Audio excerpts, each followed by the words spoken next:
Chapter 621. What? The 5 quasi-immortals went pale the moment Ye Cheng appeared. You? One of them hissed. You're here? So you're the wild card from Beihuang Shenzhou? Qingyun, the most astute among them, instantly ran through every possible scenario and realized it all. His eyes blazed with fury as he stared at Ye Cheng. The other 4 quasi-immortals, though not as sharp as Qingyun, were still titans of calculation in the quasi-immortal realm. At first they'd been stunned, but they quickly put the pieces together. Even the brash, hot-headed 9 saints felt a chill of fear at Ye Cheng's presence, each swallowing hard to steady their racing hearts. Qingyun took a measured breath, striving to mask his shock, then spoke in a cold, even tone. Ye Cheng, we admit we underestimated you, but no matter how great your power, you cannot defy the tide of fate. The northern wilderness divine continent is under the protection of the Phi Realm's giants. Quasi-immortal Qingyun's voice rang out across the widening chasm between them, cold and imperious. The immortal lord has decreed that your stubborn resistance is nothing but a mantis waving its tiny forelegs at a chariot wheel. Surrender now, or the true giant of the heavens will hush you with a single finger. With that, he advanced one deliberate step and unleashed a pressure so dense it seemed to warp the air itself, an oppressive fusion of quasi-immortal might and the raw law of chaos. Any ordinary cultivator faced with such force might have crumpled on the spot. But Ye Cheng was no ordinary man. He stood unmoved, the Tao fruit of the immortal king thundering in his veins, the memories of the Kangwu immortal king flashing at the back of his mind. He had sniffed out every pretense in the fairy court, from the mightiest immortal lord to the lowliest sword shaman, and seen them all for what they were. Even had he not inherited the immortal king's legacy, his deeds in the Tianhuang ancient mine proved his caliber. There, he had brazenly wrested a heaven-sent opportunity from the immortal lord's own son, even summoning a spectral projection of the immortal king himself with the Zhuxian sword formation to seal the deal. So no, Ye Cheng was not about to be cowed by posturing or hollow threats. He drew a slow, stabilizing breath and let Qingyun's words roll off him like water from a jade chalice. Immortal Lord, he echoed, voice steady, eyes unwavering. Tell me, what power do you truly command? Ye Cheng hovered amid the drifting clouds, looking down at the 5 quasi-immortals arrayed below him. To them, he was nothing more than a human cultivator, a mere insect in the vast tapestry of fate, far beneath true immortals like Qingyun. Yet the disdain in his eyes was unmistakable, and it unnerved them more than any display of power. What do you 5 ants, so ignorant of your own insignificance, know of the world's destiny? Ye Cheng's voice rang out, calm yet laced with contempt. What right have you to prophesy fate when you can't even perceive your own place in it? Qingyun and the others stiffened, equal parts shocked and angered. They had come to challenge him, expecting to see a mortal cowed into silence. Instead, they found themselves exposed as mere novices in the face of his insight. Their pride bristled. For a heartbeat, the 5 quasi-immortals were silent, staggered by his audacity. Then, recovering their composure, they let fury blaze in their eyes.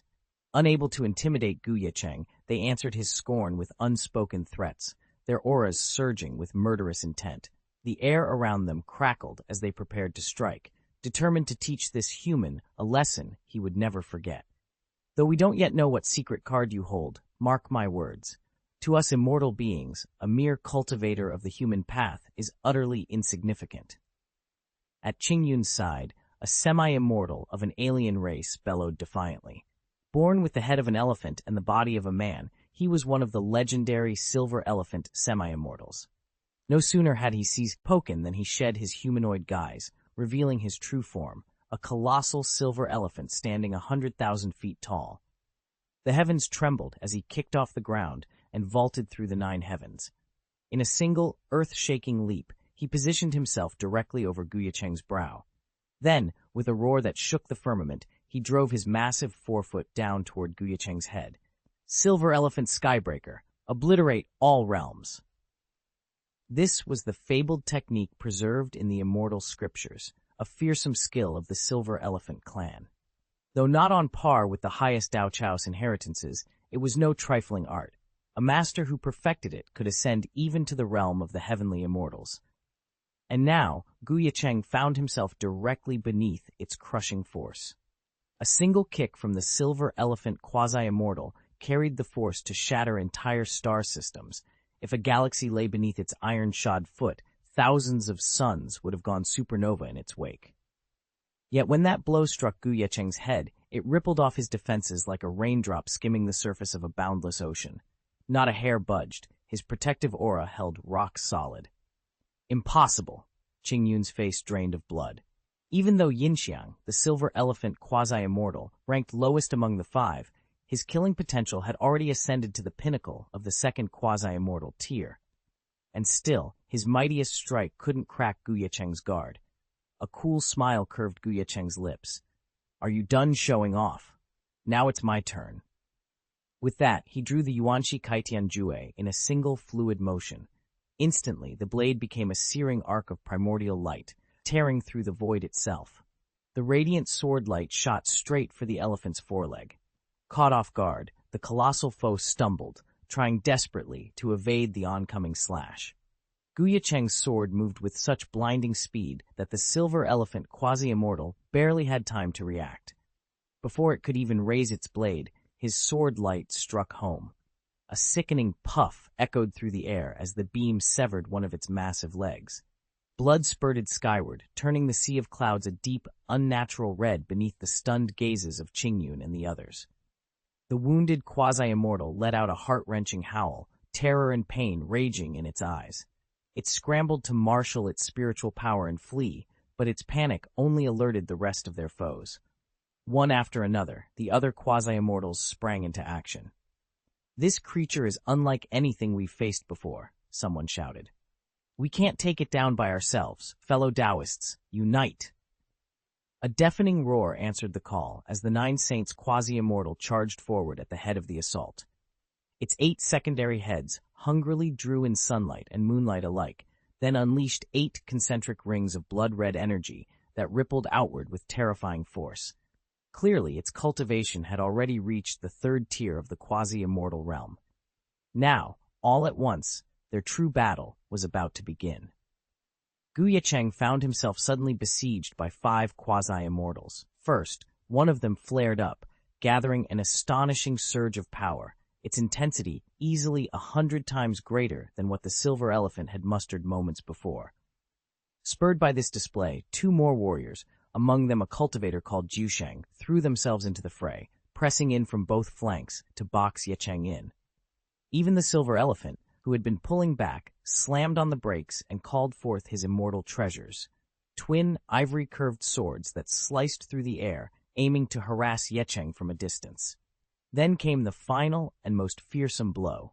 The quasi-immortal Qingyun, whose cultivation already stood at the 3rd tier of quasi-immortal perfection, stepped forward. He wove the law of chaos into his immortal aura, condensing it into a roiling storm of azure mist that burned with divine radiance and bathed the battlefield in blinding light. That overwhelming force served 2 purposes.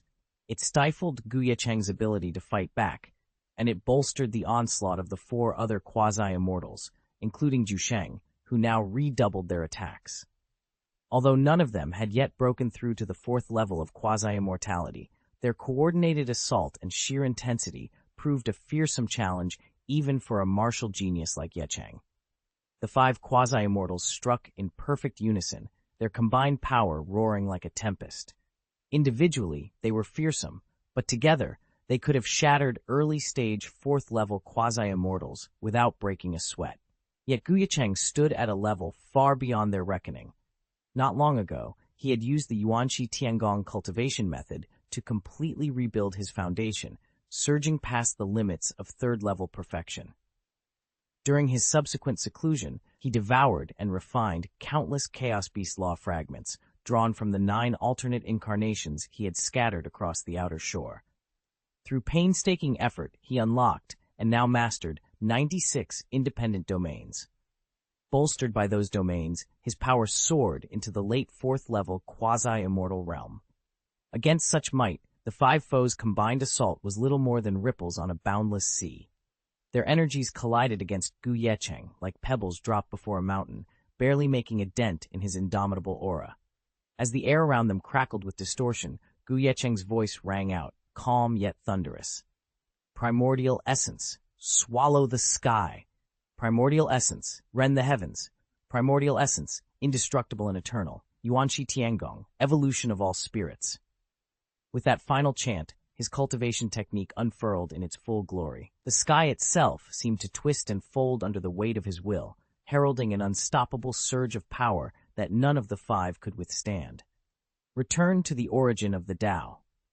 With a thunderous roar, Ye Cheng drove the Yuanxi Tiangong to its absolute limit. The sky-swallowing divine power, the sky-opening divine power, the impervious golden body of the primordial, every mystical force and treasured artifact he had mastered, surged and interwove at his command. At the apex of his might, Ye Cheng forged them into a single, resplendent golden halo. Within its radiance lay the primordial law he had unveiled in the Yuanxi Tiangong, fused with the distilled essence of every great Tao he had cultivated. 96 domains, boundless spells and treasures, and hundreds of thousands of runes were etched into its surface, each rune a testament to its awe-inspiring potency. "Come forth," he intoned, voice low yet unyielding. In an instant, the halo spun into action, its power an unstoppable tide. Before the five quasi-immortals, among them Qingyun, and their most formidable treasures, every assault wilted like ice beneath the midsummer sun. Wherever that golden ring swept, their fiercest strikes were rendered powerless. They didn't even have time to draw a full breath before they began to dissolve. One by one, their forms blurred and vanished, swallowed utterly by the spinning halo of light. Its crushing pressure left them no room to resist. "Ah, curse you, Ye Cheng!" Qingyun howled, voice cracking. "You'll pay for this. Our leader will avenge us." "Open your ears, Ye Cheng. The elders of the fairy realm won't stand for this. You're finished." Ye Cheng roared, struggling wildly against the luminous cage. But the more they thrashed and shouted, the tighter the wheel's grip became. Their life essence drained away, panic ignited in their eyes as the others, Silver Elephant, Azure Crane, Crimson Bat, found themselves on the same grim path. "Ye Cheng, please!" Qingyun gasped, shoulders quaking. "Let us live, and we'll talk terms. We can cooperate." "Yes," Ye Cheng's voice trembled. "Name your price. I swear I'll serve you faithfully." Silver Elephant sobbed in bitter defeat, tears mingling with the fading glow of his once proud aura. I've practiced for millions of years. I refuse to die like this. Spare me, and I'll become your mount, whatever you wish." Just moments ago, they'd sneered at mortals as little more than pests. Now, stripped of strength and dignity, they clung desperately to any promise that might save them from oblivion. But Ye Cheng stood motionless, his expression unreadable as the wheel of light continued its inexorable march toward their undoing. Ye Cheng stood unmoved as the five quasi-immortals trembled before him, their desperate cries echoing across the jagged rocks. Some wailed in pain, others fell to their knees, begging for mercy, but his face remained as still as stone. He felt no sympathy for these cultivators, and he had no intention of recruiting them as subordinates.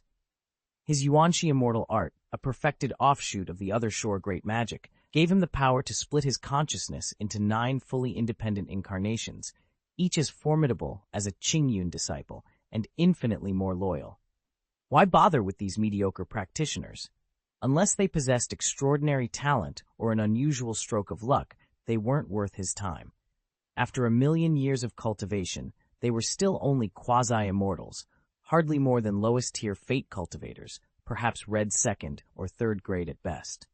No, Ye Cheng had loftier ambitions than nurturing these unremarkable souls.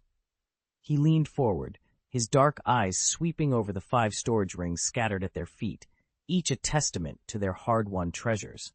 A faint glimmer of anticipation sparked in his gaze.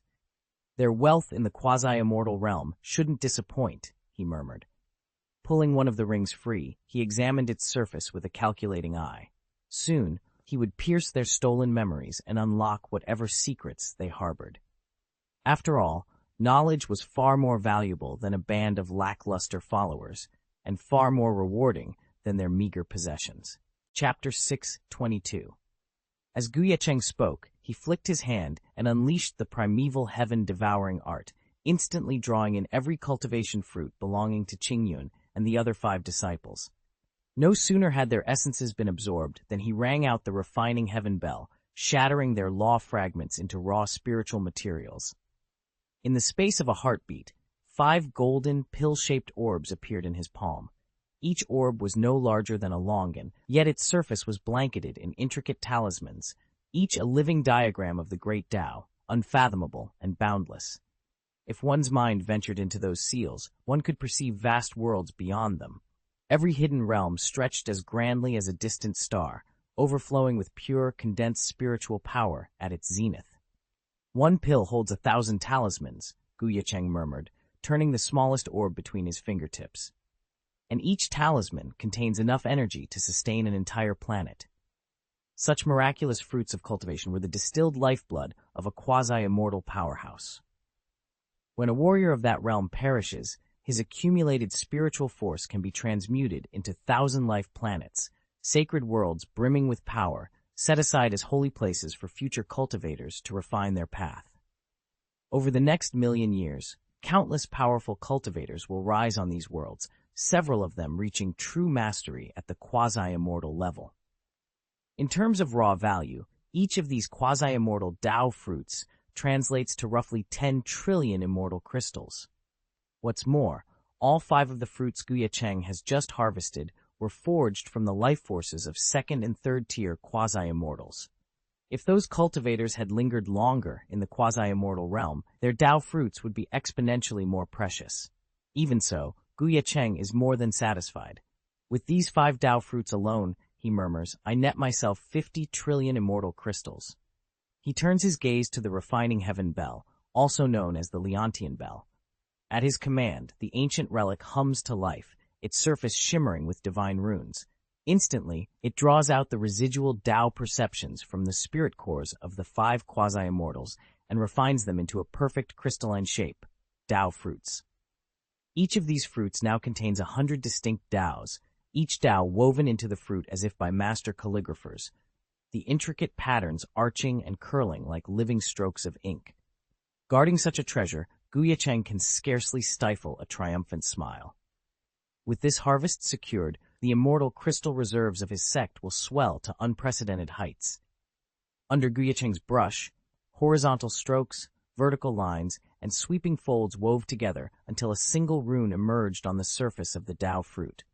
He recognized it instantly as the mark of a true immortal cultivator, the Chaos Law rune. In the mortal realm, practitioners refine the Tao of heaven and earth. But in the immortal realm, it is the Chaos Law and the Chaos Tao that define true power. A single Chaos rune is born from the essence of 100 heavenly Taos, and forging one full Chaos Tao requires 100 such runes. Mortal cultivation peaks at 3,000 Taos, but the Chaos Tao stretches far beyond any limit. Although legend speaks of 108,000 Chaos Taos that have crystallized into Tao books, countless others still slumber within the depths of primordial chaos.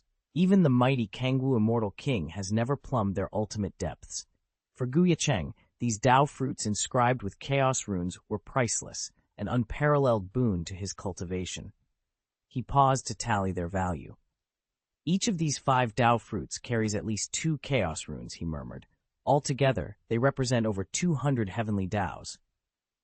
With that realization, his heart quickened. Such a windfall of chaotic power could catapult his progress to unprecedented heights. If those Tao fruits ever fell into the wrong hands, it would be tantamount to gifting another cultivator 100 Taos in a single breath. Even without counting the raw power they confer, the Tao insights alone could shatter the ceiling of the domination realm. And that's just the beginning. The legendary fruits of Qingyun and Jusheng each bear 3 Chaos runes, 300 Taos waiting to be unlocked. A fortunate or reckless cultivator who could refine even one of those fruits might see their Tao attainment surge well past 100, rivaling, even surpassing the threshold of the quasi-immortal ranks. Of course, this presumes the cultivator's sea of consciousness survives the ordeal.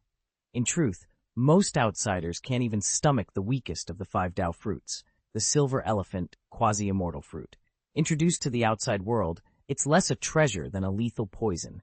Any mortal who attempts to refine it will have their mind torn apart by its violent quasi-immortal Tao and chaotic laws. But Ye Cheng had no such worries. His mastery of the chaos principles made him uniquely suited to handle these cosmic fruits and to claim their full power without risking annihilation. Ye Cheng didn't rush to refine his sword. First, he carefully inventoried everything he'd seized. To his surprise, the 5 quasi-immortal storage rings contained only 600 to 700 billion immortal crystals in total, a disappointingly small sum. Clearly, most of their wealth had already been tied up in the Taiku alliance. Beyond the crystals, each ring also held its owner's natal immortal treasure and a first-order quasi-immortal fairy weapon. Ye Cheng gathered all 5 of these weapons with a single goal in mind, to fuse them into his Xianxia killing sword and raise its rank. Even more valuable than material loot were the Dao fruits he recovered. As the quasi-immortals had warned him before their demise, those fruits concealed astonishing revelations about his own origin. Ye Cheng had assumed Qingyun and the others were grandmasters, or at least deputy patriarchs of the quasi-immortal sects in Dongsheng and Xiling Shenzhou. He never imagined that, among the 5, even the mightiest, Qingyun himself, was merely a chief elder.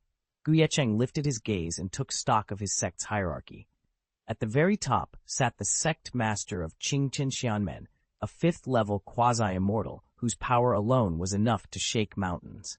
Directly beneath him were 2 deputy leaders, each a 4th-level quasi-immortal in their own right.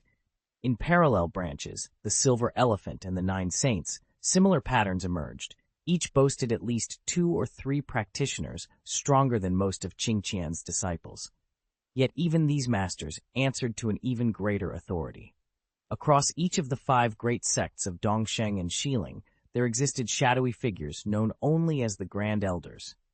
These Grand Elders were not mere deputies, but the former sect masters themselves, the founders who had ushered their schools to prominence centuries ago. To ordinary cultivators, even to those native to the twin divine continents, these Grand Elders were thought long since ascended, their very names consigned to myth. But Ye Cheng, whose heart hosted the memories of 5 quasi-immortal spirits he had refined, knew the truth. Only those past sect masters whose talents shone brightest had been summoned into the immortal realms. The rest remained cloaked in secrecy, guiding their orders through intermediaries.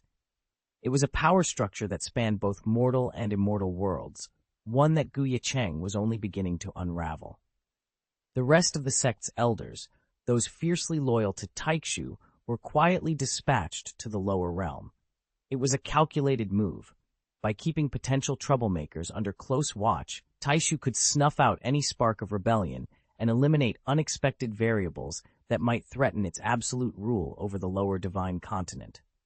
Ye Cheng studied the data floating before him on the spirit screen.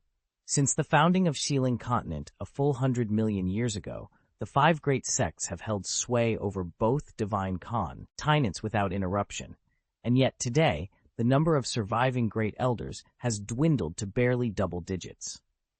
He frowned at the next lines. Despite uncounted millennia of cultivation, not one of those remaining elders had broken through to the celestial immortal realm. Instead, they lingered at the pinnacle of the quasi-immortal stage, some so formidable that a few were rumored to have already reached the 6th or even 7th heaven of quasi-immortality. This timing couldn't be more perfect, Ye Cheng muttered under his breath. He drew in a steadying breath and let it out slowly. His eyes, once curious, now gleamed with resolve. A plan was already taking shape. Chapter 623. This intelligence arrived just in time for Ye Cheng. He'd planned to press his advantage after eliminating the 5 quasi-immortals, strike while the iron was hot, topple the 5 immortal gates in one daring sweep, then tighten the heaven-earth communication ban on the 2 divine continents. With that barrier reinforced, the immortal realm would be cut off entirely from Tianchuan continent and the other 4 divine lands, ending their influence for good. But the foundation of those 5 immortal gates proved far more solid than he'd anticipated. I do have the Xianxia killing formation at my command, Ye Cheng muttered, eyes narrowing. It can slay even 6th or 7th level quasi-immortals. Celestial immortals, even golden immortals, won't survive its power. Yet he couldn't ignore its steep cost. Compared to the Yuanxi killing formation, the earlier Juxian sword array had been almost negligible in its demands. He could trigger it 9 times in a single breath, each activation draining just 1% of his primordial bloodline. Thanks to the Chaos Divine Water's blessings, even a 90% expenditure of his blood could be restored in short order. By contrast, the Yuanxi killing formation consumed far greater stores of his life force. Deploying it against all 5 immortal gates in one operation would almost certainly overtax him, leaving him dangerously vulnerable afterward. Ye Cheng pressed a hand to his brow. Every moment of hesitation risked the immortal realm reinforcing its defenses, issuing orders, relocating reinforcements, sealing off key choke points. If he moved too soon, he might lose the element of surprise. If he waited too long, the campaign would stall before it truly began. He closed his eyes and let his mind roam through the myriad possibilities. None came easily, but one course of action stood out. He would strike the gates in pairs, using the Zuxian sword array to eliminate lightly defended targets and reserving the Yuanxi killing formation for the strongest of the 5. That staged approach would spread the strain on his reserves while still keeping the immortal realm off balance. A decisive smile curved his lips. I'll hit them in waves, he decided. First, 2 weaker gates, then after a short rest, another 2. Finally, I'll unleash the Yuanxi killing formation on the last, their mightiest stronghold. By then, their response will be fragmented, and I'll claim victory with minimal risk. He rose, cloak swirling around him like living smoke. Ahead lay a brutal campaign, but Ye Cheng's mind was made up. With cunning strategy and disciplined reserve of power, he would shatter the immortal realm's hold on Tianshuan continent once and for all. However, the Yuanxi killing formation devours fully 5% of its user's original blood essence, which means Ye Cheng can only unleash it once. Even with Chaos Divine Water on hand to speed the recovery, he still needs at least a day, or even 2, to restore himself.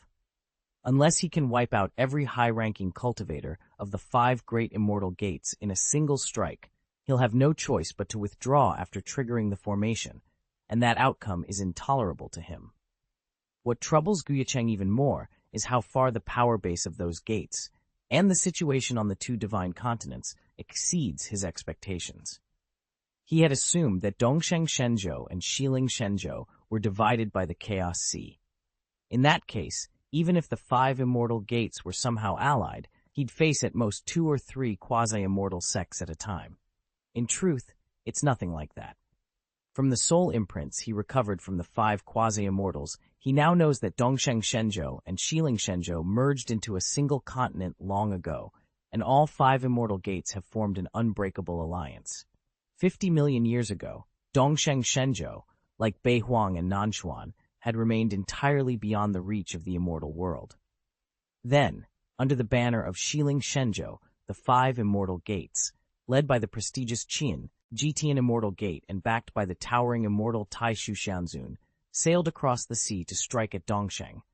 Their approach mirrored the more recent assault on Beihuang Shenzhou. First, they secretly nurtured a network of Taoist sects ready to swear allegiance. Once that foundation was laid, they unleashed a full-scale invasion, overwhelming Dongsheng Shenzhou and annexing it outright. In the aftermath, Dongsheng and Xiling fused into a single, sprawling continental Shenzhou. Had Beihuang Shenzhou not suddenly emerged on the stage of history, Dongsheng's fate would almost certainly have ended in total subjugation. In fact, the 5 quasi-immortals all agree that Taishu Xianzun had long dreamed of unifying the entire Tianshuan continent. After all, 1 or 2 Shenzhou's worth of resources could never suffice to fuel the ambitions of an immortal giant and his ever-growing circle of disciples. If the Beihuang divine continent ever falls, then Ye Cheng's true home, the Nanshuan divine continent, will surely be next. A cold determination settled in his eyes at the thought. The 5 quasi-immortals he had just captured ranked even higher than the 9 celestial masters he'd seized earlier, and they held far deeper knowledge of the immortal realm. From their collective memories, he learned that countless immortal titans in the fairy world were already laying the groundwork for a covert invasion of the lower planes. Though the mortal realms lack the fairy world's vast stores of spiritual energy, They nonetheless harbor rare treasures and prodigies, assets the Titans covet above all. These treasures could be used to train legions of subordinates and heirs. The gifted mortals, once their luck was siphoned, could either bolster the Titans' own power or be pressed into service as war slaves in the campaign to conquer the fairy realms themselves. Over the past 50 million years, many of the brightest talents born in Xiling Shenzhou and Dongsheng Shenzhou had either vanished into the fairyland, died with their luck drained, or been dragged off into forced servitude under the relentless Taishu Xianzun.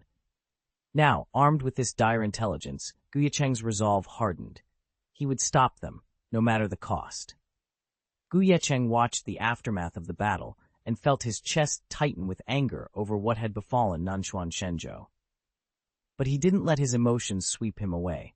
He took a steadying breath and forced himself to calm. No matter how exalted Taishu Xianzun was, a towering figure in the celestial realm, his power could not extend into the mortal plane. Not a single true immortal under his command could cross over. Even Dongsheng Shenzhou and Xiling Shenzhou, realms Taishu Xianmen had quietly ruled for tens of millions of years, could only dispatch golden immortals, and sending golden immortals was still within Ye Cheng's capability to contend with. What I need now, he told himself, isn't recklessness or outrage, it's time. Time to refine and absorb every scrap of power this battle had yielded, to forge it into his own strength. If he could accomplish that, even the 5 great sects, whose foundations currently dwarfed his own, would fall short against him. A spark of determination flared in Ye Cheng's eyes. His fighting spirit, once dimmed by frustration, blazed anew.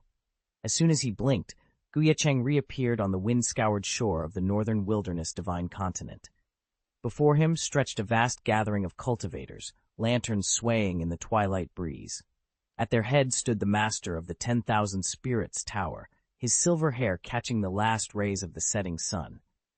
The moment Ye Cheng set foot on solid ground, the master broke into a warm smile and bowed deeply, so rapidly that Ye Cheng barely had time to steady himself.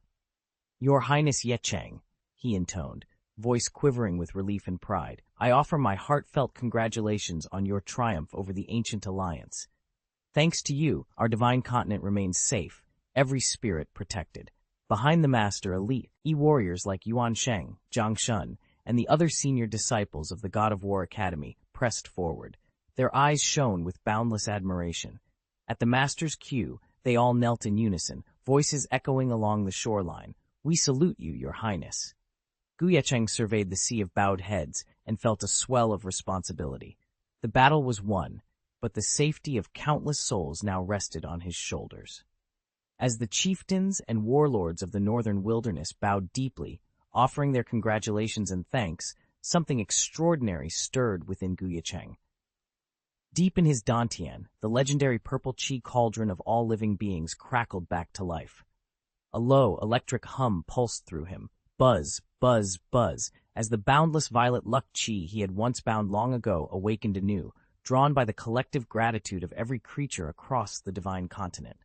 The violet energies swelled, flooding the cauldron and perfecting its form until, with a resonant crack, the vessel shattered. Brilliant streams of luck chi spiraled into the sky, then settled back into Ye Cheng's dantian. Far from chaotic, each tendril of energy wove itself into a grand, mysterious pattern, an exquisite tapestry of all living beings and spirits. Gradually, these weaving currents solidified into the shape of a scroll. Instead of arcane characters or runes, the scroll bore likenesses of every soul in the northern wilderness. As the final threads of chi locked into place, Ye Cheng sensed a profound transformation. His spells cast dozens of times more swiftly, his arcane might surged, and even his pinnacle art, the Yuanxi Tiangong, shone with a power he had never before imagined. Compared to his former peak, his cultivation and strength had leapt by more than tenfold, ushering him into an entirely new realm of possibility. This is the final evolution of the purple chi cauldron of all living beings, the ancient scroll of all living beings. Ye Cheng drew a steady breath, his eyes shining as he studied the scroll. He could feel its power cresting. His use of the northern wilderness divine continent's fortune had pushed it to its current edge. Yet that didn't mean the ancient scroll could no longer grow. In fact, it already dwarfed the heavenly destiny atlas he had once mastered. He remembered how, upon arriving in the northern wasteland divine continent, he was forced to reshape the heavenly destiny atlas into the all-beings purple chi cauldron just to siphon off local fate energy and tide himself over. The blessings of the southern profound divine continent had ceased to matter here. Sooner or later, its luck would run dry. But this ancient scroll of all living beings was entirely different. With its boundless capacity to absorb fortune, no realm would lie beyond Ye Cheng's reach. Whether he ventured to the Dongsheng divine continent, or the Xiling divine continent, or even crossed into worlds outside the Tianshuan continent, the ancient scroll would continue to grow, drawing upon every shred of cosmic luck to strengthen its master. No matter if he one day ascends to the heavens or steps into the fairy realms, Ye Cheng needn't worry. With the all-living being's ancient scroll now fully awakened, its blessings will continue to amass fortune and strengthen his cultivation. Better yet, every ounce of luck the scroll has already stored, like the divine boon he received in the northern wasteland divine continent, remains intact. He won't be forced to start from scratch. For an ambitious man like Ye Cheng, who plans to venture onward to the Dongsheng and Xiling divine continents and settle the score with the 5 great immortal gates, the scroll's timely awakening could not have come at a more critical moment. Chapter 624. One day later, in Wandao Palace, Shenwu City. The master of Wanling Tower stood frozen, disbelief etched on his face.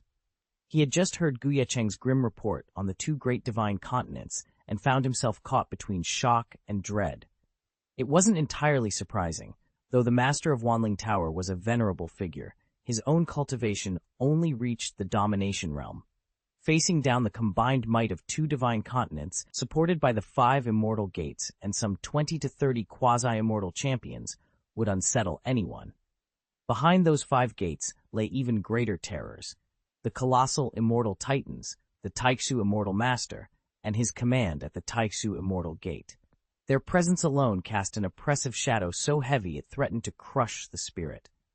And yet, despite the mounting panic within him, the master of Wanling Tower managed to force himself to stand firm, a testament to both his resolve and the gravity of the situation. After drawing several deep breaths, the master of the 10,000 Spirits Tower finally steadied himself, though anxiety still gnawed at his heart. Prince Ye Cheng's suggestion: could he really intend for my 10,000 Spirits Tower to unite with the other major sects of the Northern Wilderness? To pool our strength, fortify the Northern Wilderness divine continent, and complete the forbidden law of heaven-earth conjunction? He forced the question out. In his view, the Northern Wilderness divine continent, standing alone against the 2 great divine continents and the 5 immortal gates, was dangerously exposed. Only by rallying every race and enhancing the heaven-earth bond could they hope to safeguard their realm. But Ye Cheng threw back his head and laughed. A short, mirthless bark. Attack the Northern Wilderness divine continent? The 2 great divine continents and the 5 immortal gates may be powerful, but the Chaos Sea Tide shows no mercy. It spares no one, no matter how strong you think you are. The master stared in surprise. Ye Cheng's words rang with a hard truth. The looming threat of the Chaos Sea Tide would not pause to distinguish friend from foe. It was precisely because of that merciless force that he believed unity and the completion of the forbidden law were their only hope. Yet to invite the 10,000 Spirits Tower and every other sect into this grand alliance, such a proposition carried risks as great as the perils they sought to avert. Ye Cheng stood atop the high terrace of Wanling Pagoda, his gaze fixed on the distant horizon. He knew full well that even the mightiest heavenly immortals, or the so-called quasi-immortals, could not breach the Chaos Sea and withstand its deadly tide in less than a year. In other words, if the 5 great sects dared to retaliate, they would be powerless to strike him for at least another 12 months, and in that time he would only grow stronger. By the time they finally arrived, he intended to be the one delivering the killing blow. With that in mind, Ye Cheng summoned the masters of every major sect across the Northern Wilderness divine continent, not to bolster Zhuetian Ditong, but to prepare something far bolder. I want a super teleportation formation, one capable of crossing the Chaos Sea, he announced firmly. He then reached into his robes and produced a square formation diagram, pressing it into the hands of the master of Wanling Pagoda. This schematic, drawn from the inherited memories of the legendary Kangwu Immortal King, detailed a level of teleportation array so advanced that not even the 5 great sects possessed its equal.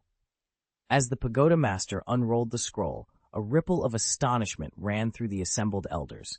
With this formation, Ye Cheng would erase the Chaos Sea's 1-year barrier, and they would have no choice but to follow him across. Although the Crossing World formation is only of quasi-immortal grade, it still represents the handiwork of a master formation mage at the peak of immortality. Its range may not stretch endlessly across the heavens, but on the Tianquan continent it is unrivaled, capable of teleporting millions of souls in an instant from Beihuang Shenzhou to Xiling Shenzhou. True, activating the formation demands vast quantities of rare formation talismans, divine iron, and other priceless materials. Yet Beihuang Shenzhou can just barely supply what's needed. In stark contrast, the Third Heavenly Gate's own quasi-immortal formation has drained their stores to the point of near bankruptcy. It was precisely for this reason that Beihuang's 6 great sects agreed, at Ye Cheng's urging, to pool their resources and construct the Crossing World formation. He foresaw how indispensable such a bridge between worlds would be when he orchestrated the downfall of the 5 great immortal gates. Now that Ye Cheng has mastered the ancient scroll of all living beings, he can harness the fortunes of every creature, man, beast, or immortal, throughout Dongsheng and Xiling Shenzhou. With this power in hand, the Crossing World formation is more than a mere transport device. It's a key to reshaping the destiny of all living worlds. After clearing out the 5 great immortal sects, Ye Cheng refused to let the opportunity presented by the twin divine continents slip through his fingers. His ambition was simple: seize them in one bold strike and further fortify his ancient scroll of all living beings. Yet even with countless reincarnations at his command, ruling 2 entire continents single-handedly was out of the question. He would need allies, specifically the Taoist orders of the 10,000 races on the northern wilderness divine continent. Once you cross over via the world-crossing formation, Ye Cheng said, his voice steady with conviction, you will join me in governing both continents. The master of the 10,000 Spirits Tower stared at him in stunned silence. He knew well the depth of Ye Cheng's power, otherwise he never would have dared speak up. Finally, swallowing hard, he managed. Your Highness Ye Cheng, your plan is, well, it's rather. He paused, searching for the right word. Then, with a wry half-smile, he continued, audacious. Ye Cheng watched the master of the 10,000 Spirits Tower shift uncomfortably, then offered him a reassuring smile. Even if the Transcendent Realm formation can't be used to strike our enemies, it will serve perfectly as an escape route in a dire moment, he said quietly. That alone makes it invaluable to every race in the northern wilderness. The Spirit Tower Master hesitated. He had tried to dissuade Ye Cheng from erecting such a colossal array. Yet on reflection, he realized the young leader was right. If the formation succeeded, it would grant all the tribes on the northern wilderness divine continent an unprecedented safeguard. And since he himself had approved the plan, there was nothing illogical or reckless about it. Swallowing his objections, the master of the Spirit Tower unfurled the ancient parchment bearing the formation's schematics and handed it over. Without another word, he turned and departed, his robes swirling like mist. Ye Cheng watched him go, unmoved by any lingering doubts the master might harbor. As long as the Spirit Tower Master complied with the decree, the plan would proceed without a hitch. Finally, the world-crossing formation was poised for activation, and with it, the fate of the northern wilderness would be forever transformed. Ye Cheng stood alone atop the Spirit Tower, gazing out over the northern wasteland divine continent. Once he'd eliminated every threat to northern wilderness Taoism, all lingering doubts would vanish. After all, facts always speak louder than words. Yet even with the Spirit Tower Master secured, he felt the ranks of masters were far too thin. There simply aren't enough of us here, he muttered. A solution came to him like a flash of lightning. I should set sail for the Chaos Sea. He had no intention of plunging into its most violent heart. That had already been done by the Zhenwu sect master and the god of war Dean. Instead, he would seek a calmer stretch of the sea, where the chaos tide was gentler, and tap into the swirling chaos yuan qi. Not for his own cultivation, but to forge an entirely new generation of masters for the northern wasteland divine continent. With a stronger cadre of disciples, he could unify the continent's myriad creatures under his command, channeling the collective fortune of all living beings to bolster his cause. And, if fortune favored him, he might finally rescue the god of war Dean and the Zhenwu sect master, two allies still lost to the sea's dark embrace. Though the world believed the war god Dean and the master of the Zhenwu sect to be fallen, Ye Cheng felt with absolute certainty that they still lived, somewhere out in the Chaos Sea. This conviction was not a mere guess, but the fruit of a Tao-infused method of deduction. At his command lay the Yuanxi Tiangong, the primordial celestial archive, which contained the inherited memories of the Kangwu immortal king. Within its pages were countless inferential techniques and even mighty divinatory arts, among them the formidable Sky Conqueror's insight. Bolstered by these supernatural gifts, Ye Cheng's deductive skill was extraordinary. Still, his current cultivation level lacked the depth required to pinpoint the dean's and the sect master's exact whereabouts.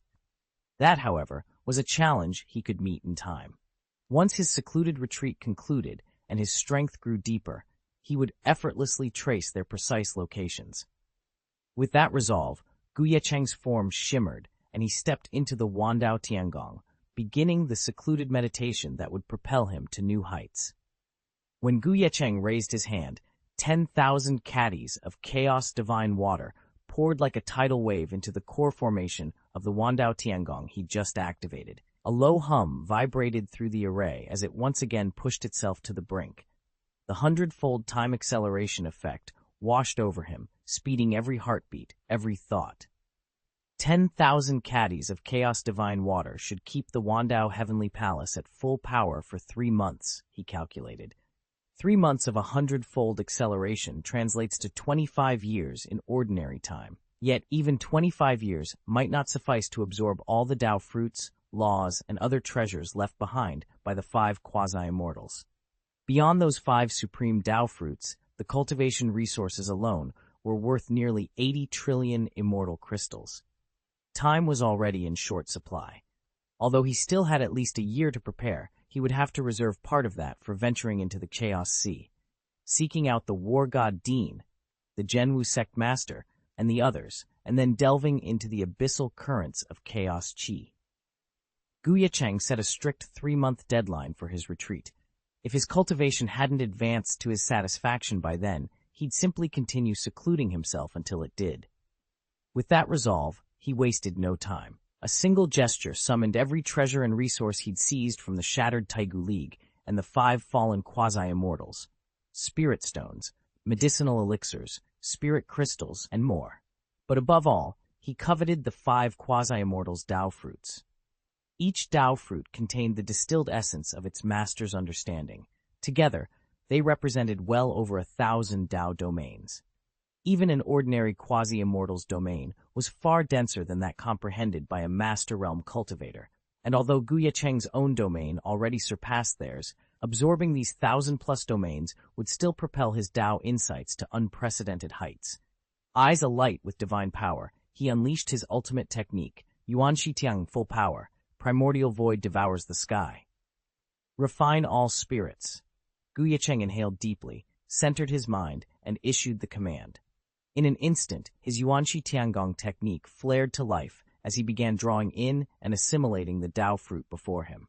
Time slipped away in the pure focus of his cultivate. Ion, 9 long days spent in absolute seclusion. At dawn on the 10th day, the first rays of sunlight crept into the chamber. Ye Cheng's eyes snapped open, and he reached out mentally. One by one, 100 great realms blossomed within his consciousness, no more, no less. After this final cycle of retreat, he had broken through to the very apex of the Saint King realm's understanding of the Tao. He exhaled, a triumphant smile spreading across his face. The 100-fold realm is complete. Chapter 625, Ye Cheng drew in a steady breath, feeling the immense blessing of the hundredfold domain suffusing his mind and spirit. A spark of surprise lit his eyes, but with that power came an unseen shackle. As soon as the hundredfold formation snapped into place, something invisible wove itself around his sea of consciousness, binding him. No matter how he pored over the Tao, no new avenue would open. Is this the limit heaven and earth have imposed on me? He wondered. Yet even as the shackle pressed in, Ye Cheng's eyes gleamed with resolve. The seal seemed eternal, as if woven into the very fabric of existence, imprisoning every living being forever, and yet he sensed a flaw. It was not truly unbreakable. It can be shattered, he realized, and if I break it, I'll rise to an entirely new realm, a chance like no other. He inhaled deeply once more. The light in his eyes flared brighter, burning with the promise of breakthrough. Ye Cheng's premonitions and intuitions were never reckless whims. Once that inner spark flared to life, it proved unfailingly accurate. Such is the privilege and the burden of a man born under exceptionally lucky stars, possessed of extraordinary talent. Yet with that gift came an invisible shackle. If he could not realize the Tao from within, he would be forced to rely on external catalysts to force the condensation of a new Tao domain. And any domain crafted in that way, its law shards borrowed rather than born of true insight, could never rival one forged through genuine enlightenment. No matter how many resources he poured into it, the resulting domain would lack the profound essence of a major Tao domain. He might exhaust in vain the reserves that created 100 authentic domains, yet still find himself unable to shatter this barrier. Ye Cheng muttered under his breath. But his eyes were steel. There was no hint of retreat. His current reserves were staggering. The Tao fruits of the 5 quasi-immortals alone equaled the convergence of over 1,000 separate laws, and in cultivating the 100 great domains, he had spent barely a tenth of that. Failure was not an option. Either he would unlock the Tao from within, or forever be bound by an incomplete domain. Ye Cheng ground his teeth. Even if I push my power just 10% further, no, 30, 50, I will shatter these shackles. And if that isn't enough, I'll consume all 5 of these quasi-immortal Tao fruits at once. I refuse to be trapped by this so-called heaven and earth boundary. With that vow, he activated the primordial heavenly palace technique and unleashed the Xianxia swallowing heaven art, drawing in the 5 Tao fruits before him. Instantly, a torrent of lawful light flooded his body, coalescing into a colossal law-real dragon that lunged at the invisible shackles binding heaven and earth. The first strike, imbued with the force of 1/10 of a law Tao fruit, enough to elevate a great Tao cultivator to the quasi-immortal stage and erect a chaos rune with the might of 100 Tao domains, hammered the barrier. The shackles quivered, but they held fast. Undeterred, Ye Cheng gathered his will and refined the heavenly art again. Condensing a second law-real dragon, then a third, a fourth, he would not relent until the last barrier fell. Ye Cheng's next strike shattered the last of the restraints. Without a moment's hesitation, he summoned his 6th true dragon, an ethereal, coiling spirit of raw power, and drove it straight into the enemy fetters. Crack! In the darkness, the chains gave way. At that instant, a thunderous roar echoed behind him as the 101st Grand Tao domain bloomed into being, as if a powder keg had detonated.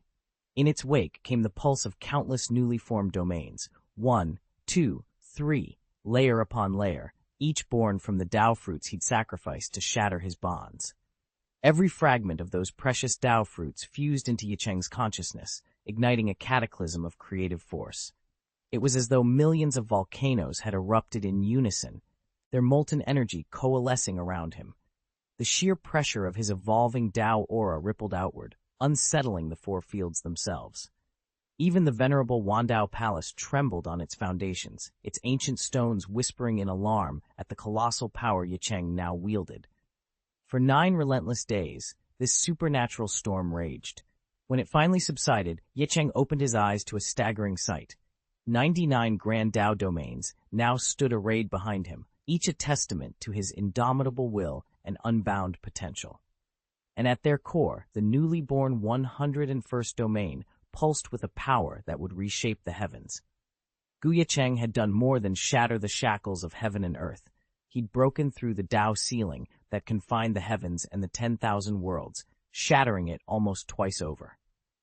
199 Tao realms, fully mastered, he gasped, drawing a slow, steady breath as astonishment lit his eyes.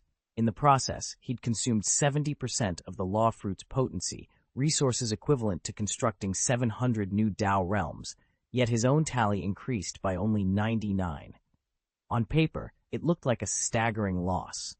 But only Ye Cheng knew the hidden truth. This investment was the greatest bargain imaginable. Though he now commanded 199 Tao realms, each one pulsed with the formidable strength of a realm far beyond that count. After all, the higher the cultivator's realm, the more potent the Tao realm they perceive and command.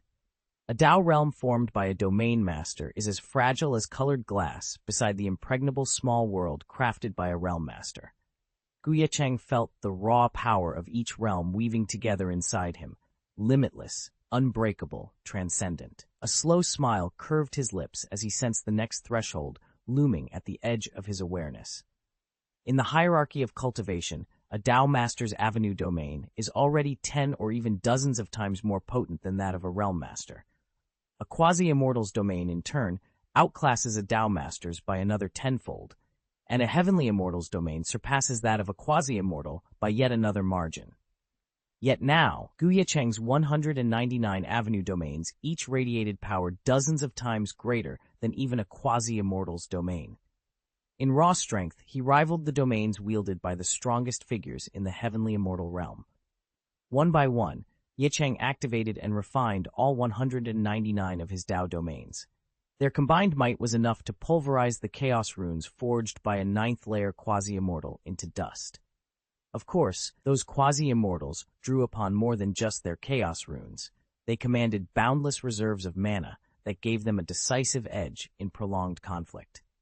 In sheer volume of energy, Ye Cheng's 199 domains still fell slightly short. But when it came to Tao attainment, there was no question. Ye Cheng had transcended the quasi-immortal threshold and stood among true heavenly immortals. As he surveyed the swirling energies of his domains, he felt assured of his place at the pinnacle of the immortal realms.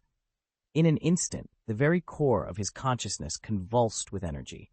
Ye Cheng's heart leapt. He looked up, surprise and fierce determination kindling in his eyes.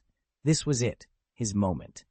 On the far horizon, boundless divine light gathered and thundered down like a breaking wave. In the next heartbeat, it had condensed into a soaring pillar of pure radiance, an immense dragon of light tearing through sky and earth. As it descended, an ancient, unshakable aura poured out from its heart, an oppressive force so profound that it seemed to press on every living thing across Beihuang Shenzhou. The heavens trembled, the land quaked. Every cultivator and creature in Shenwu City, and even beyond, across the entire continent, bowed before its might. Then, as the pillar of light stood blazing against the darkened sky, it began to project visions into the minds of all who beheld it. Fleeting scenes, vast battlefields, distant realms, figures both fierce and divine, flickered into view, imprinting themselves on every pair of eyes that gazed upon the miraculous shaft of light. In that moment, Ye Cheng knew that nothing would ever be the same again. Chapter 626. From every corner of Shenzhou, astonished cries rang out as a blinding pillar of divine light shattered the heavens. Oh my heavens, what is that? I see another continent. Could it be the legendary Dongsheng Shenzhou, or maybe Xiling Shenzhou? No, it can't be Dongsheng. My ancestors once trekked the ancient canonization road from Beihuang Shenzhou to Dongsheng, lush, teeming with spiritual energy. But this land, it's buried under ice and snow. Look over there. Yet another continent emerges, an infernal realm wreathed in unquenchable flames. How do any cultivators or creatures survive in such a furnace? And over that horizon, a colossal orb encircled by endless ocean. It seems larger than our entire Beihuang Shenzhou. What on earth is happening? All of Shenzhou trembled beneath the divine radiance. In Shenwu City, atop the towering Wandao Palace, Ye Cheng stood firm. With a single, decisive motion, he consumed the Tao fruit of the 5 quasi-immortals, and in that instant shattered the shackles binding heaven and earth. A magnificent vision descended from the sky, its radiant beams fanning out to touch every living soul across the realm. Reflections of those distant continents, Icy wildernesses, fiery empires, and boundless oceanic worlds swirled within the light, granting every witness a glimpse of the myriad realms beyond. Ordinary cultivators and lesser beasts stood rooted in place, still dazed by what they'd seen. But those exalted masters from the great sects of the northern wilderness, those whose cultivation runs deep, had already come to their senses. They stared at the shimmering visions in the sky and murmured among themselves, "That's not Dongsheng Shenzhou, nor Xiling Shenzhou. These panoramas aren't even from our Tianshuan continent. They're scenes drawn from worlds scattered across the entire chaotic universe." Atop the main tower of the God of War Academy, Yuan Sheng's eyes gleamed as he took in the otherworldly projections. His voice shook with excitement. They're originating from Shenwu City, from Wandao Palace. He pointed toward the distant settlement, where Ye Cheng, first vice dean of the God of War Academy, had been secluded in cultivation. It had been Ye Cheng himself who triggered this cosmic revelation. In that moment, he stood poised to become the co-master of Beihuang Shenzhou.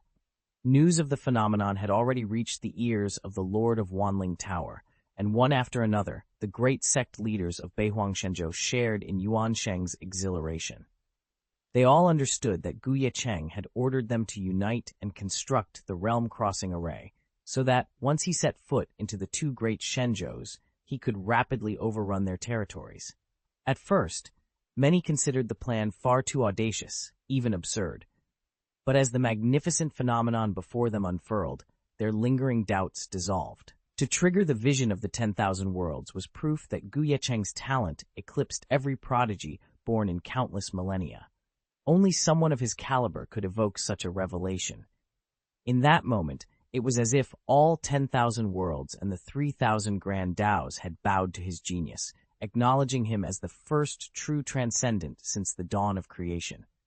Now, not only will Tianshuan continent tremble, even the entire 10,000 worlds will quake at your achievement. Standing atop the 10,000 Spirits Tower, its master craned his neck to watch the heavens, shock etched across his face. Like every other Taoist sage on the northern wilderness divine continent, he had dismissed Ye Cheng's audacious plan to strike the two great divine continents as madness and impossibility. Yet in that moment, Ye Cheng's bold vision shattered every doubt. Far beyond, the supreme lords of countless realms felt the strange tremors rippling from Tianshuan continent. Though separated by an unfathomable distance, billions of miles stretching across territories tens of millions of times vaster than the surrounding Chaos Sea, they could not help but eyes their eyes in unified wonder. But even in the utter darkness, across the boundless reaches of the cosmos, a single trembling whisper spread. An unprecedented power had awakened in one world. The Holy One of all worlds, a blessing of the great Tao, voices shouted in awe. From the dawn of time until now, only two beings had ever achieved such a feat, and at last the third had come. On an ancient continent at the edge of creation stood a vast obsidian palace, its highest tower piercing the skies. Within its throne room, Ye Cheng, middle-aged, battle-scarred, and resolute, lifted his head. His square jaw and furrowed brow bespoke years of struggle. His dark eyes gleamed with distant starlight. The armor he wore was legendary. Across its breastplate twisted the form of a savage, primeval beast, claws bared and jaws agape. Each pauldron bore the snarling visage of a creature born from the chaos before time, its coils bristling with latent malice. A palpable aura of malevolence clung to the metal, potent enough to weigh down even quasi-immortal cultivators, clouding their spirits and driving weaker minds to the brink of madness. Yet Ye Cheng wore it as though it were cloth.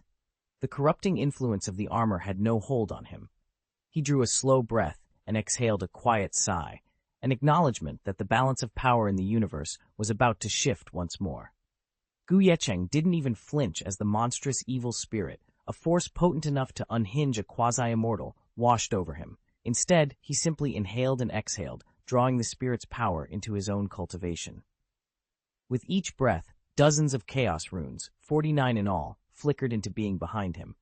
To put that in perspective, a first-level quasi-immortal can barely refine a single chaos rune. 9 runes mark the 9th level, 10 runes signal perfection in the quasi-immortal stage, and the ability to challenge the celestial realm. Yet here stood Ye Cheng, harnessing 49 runes, an achievement that far outstripped ordinary celestial beings. With such mastery, breaking through to the celestial world wasn't a matter of possibility, but inevitability. At any moment he chose, he could tear open the heaven's gate, slip free of the mortal plane, and ascend into the realm of immortals. In the natural order of the 3,000 great paths and the laws that govern heaven, no cultivator of extraordinary power is permitted to linger in the mortal realm. Normally, the moment one's strength approaches the threshold of true immortality, thunder tribulations would crash down to compel an immediate ascension. Yet around Ye Cheng, not a single celestial sign disturbs the sky. Two factors explain this anomaly. First, Ye Cheng's cultivation has reached a truly unfathomable depth. He has mastered supreme arcane arts and even unlocked the secrets of the legendary Chaos Dao scripture. With such power, he shrouds his presence, bending the will of heaven to hide his ascent. Here in the mortal world, he builds his dominion and accumulates strength. When the time comes to breach the immortal realms, he will do so at the summit, not as some fledgling insect. Second, the realm Ye Cheng rules is extraordinary in its own right. The heavens stretch boundlessly, and the countless worlds they encompass are little more than nebulous points on an immeasurable map. Even the celestial giants of the immortal court cannot say how many great worlds exist. Some lie lost in the farthest reaches of the sky, their locations obscured by the very fabric of heaven itself. Yet within this vast expanse, Ye Cheng's power stands unrivaled, unchallenged by mortal or divine alike.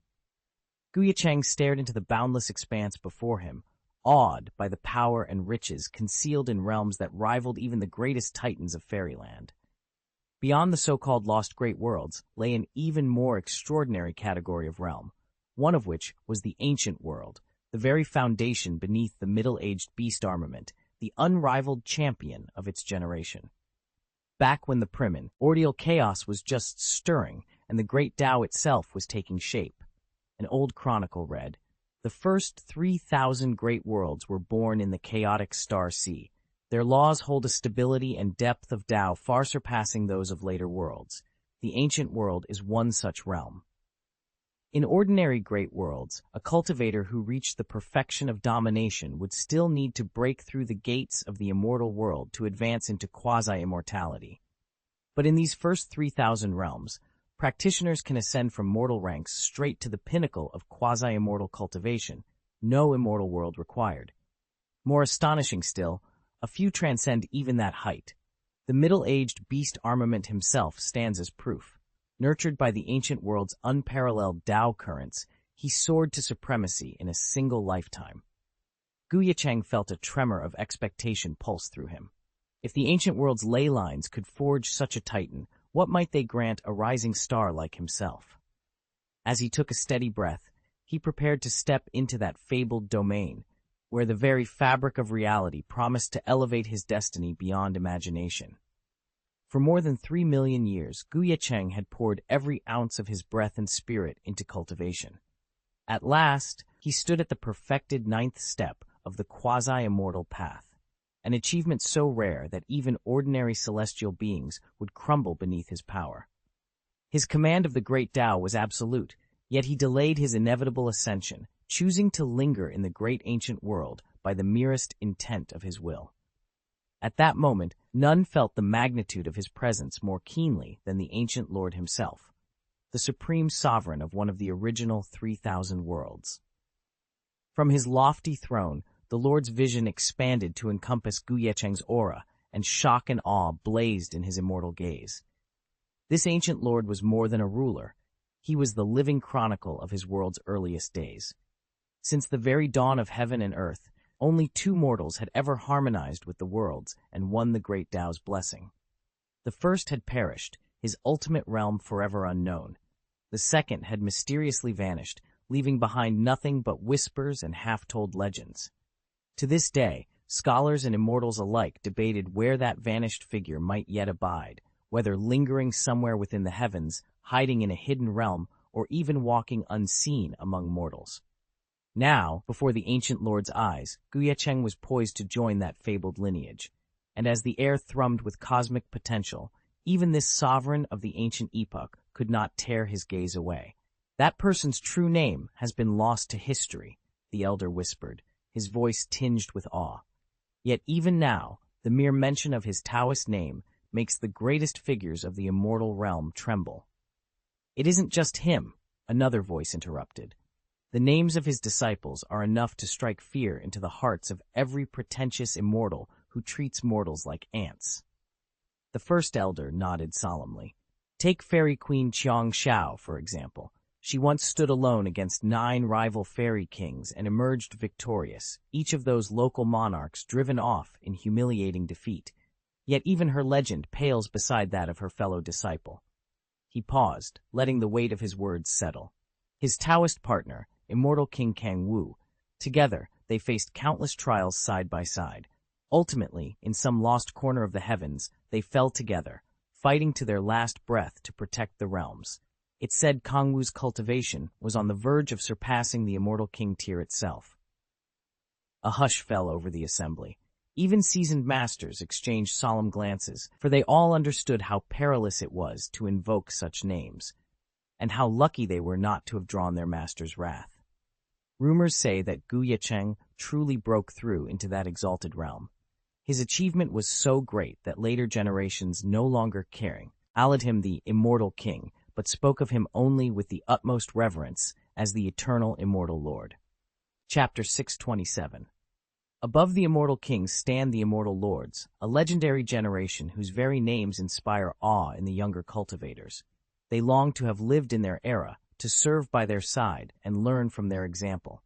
Even the middle-aged armored beast is no exception. Whenever he speaks the name of Lord Hengu, his eyes light up with profound admiration.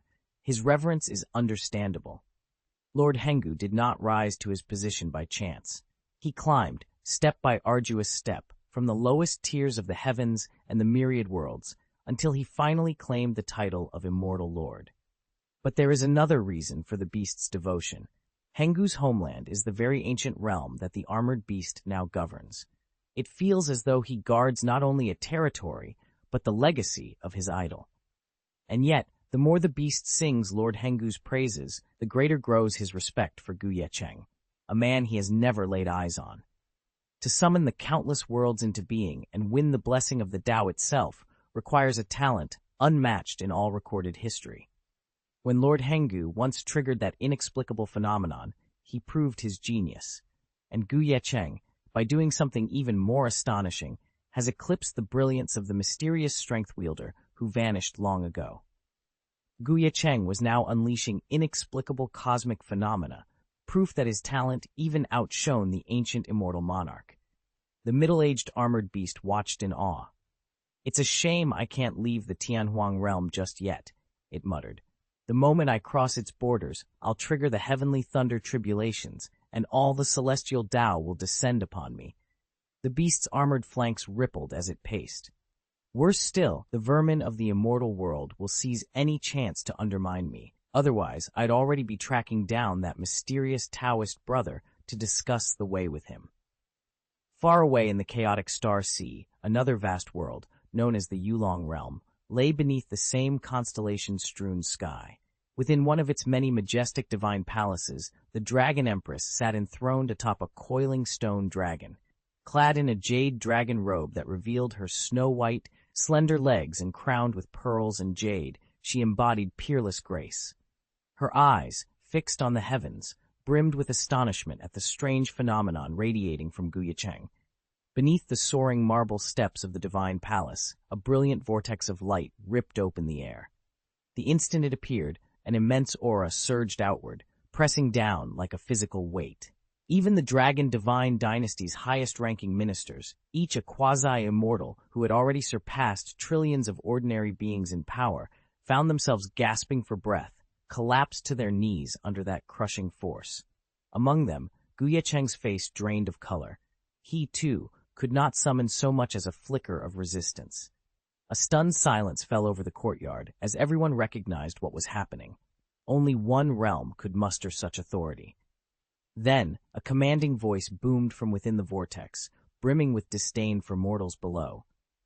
"Where is the Dragon Tamer Queen?" A decree from the upper realm has arrived. Kneel and pay her proper respect." The assembled quasi-immortals exchanged fearful glances.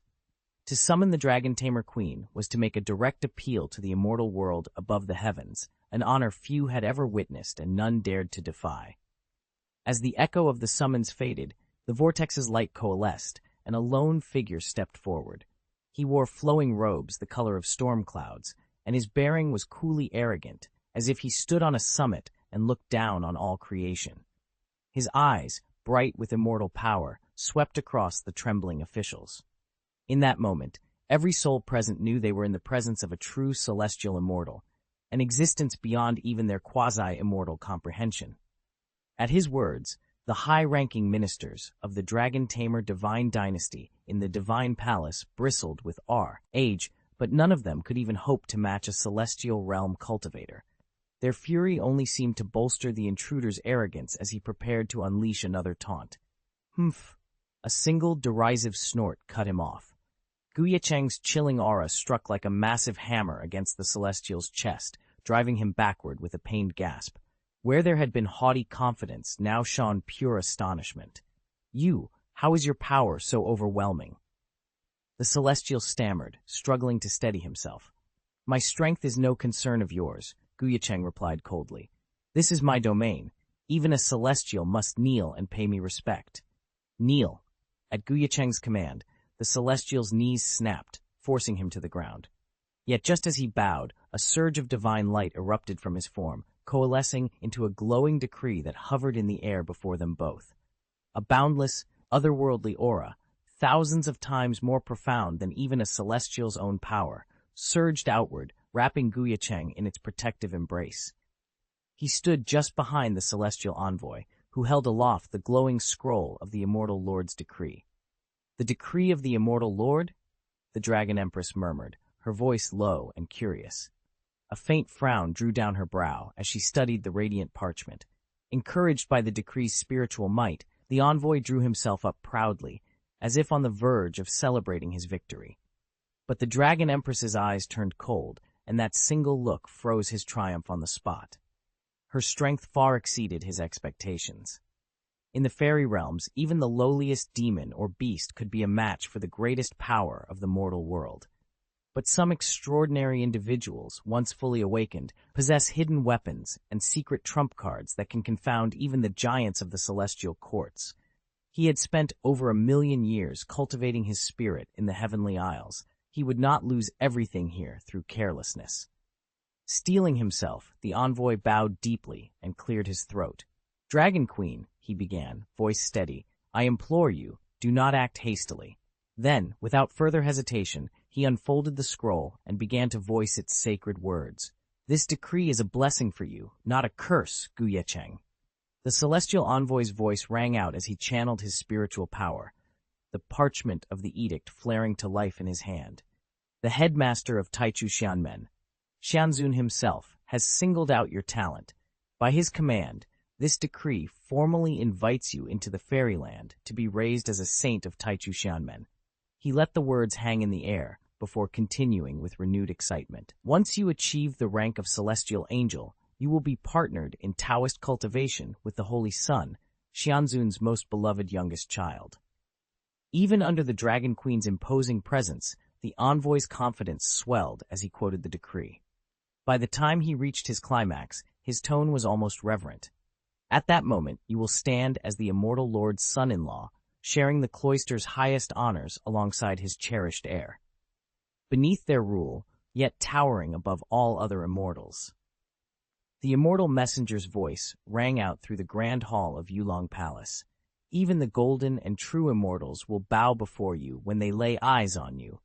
This is a once-in-a-millennium opportunity. If you let it slip away on a mere impulse, you will regret it for the rest of your life. Now, kneel and give thanks for the celestial decree, then come with me back to the immortal realm before it's too late." A tense silence fell over the assembled quasi-immortals. Their teeth gnawed at their lips in barely contained fury, but beneath the anger lay a flicker of desperate hope. For untold ages, cultivators from the lower realms had yearned for a chance to ascend. Yet even those who succeeded often arrived merely as common soldiers or lowly attendants in the upper realms. Peerless maidens sometimes became playthings for ancient powers, while extraordinary geniuses found themselves pressed into servitude as war slaves. Such humiliations were all too familiar. Ye Cheng stood at the edge of the gathering, his expression unreadable. The messenger's proud words stung, yet he could not deny the lure of a higher destiny. As the hall waited in anxious hush, he steeled himself to make the choice that would alter his fate forever. Chapter 12. The Empress's Pride. A hush fell over the grand courtyard of the Yulong Divine Dynasty as the celestial fairy messenger and his retinue arrived. Their mission, to propose an alliance sealed by marriage. Standing beside her dragon throne, Empress Yulong's aura coiled like living midnight, and the semi-divine envoys all shivered under its weight. The messenger, the tallest among them, bowed so deeply his forehead nearly touched the jade tiles.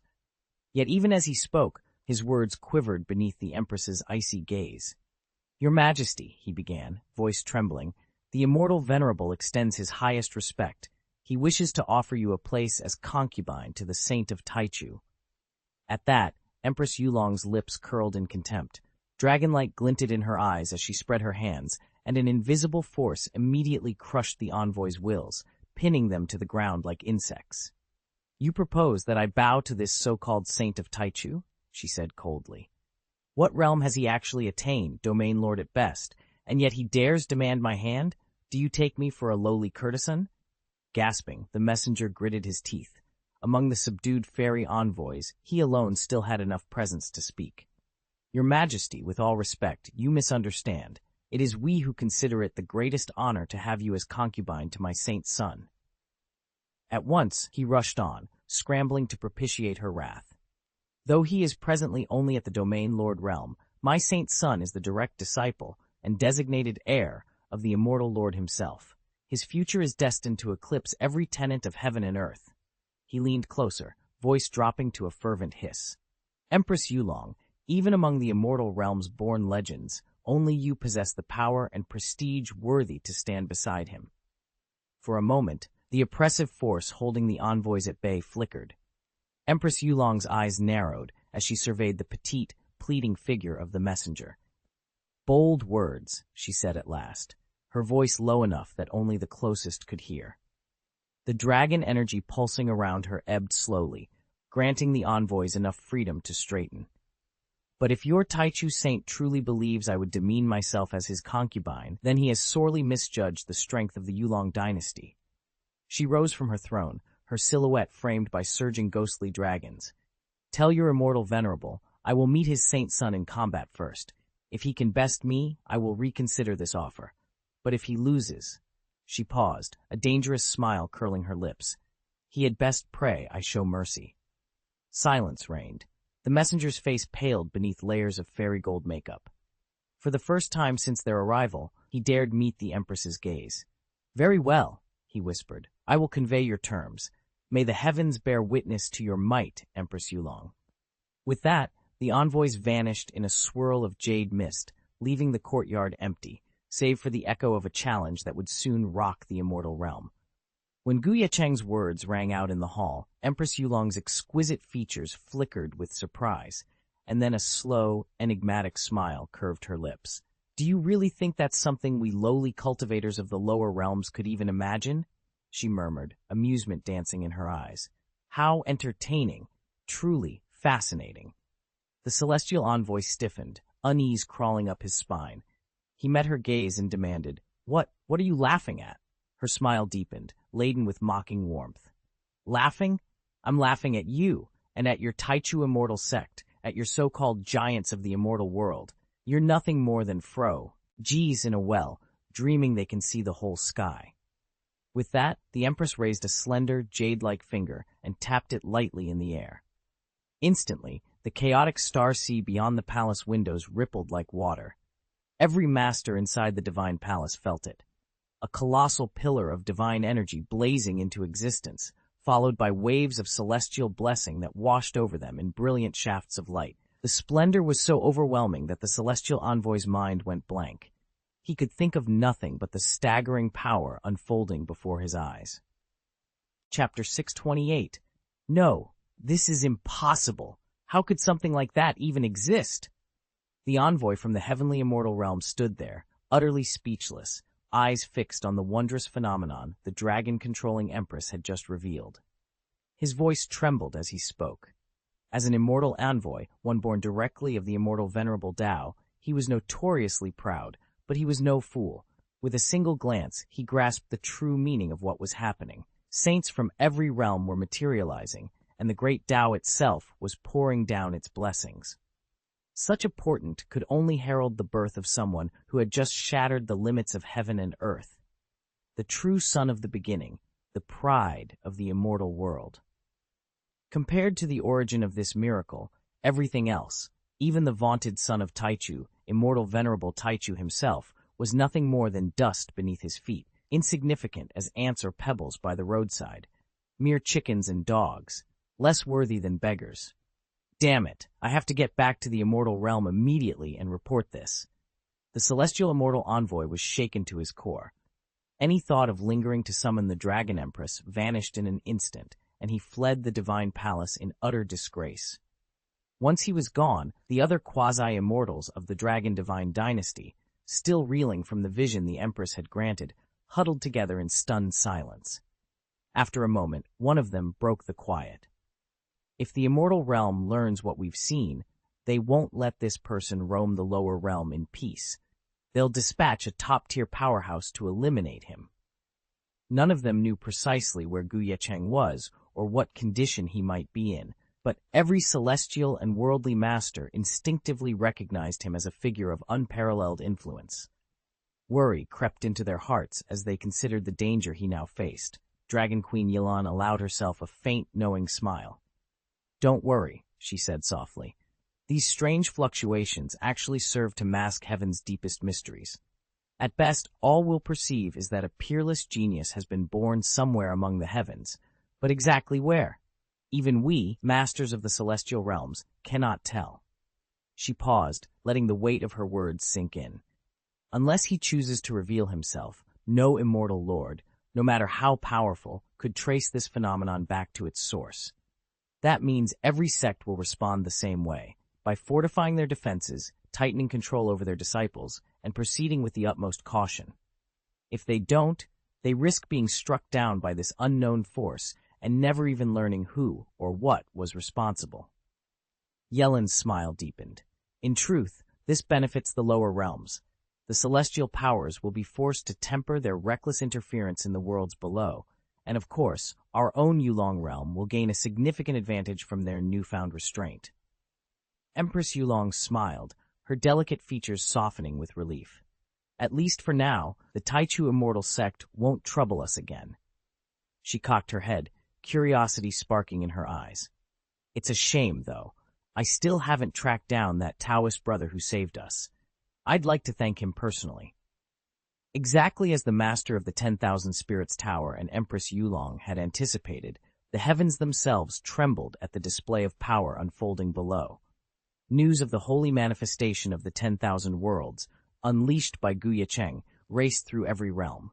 Even the mighty immortal worlds, long accustomed to bending lesser worlds to their will, paused in astonishment. A single mortal from the lower plane had shattered their expectations, his awakening forcing them to postpone any plans of conquest. Unaware of the cosmic ripple he'd caused, Ye Cheng remained perched in the heart of the 10,000 Dao Palace. His gaze was fixed on the broad pillar of light spiraling into the sky above him. In that dazzling column lay not only the sublime truths of the great Tao, splendors that few ever glimpsed, but also, at its very center, the secret artifact he hungered for. To most, the unfolding vision of ultimate cosmic unity would have been the crowning achievement of a lifetime. But for Ye Cheng, it was merely a prelude. He stretched out his hand, anticipation shining in his eyes. The real prize was hidden deep within that radiant core, and nothing would stand between him and the treasure that awaited. It was the great Tao's reward to Ye Cheng, an extraordinary blessing. And he wasn't the only one waiting in awe. Even the Dragon Queen and the Lord of the Ancients had pinned a thread of their spiritual consciousness to the unfolding scene. Under the watchful gaze of countless worlds, the sky above the 10,000 Dao's palace began to hum with power. A tremor of light coalesced at the center of the brilliant aura. Then, like a single golden spark, it expanded and dissolved the surrounding radiance, revealing its secret. Reflected in the eyes of every cultivator present, Ye Cheng included, was a flawless white flower bud. A flower bud? Someone whispered. Pure and unblemished, the bud stood closed atop a jade-smooth stem. In shape and size, it might have passed for a simple roadside blossom, had it not been so impossibly perfect. A bud that hasn't even opened, what kind of reward is this? Murmurs swept through the assembly. Even Ye Cheng found himself raising an intrigued eyebrow. But before long, Ye Cheng's eyes suddenly brightened. He'd remembered something. In the inherited memories of the Kangwu Immortal King, he had once read an account of this very flower bud. Astonishment welled up in him as he whispered, could it really be the legendary, the great Dao flower? At the same moment, cultivators and masters from countless worlds, each of them acquainted only with distant rumors, felt their hearts surge. All eyes turned eagerly toward the simple cluster of buds floating before them. Taking a steadying breath, Ye Cheng leapt forward. With one outstretched hand, he dared to touch the fragile petals. The instant his fingertip made contact, his entire mind was flooded by a brilliant radiance, the pure, unbroken light of the great Tao itself. It poured into his sea of consciousness, confirming beyond doubt what he had dared only hope. This unassuming blossom was the very treasure that had tempted even the Kangwu Immortal King. The universe's greatest secret of enlightenment, the great Tao flower, 10,000 years in bud, blooming in an instant. According to legend, the true form of the great Tao flower never reveals itself beyond its bud stage, yet the power it contains can illuminate a cultivator's path to ultimate understanding. And now, before him, was the long-lost bloom of Tao's very essence. If a cultivator channels their spiritual power into the bud, the great Tao blossom will unfurl fully. The moment its petals open, a mystical domain of Tao unfolds, and it draws its benefactor inside.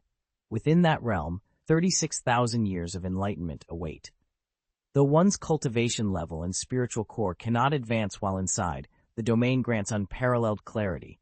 The true path becomes visible, new techniques crystallize, and extraordinary powers can be cultivated. To the outside world, these 36,000 years pass in the blink of an eye. For Ye Cheng, this is the ultimate boon, arriving just when he needs it most. With the insight granted by the great Tao blossom, he could spend 36,000 years probing the mysteries of the Tao. That alone would suffice for him to deduce the second chapter of Primordial Celestial Palace. Primordial Celestial Palace is the very foundation of Ye Cheng's cultivation, his core scripture and supreme inheritance.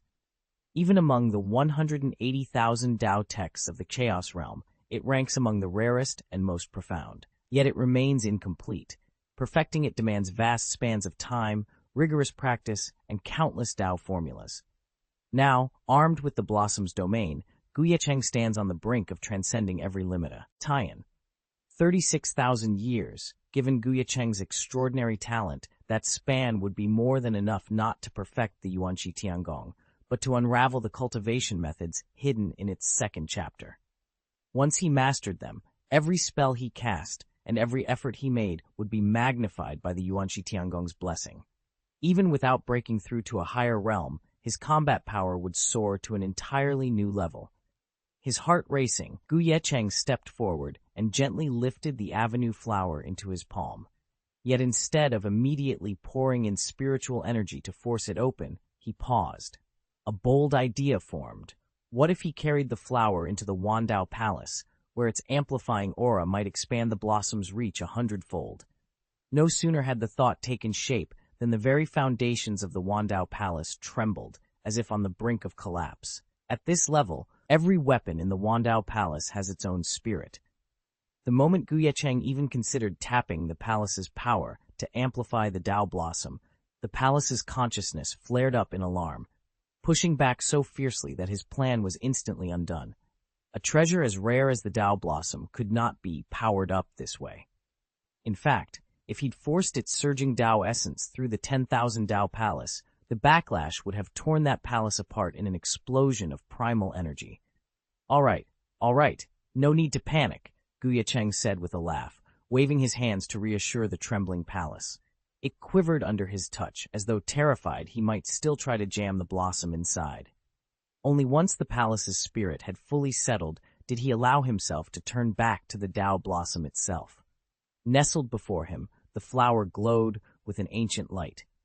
36,000 years of Tao essence pulsed within its delicate petals, an aura so profound that even without the palace's blessing, it felt more than enough to reshape an entire realm. Ye Cheng inhaled slowly, savoring the blossom's power. He knew that, while he could not rely on the 10,000 Tao palace to channel its might, the Tao blossom alone was a treasure beyond measure, and today it was finally his to command. Let's see what the Tao flower can really do, Ye Cheng whispered, his voice steady with resolve. Without hesitation, he extended a hand, and a stream of iridescent spiritual light poured from his fingertips. Drawing on every ounce of his inner power, he wove that energy directly into the delicate blossom hovering before him.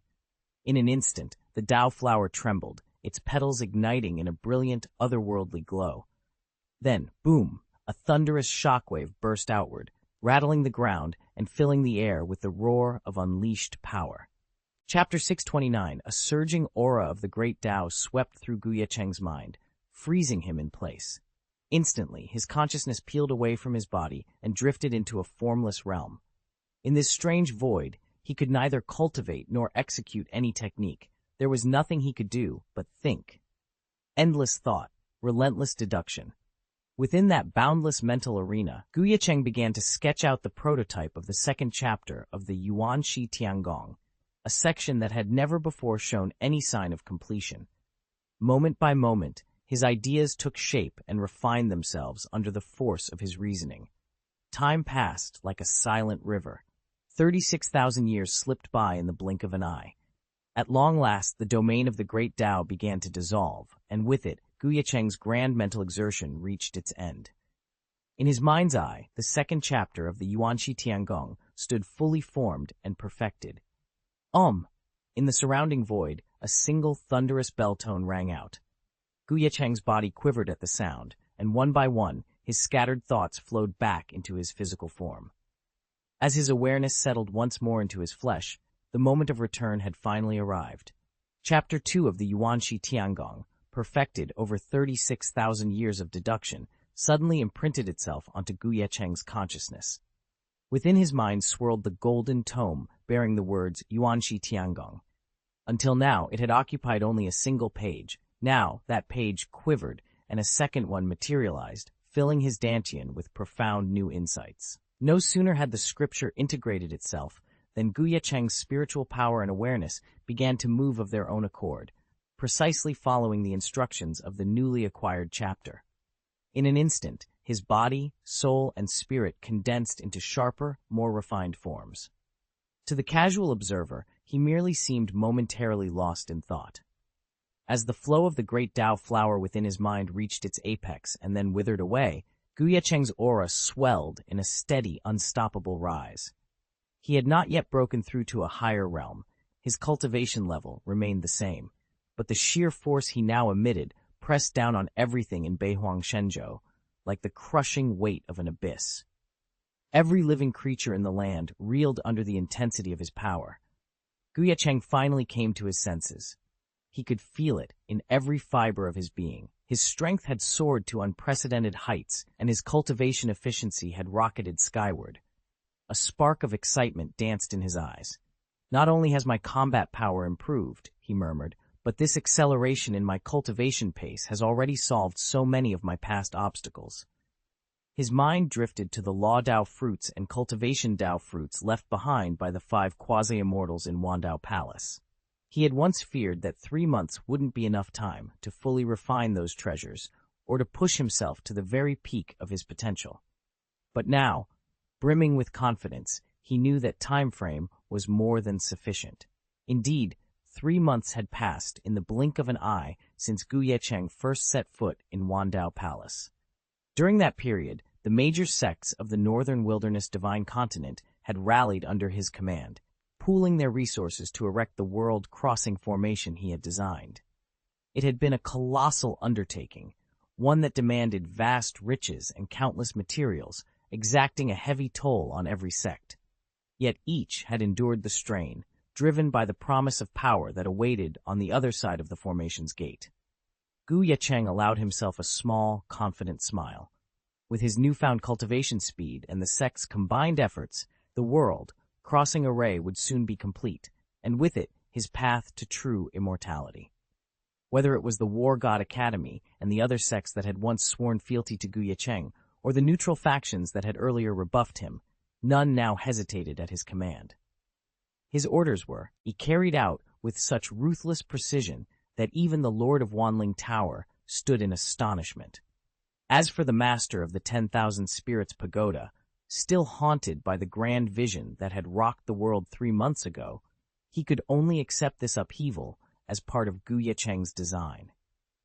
At that very moment, while the leading sects in the northern wilds were engrossed in erecting the Grand Realm Crossing Array, a boundless bank of thunderclouds gathered over Shenzhou. Centered on Shenwu City, that dark canopy spread out for hundreds of millions of miles, casting the entire Third Heavenly Gate under its shadow. Any cultivator who dared lift their gaze, no matter how low their cultivation, could see those looming mountain-like clouds of thunder, heavy with the promise of a storm unlike any they had ever known. "Is this the heavenly tribulation?" Ye Cheng whispered, eyes glued to the churning thunderclouds above.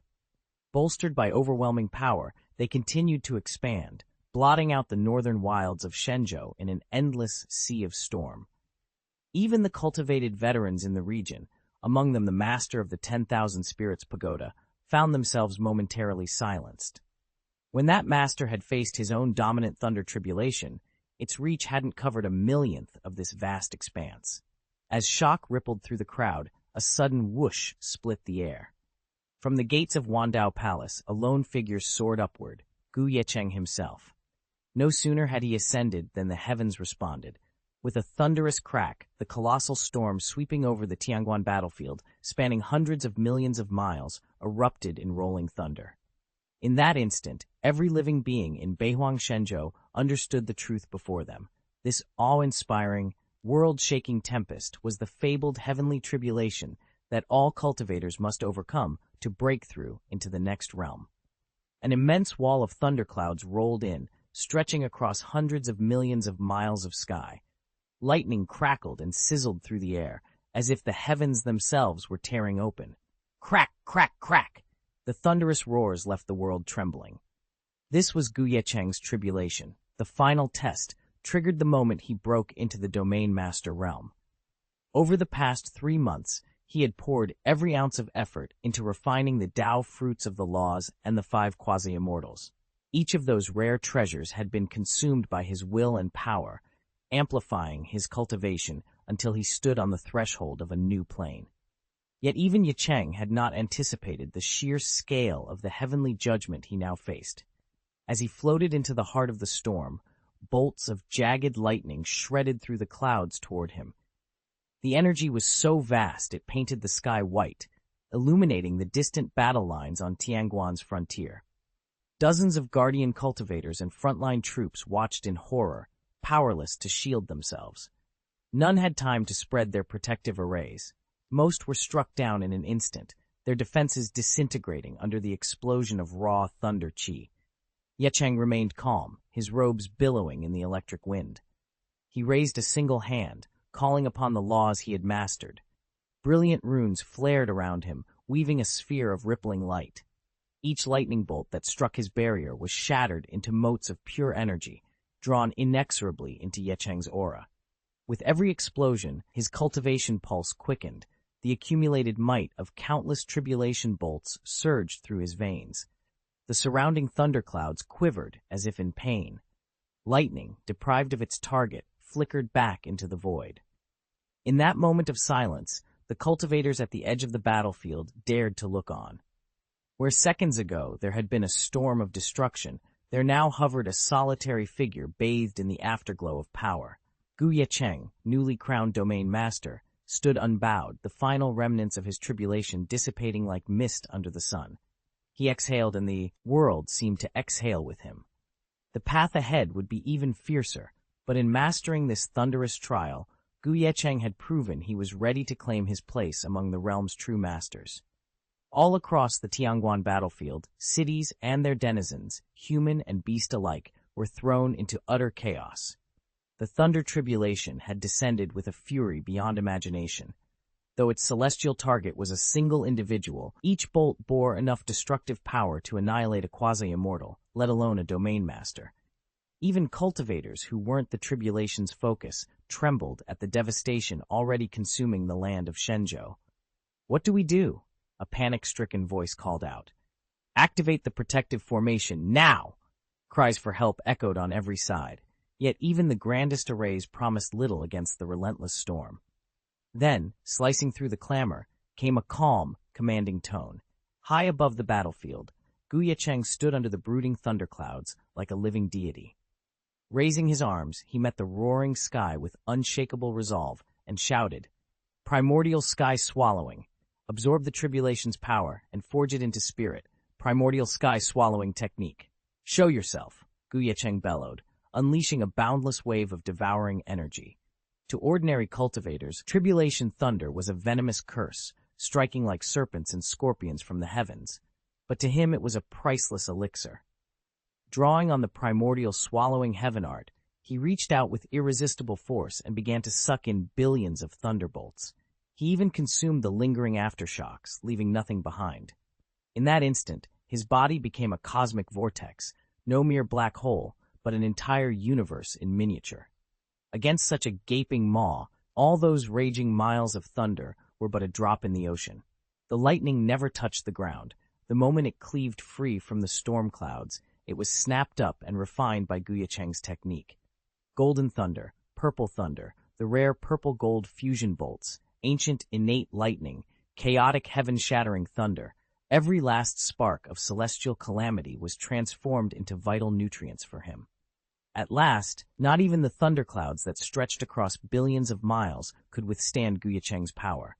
With unwavering focus, he drew them in, refining every spark of storm energy deep within his core.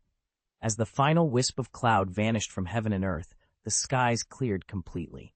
Slowly, Ye Cheng opened his eyes, and they blazed with a radiant, otherworldly light. Chapter 630. This thunder tribulation is exquisite, Ye Cheng exclaimed, eyes shining with triumph. Just moments ago, he had shattered the barrier into the Domain Master realm. Although he'd banked on the residual power from the 5 quasi-immortals' teachings, he still faced a desperate shortage of resources. The Taigu Alliance's reservoir of nearly 20 trillion immortal crystals had already been drained to support this breakthrough. Even so, his newfound realm remained unstable, until this tribulation of thunder struck. Each bolt of lightning crackled with primal energy, filling the void left by his exhausted stores. As the storm raged around him, he felt the realms within his grasp coalesce more firmly. Before his ascent, he commanded 199 domains. Now, after weathering the heavenly tribulation, he had unlocked over 10 additional domains in one colossal surge. Moreover, during his secluded sojourn in Wandao Palace, Ye Cheng had at last absorbed the remaining 20th of the 5 quasi-immortals' Tao fruits and their residual laws. Combined with today's revelations, he now wielded an astonishing 300 major Tao domains, each potent enough to overwhelm 10 ordinary counterparts.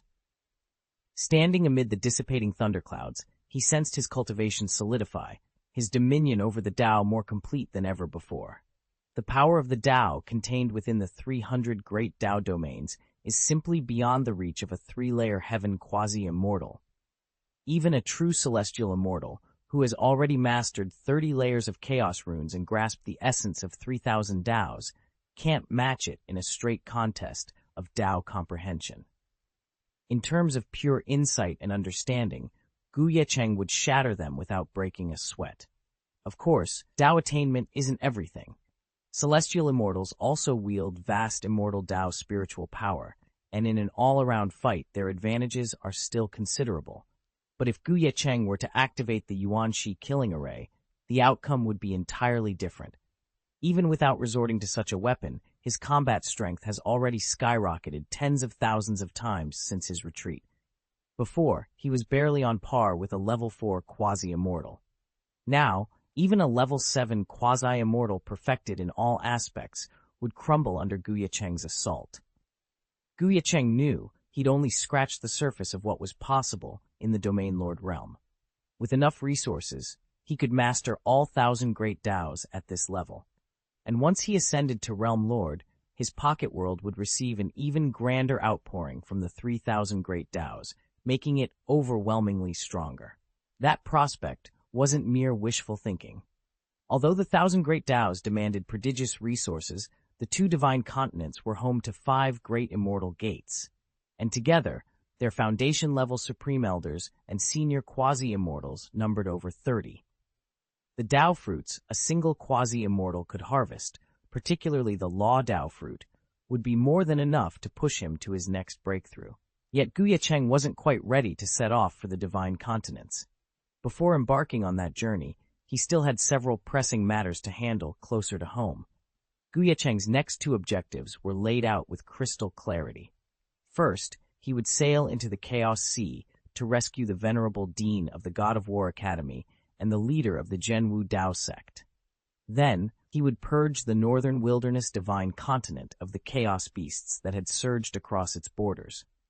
This mission served more than a straightforward rescue and extermination. It would secure the continent long after his departure and, more pressingly, grant him the opportunity to refine additional Dao domains. At present, Ye Cheng had amassed 300 Dao domains, 30 short of the 330 he needed to form the legendary 33 Heavenly Yuanling Array. That array was the crowning achievement recorded in the 2nd chapter of Yuanxi Ti, Ayangong, a supreme killing formation that Ye Cheng himself had painstakingly deduced. Although its raw destructive power fell slightly below that of the famed Yuanxi killing formation, the 33 Heavenly Yuanling Array excelled as a force multiplier, a vital auxiliary formation. Unlike traditional arrays built from forbidden runes etched into rare divine materials, and unlike the Juxian and Yuanxi killing formations, which depended on a lattice of 4-tier killing swords for their core structure, the 33 Heavenly Yuanling Array operated on an entirely different principle, a subtle weaving of condensed Dao energy. With 30 more domains to refine, Ye Cheng knew that once the array came alive beneath his command, no foe, mortal or monstrous, would stand in his way. Ye Cheng stood at the center of the clearing, his Dao domain flaring outward like a luminous eye in the dusk. Every formation marker, each inscrutable symbol etched into the ground, was a direct projection of his own Dao domain, refined and multiplied. He whispered the final incantation under his breath. 330 great Daos converging, evolving through 33 days, Yuanling formation, manifest.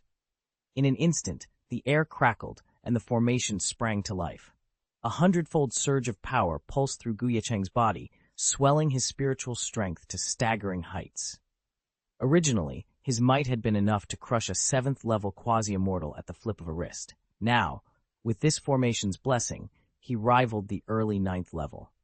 Only an 8th-level quasi-immortal would stand above him, yet even then, the gap between them had narrowed dramatically. Moreover, the Yuanling formation did more than amplify raw power. Every spell he cast, no matter how arcane, now drew far less spiritual energy and essence. His Chaos Dao techniques, notorious for their ravenous appetite, required only a fraction of their usual reserves. Forbidden blood-burning arts, which once drained his life force to the brink, now cost him half as much vitality. With the 33-day Yuanling formation anchored to his will, Ye Cheng felt invincible and more prepared than ever to face whatever threats lay ahead. Ye Cheng's heart pounded as he weighed the risks. If I trigger the 33 Heavens Yuanling formation, it will cost me half of my essence and blood, but its protective aura lets me wield the Yuanxi killing formation, which normally consumes 25% of my lifeblood, for just that same 25% rather than half, he muttered. He paused and clenched his fist. Better yet, under the 33 Heavens formation, the Yuanxi killing formation's single, devastating slash will bloom into 3 consecutive sword strikes. The Yuanxi killing formation was Ye Cheng's ultimate technique, evolving in tandem with his own power. As a Saint King realm cultivator, he could only threaten lower-tier golden immortals, His one-sword death blow was barely enough to fell a mid-level golden immortal. Now, at the pinnacle of the Domain Lord realm, everything had changed. Ye Cheng stared into the distance, his mind racing with possibilities. If he were to activate the primordial slaughter formation once more, he would instantly ascend to the 7th level of the golden immortal realm, gaining the power to shatter entire lineages. But that wasn't all. The formation's foundation rests on 4-tiered slaughter swords, and right now those blades are only of the dominant tier. Against a true immortal, they would hardly be more than a nuisance. Yet Ye Cheng held a trump card. Over the past weeks, he had gathered the 5 quasi-immortal weapons, each a treasure forged by near-immortals of legend. He poured their potency into his own primordial slaughter sword, elevating it to the quasi-immortal rank. When he rebuilt the primordial slaughter formation with this newly empowered blade at its core, its destructive force would surge beyond imagination. At that point, even if a single strike couldn't pierce a true immortal's defenses, 3 successive slashes would be enough to obliterate a 9th-level golden immortal without a second thought. The math was simple. 3 quasi-immortal level attacks, unleashed in rapid succession, would overwhelm any mortal or divine aura. Ye Cheng's gaze hardened. His recent breakthrough, shattering the heavenly Tao's barrier, invoking the saintly visions of the 10,000 worlds, and earning the great Tao's blessing, had yielded unprecedented rewards. But every gift has its price, and such power inevitably paints a target on the one who wields it. As he prepared for the next cycle of cultivation, he knew that danger lurked in every shadow. Still he smiled. Let them come. They would learn what it meant to face the primordial slaughter formation at its full might. For now, the great sects of the celestial and immortal realms still pay me no mind. But the 5 great sects of Xianxia dwell on the same Tianquan continent, and they must have sensed that grand vision emerge from Beihuang Shenzhou. With only a moment's thought, they'll know who unleashed it. Ye Cheng. That means when I return to the twin Shenzhous to settle accounts, I'll face foes far more terrifying than I ever anticipated. It's precisely why I've resolved to venture into the Chaos Sea. If I can master the 330 great Tao domains and forge the 33 days Yuanling formation, even a golden immortal in Xiling Shenzhou will be powerless against me. With that formation's blessing, I won't merely contend with them. I can obliterate them. As for any power above the golden immortal tier daring to descend on Xiling Shenzhou, I am not concerned. The heavenly laws and the Tao's immutable rules are on my side. When a golden immortal descends, heaven itself rises against him, and the laws of the Tao become his executioner. Any true immortal who dares to cross into the heavenly realm, let alone challenge Ye Cheng, would be torn apart by countless cosmic forces before he even set foot on the clouds, obliterated without a trace. Realizing the hopelessness of summoning aid from above, Ye Cheng made his decision. He shut out all distractions, focused his intent, and reactivated the primordial celestial palace. In that instant, every atom of his being charged with its power, and his form blossomed into a shimmering arch of rainbow light. With the palace as his engine, he tore through the void, heading straight for the legendary Chaos Sea. Below him, the Chaos Sea raged with endless thunderous tides. Its waters swarmed with feral creatures born of the void, beasts whose raw strength was matched only by their mindlessness. Only those chaos beasts who had pushed themselves into the domination realm or higher developed independent thought. This lack of reason was mankind's greatest safeguard, the very reason the northern wilderness divine continent had endured for untold eras. For without cunning, these monsters were no more formidable than a child brandishing a blade. And so, racing toward the roiling waves of the Chaos Sea, Ye Cheng prepared himself for whatever savage trials lay ahead. Although the task was perilous, it wasn't insurmountable, so long as one proceeded with caution. No 2 men understood this better than the venerable Dean of the God of War Academy and the Grandmaster of the Zhenwu Dao sect. Now, far out in the chaotic expanse of the Chaos Sea, and nearly 1,000,000 miles from the northern wilderness continent, they stood side by side on a lonely island. Both were middle-aged men clad in Taoist robes, figures so legendary that any cultivator from the northern wilderness continent who laid eyes on them might have thought their spirit had conjured an apparition. After all, these were the very masters said to have vanished into the Chaos Sea, the indomitable war god Dean and the esteemed Zhenwu sect master. Once they had strode the heavens like immortal titans, their presence alone enough to command reverence. Yet now, the two supreme sea masters cut a far different figure. Their flowing robes were shredded, stained with dark blotches of blood. Each man's face bore the strain of recent struggle, their expressions edged with both fatigue and resolve. Stranded together on this desolate isle, they appeared less like near-omnipotent cultivators and more like weary soldiers who had just survived the fiercest of battles. Still, beneath the grime and exhaustion, their eyes burned with unbroken will, proof that, even at the edge of peril, defeat was not yet an option. The little island was now completely encircled by 100,000 chaos beasts. Yet neither Dean, the war god, nor the Zhenwu sect master showed so much as a flicker of doubt. On the contrary, as they surveyed the endless tide of monsters, their eyes burned with excitement. Fresh cultivation resources, delivered right to our door, the Zhenwu sect master laughed, casually swatting down more than a dozen chaos beasts with a single gesture. Dean the war god grinned in agreement. This expedition has tested us more than any before, but the spoils are equally great. He paused, eyes shining. They say fortune and misfortune are intertwined. Today, I feel that truth more than ever. Chapter 6:31. As the Dean of War god spoke, he swept his blade through the air and cut down more than a dozen chaos beasts that had surged toward the island.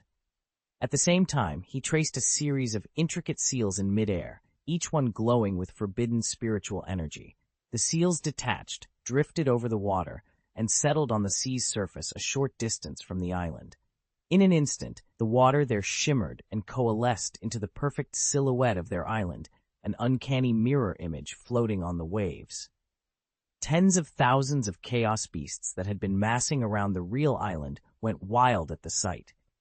70% of them broke away, stampeding toward the Phantom Isle. Yet with a single gesture, the Dean of War god and the Zhenwu sect master combined their auras and instantly halved the assault's force. The remaining 30% of the beasts were crushed beneath the two masters' joint pressure in a heartbeat. Meanwhile, the 70% that had charged off after the spectral island found themselves ensnared in the forbidden array. Bound by its runes, they could not break free until every last trace of stored spiritual power had been spent. What remained, then, were the cultivators of the northern wilderness, tasked with guarding the third heavenly gate, facing an even greater challenge. An army of trapped but still dangerous chaos beasts loomed just beyond the barrier of the array, and until its energy drained completely, none of them could move again under their own cunning. It was a perilous puzzle that none of them could afford to underestimate. Ye Cheng and his fellow Supreme Master dispatched the final Chaos Beast in an instant. Even after cutting down more than 30,000 of those ferocious creatures, they didn't slow a step. It soon became clear just how terrifying their power was. Both had already broken through to the mid-stage of Supreme Master cultivation. With the last monster slain, the two cultivators gathered the beast's bodies and raced to the island's heart. There, half buried in ancient stone, lay a vast formation that glowed with silent energy. Ye Cheng and his companions stepped before it, raised their arms in unison, and flung all 30,000 corpses into the array's center. In an instant, a tremendous explosion of light and sound filled the air.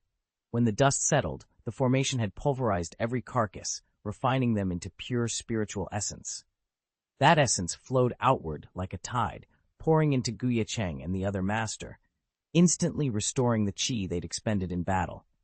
Even their cultivation bases creaked under the influx of power, rising ever so slightly higher than before. It wasn't a monumental breakthrough, but every step forward mattered in the trials yet to come. They'd finally broken through into the Saint Realm. Under normal circumstances, cultivators at this level might spend 100 years just to inch forward. But these two masters? A single day of battle had propelled their cultivation onward. The speed of their advancement was nothing short of terrifying. I still can't fathom how this formation was built, the war god Dean admitted, voice low. Without it, we never would have held on this long. They stood at the heart of the island's ancient formation, drawing in its recycled spiritual power. For them, this hidden network of runes and channels had been nothing less than a lifeline ever since they were swept into the Chaos Sea.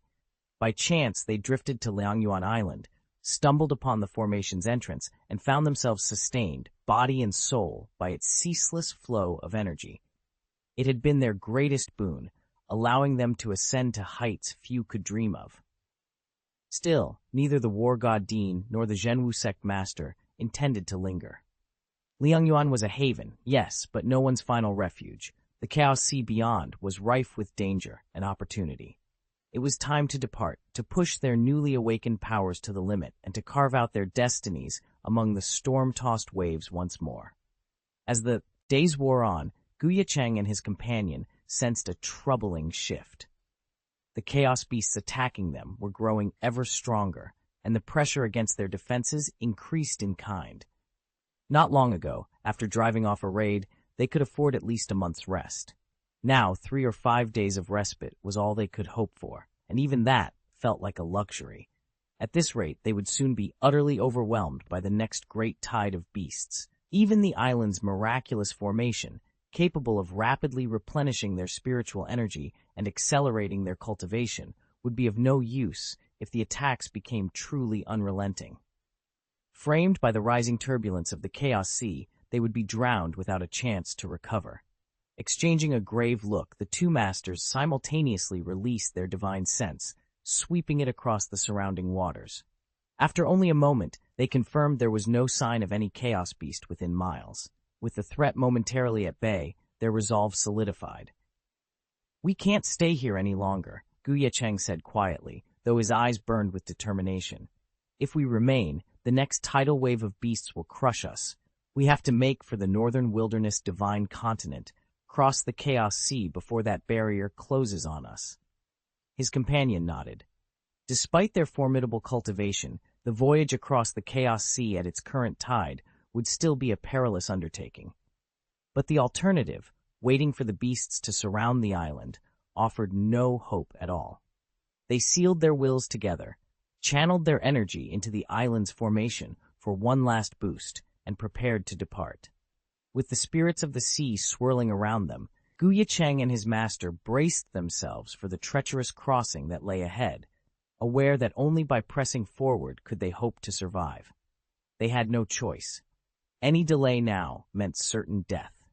Their only hope lay in crossing the Chaos Sea and forcing their way through the beast tide. Moments after Ye Cheng and his fellow master soared into the sky, aligning their course for the northern wilderness divine continent, a tremor rippled through their divine senses. Suddenly, an unimaginable presence swelled all around them. A thunderous roar split the air. Ye Cheng and his companion froze in midair as countless auras slammed into their awareness. On the edge of their consciousness, they counted, bewildered. 1, 2, 3, 10, 100, 1,000, 10,000, 100,000. In an instant, 100,000 chaos beasts burst from the sea, their forms filling every horizon. But that was only the beginning. From the deeper waters poured wave after wave, hundreds of thousands more, until, without warning, the island beneath them was encircled by over 1 million snarling creatures. Ye Cheng's heart plunged into his boots. The ground trembled with the weight of the beast tide, and the two cultivators hovered at its very center, trapped by an endless sea of ravenous foes. Ye Cheng and Dean, the god of war, exchanged a look of pure despair. It wasn't just the unbearable weight of millions of chaos beasts pressing in on them. It was the discovery that over 100 of those creatures had already reached the domination realm. Normally, a single chaos sea tide might spawn 2 or 3 domination realm beast kings, an astonishing event in itself. Yet here, before their eyes, stood more than 100, and 30% of them had attained the pinnacle of domination realm power, each one tens of times stronger than Ye Cheng and Dean combined. How is this possible? Dean's voice trembled with disbelief. Horror shone in his eyes as he stared down the unending horde. Ye Cheng's heart pounded. "What's happening?" he whispered, every instinct screaming that they were hopelessly outmatched. The two masters froze, hearts pounding in terror as the swirling maelstrom of the Chaos Beast tide threatened to close in around them. It's simple. A cold, mocking voice cut through the tumult. These adorable Li TTL creatures are being cultivated by someone behind the scenes. Their eyes widened. Before them, materializing atop a drifting cloud of dense chaos chi, stood a young man in a black robe. His dark brows were knotted in gravity, his gaze heavy with power. Though he appeared no older than 20, the raw, boundless chaotic energy rippling around him spoke of mastery far beyond the domination realm. Wherever he passed, even the Chaos Beast Kings fell silent and bowed in respect. "This," one of the masters whispered, dread tightening his chest. "Who is he?" The other master swallowed hard. "He's broken through the limits of mankind. He's reached the quasi-immortal realm, beyond our comprehension." On the cloud's edge, the young man's lips curved into a faint, mocking smile. "You're asking why a quasi-immortal would appear in this chaotic sea?" His voice was low, but it rumbled with authority. A cold shiver ran down both masters' spines. Faced with such an overwhelming presence, they suddenly understood the true meaning of crisis. They knew in their bones that they had just uncovered something monumental, something worth warning their compatriots in Beihuang Shenzhou about. All they wanted was to flee this island and carry word of the conspiracy home. But the quasi-immortal could already see their intent. Before either master could speak, he sneered, contempt glittering in his eyes. "You're still worrying about your precious Beihuang Shenzhou?" he mocked. "Such lofty ambitions, how touching, but you do well to abandon them." With a graceful motion of his hand, he activated the island's ancient formation. Instantly, the runes carved into the rocks blazed to life. This device was designed to crush chaos beasts and convert their raw, violent energy into a refined spiritual power for cultivators to absorb. Under the quasi-immortal's will, its refinement speed soared, dozens of times faster than before. Watching that spectacle, the war god Dean and the Zhenwu sect master felt their blood run cold. It was obvious the quasi-immortal believed he was the first to rediscover this long-lost formation, and he would never let them claim it as their own. Ye Cheng's eyes went wide as the hidden runes along the chamber walls flared to life. "So that's it," he muttered. This wasn't a natural barrier at all, but a mechanism the quasi-immortal set up ages ago. The figure before him, pale, timeless, and exuding disdain, smiled thinly. "You're exactly right. From the very moment you stepped onto this island, I sensed your presence." He paused, as if savoring the realization. "Such a pity. Had you remained here, obediently submitting to my so-called troop trainings, you might have lived another month at least. But you insisted on leaving. So I'm afraid you'll stay." With a single graceful motion of his hand, the quasi-immortal signaled the hidden guardians.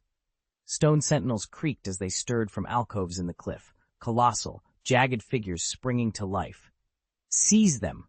he commanded, voice echoing off the cavern walls. Ye Cheng's heart thundered, but he squared his shoulders, drawing his gleaming sword. A surge of cold fire crackled along the blade's edge. "I won't be your prisoner," he declared. "If you want me to stay, you'll have to kill me first." The immortal's laughter rang out, hollow and unyielding. "Very well, Ye Cheng. Let us see if your will is as strong as your pride."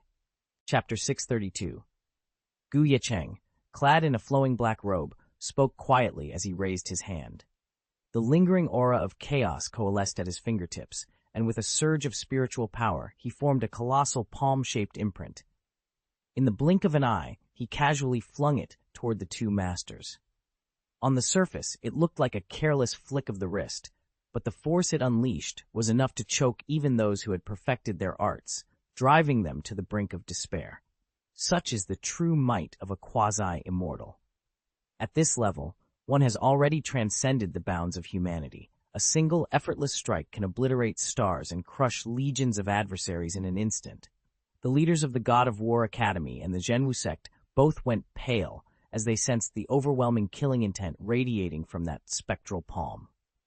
Yet they were not ordinary cultivators, but the foremost heroes of the Northern Wilderness Divine Continent, the pinnacle of millions of lives. Given enough time, they too could walk the immortal path and rise to quasi-immortality, perhaps even surpassing Ye Cheng himself.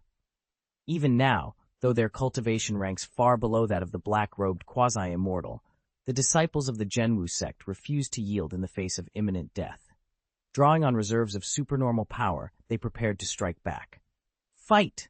the Zhenwu sect master bellowed. In an instant, 13 master-level divine weapons materialized behind him, each an ancestral heirloom of the sect, several forged from his own life force over hundreds of thousands of years. Without hesitation, he poured his blood, spirit, and will into them, weaving their energies into the legendary Heavenly Soldiers formation. The air trembled as the 13 weapons spun into position. Their overlapping runes flared like a coiling dragon that swallowed sun and moon, shrouding the stars in its shadow. Opposing the dark palm imprint hurtling toward them, the sect master's cultivation surged to its peak. At the final moment, he shifted the formation's seal. With a thunderous roar, the Heavenly Soldiers formation detonated in a blinding cascade of light and power. This ultimate killing art, passed down through countless generations, erupted with might that brushed the threshold of quasi-immortal strength. For a heartbeat, it seemed as though heaven and earth themselves might be torn asunder. Once the Zhenwu sect's Grandmaster triggered the 13 soldiers and unleashed the heaven-destroying soldier formation, their combined might leapt in power by dozens of fold, an assault so fierce even those approaching the quasi-immortal realm would recoil. At that very moment, the commander of the war god Lethlear stepped forward. "Very well," he bellowed, eyes blazing. "I will fight to my last breath. I will never yield. War god, shield my flesh. O hero of the northern wastes, hear my soul's plea. Return to aid future generations. Help them shatter our enemies' ranks." He thrust both arms skyward and roared, "Unleash the ultimate war god's sky-shattering technique." With that cry, his body convulsed. His head seemed to explode outward in a fountain of life essence and blood. The first detonation consumed 10% of his vital force, forging a towering war god phantom that shimmered into existence behind him. Before anyone could react, he triggered 9 more successive detonations, each one consuming 99% of his remaining essence in a blinding flash.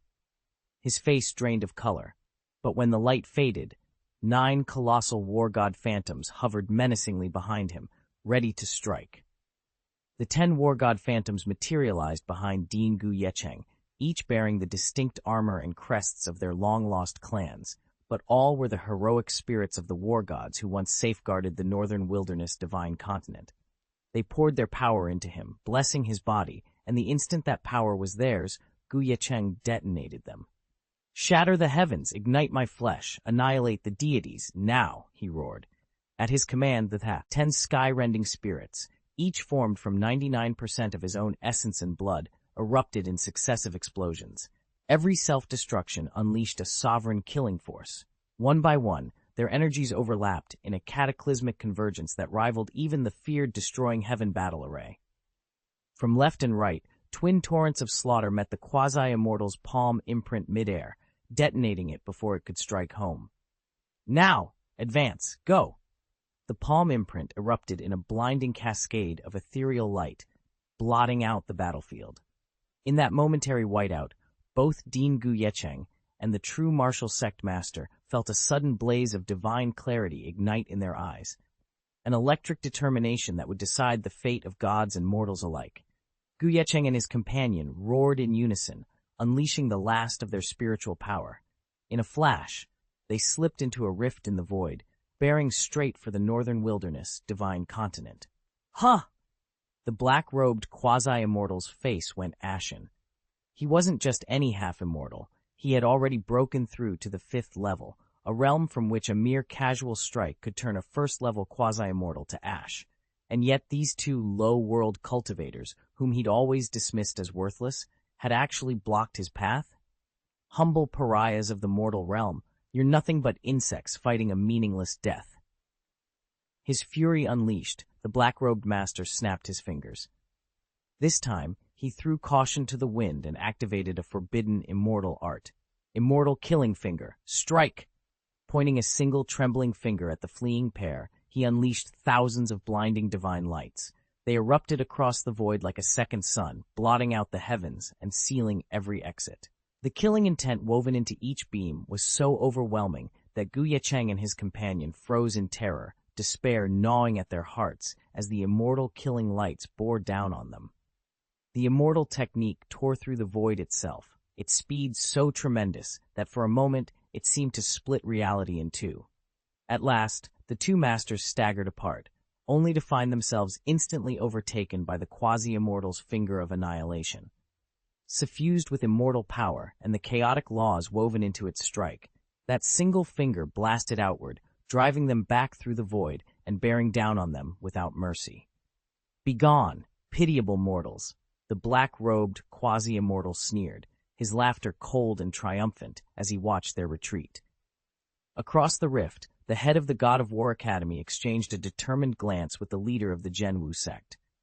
Neither despair nor hesitation flickered in their eyes, only a fierce, unyielding will to stand and fight. "Retreat is no longer an option," the Academy head murmured, voice steady. "We stand our ground to the very end." Without another word, the two masters unleashed the last reserves of their blood essence and spirit energy. Glowing a deep crimson, their combined aura flared like twin suns, ready to crash against the immortal destroying finger in a final, desperate assault. And in that instant, thud, thud, footsteps soft yet resolute sounded behind them.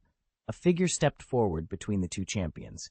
Two hands came to rest lightly on their shoulders, one on each side. Ye Cheng stood there, calm and unshaken, his eyes alight with a quiet power. At his arrival, the air itself seemed to still, as if fate had frozen for a single heartbeat, waiting to see what would happen next. In the next instant, just as the two masters were about to ignite their lifeblood techniques and fight to the death, a sudden interruption stopped them in mid-ritual. "Who goes there?" they called out, weapons poised. Both cultivators froze. Even the black-robed quasi-immortal lifted an eyebrow.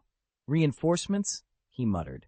As the newcomer stepped into view, a young swordsman in flowing white robes, contempt flickered across the quasi-immortal's face. Domain Lord Realm at best, a cultivation level so meager that, even multiplied 1,000-fold, he could only match the strength of a single master. What difference could he possibly make? The two masters exchanged the same dismissive glance.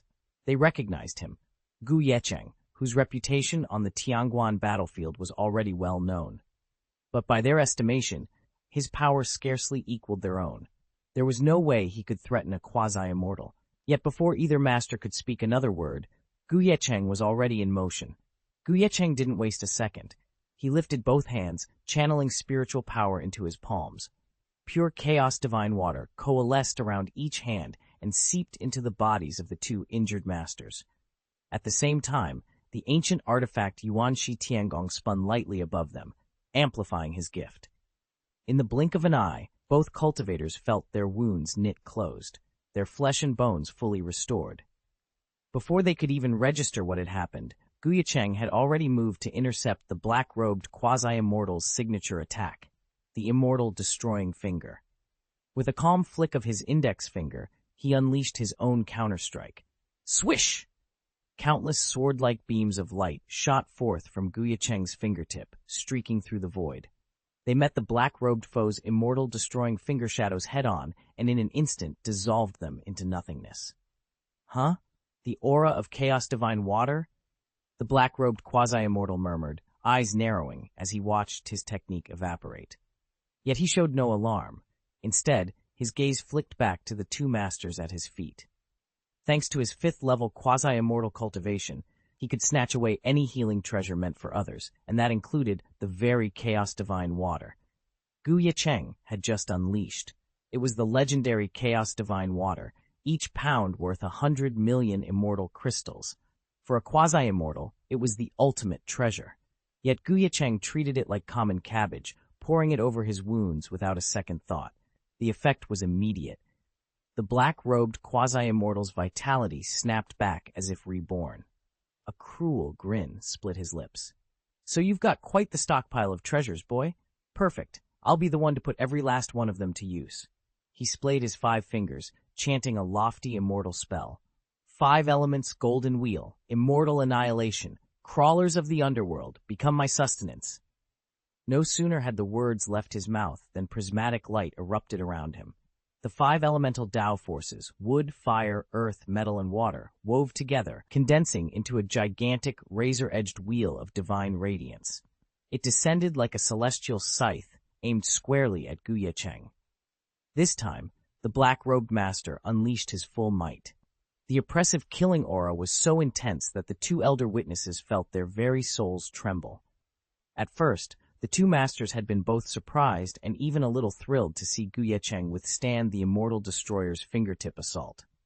They'd assumed that, although he could never truly match the black-robed quasi-immortal, he might at least hold his ground with some clever technique.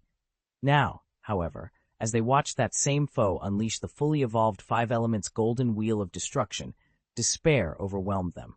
Wherever the golden wheel spun, the void itself convulsed with bizarre, unearthly phenomena, realms collapsing and reforming in a storm of chaos.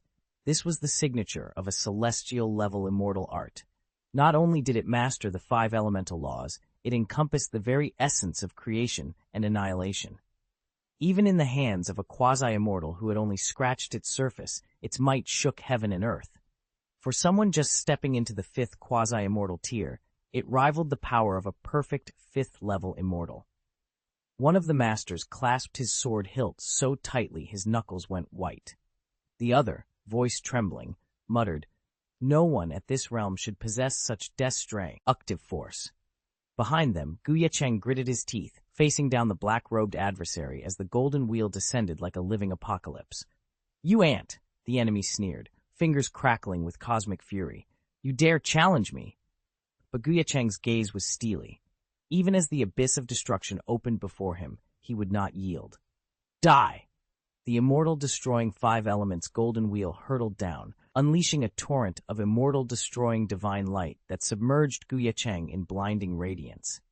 Cloaked in black, the quasi-immortal sneered, certain he would witness Ye Cheng's end, and seize all the Taoist breakthroughs the young cultivator had fought for his entire life. In the next instant, that triumphant grin froze.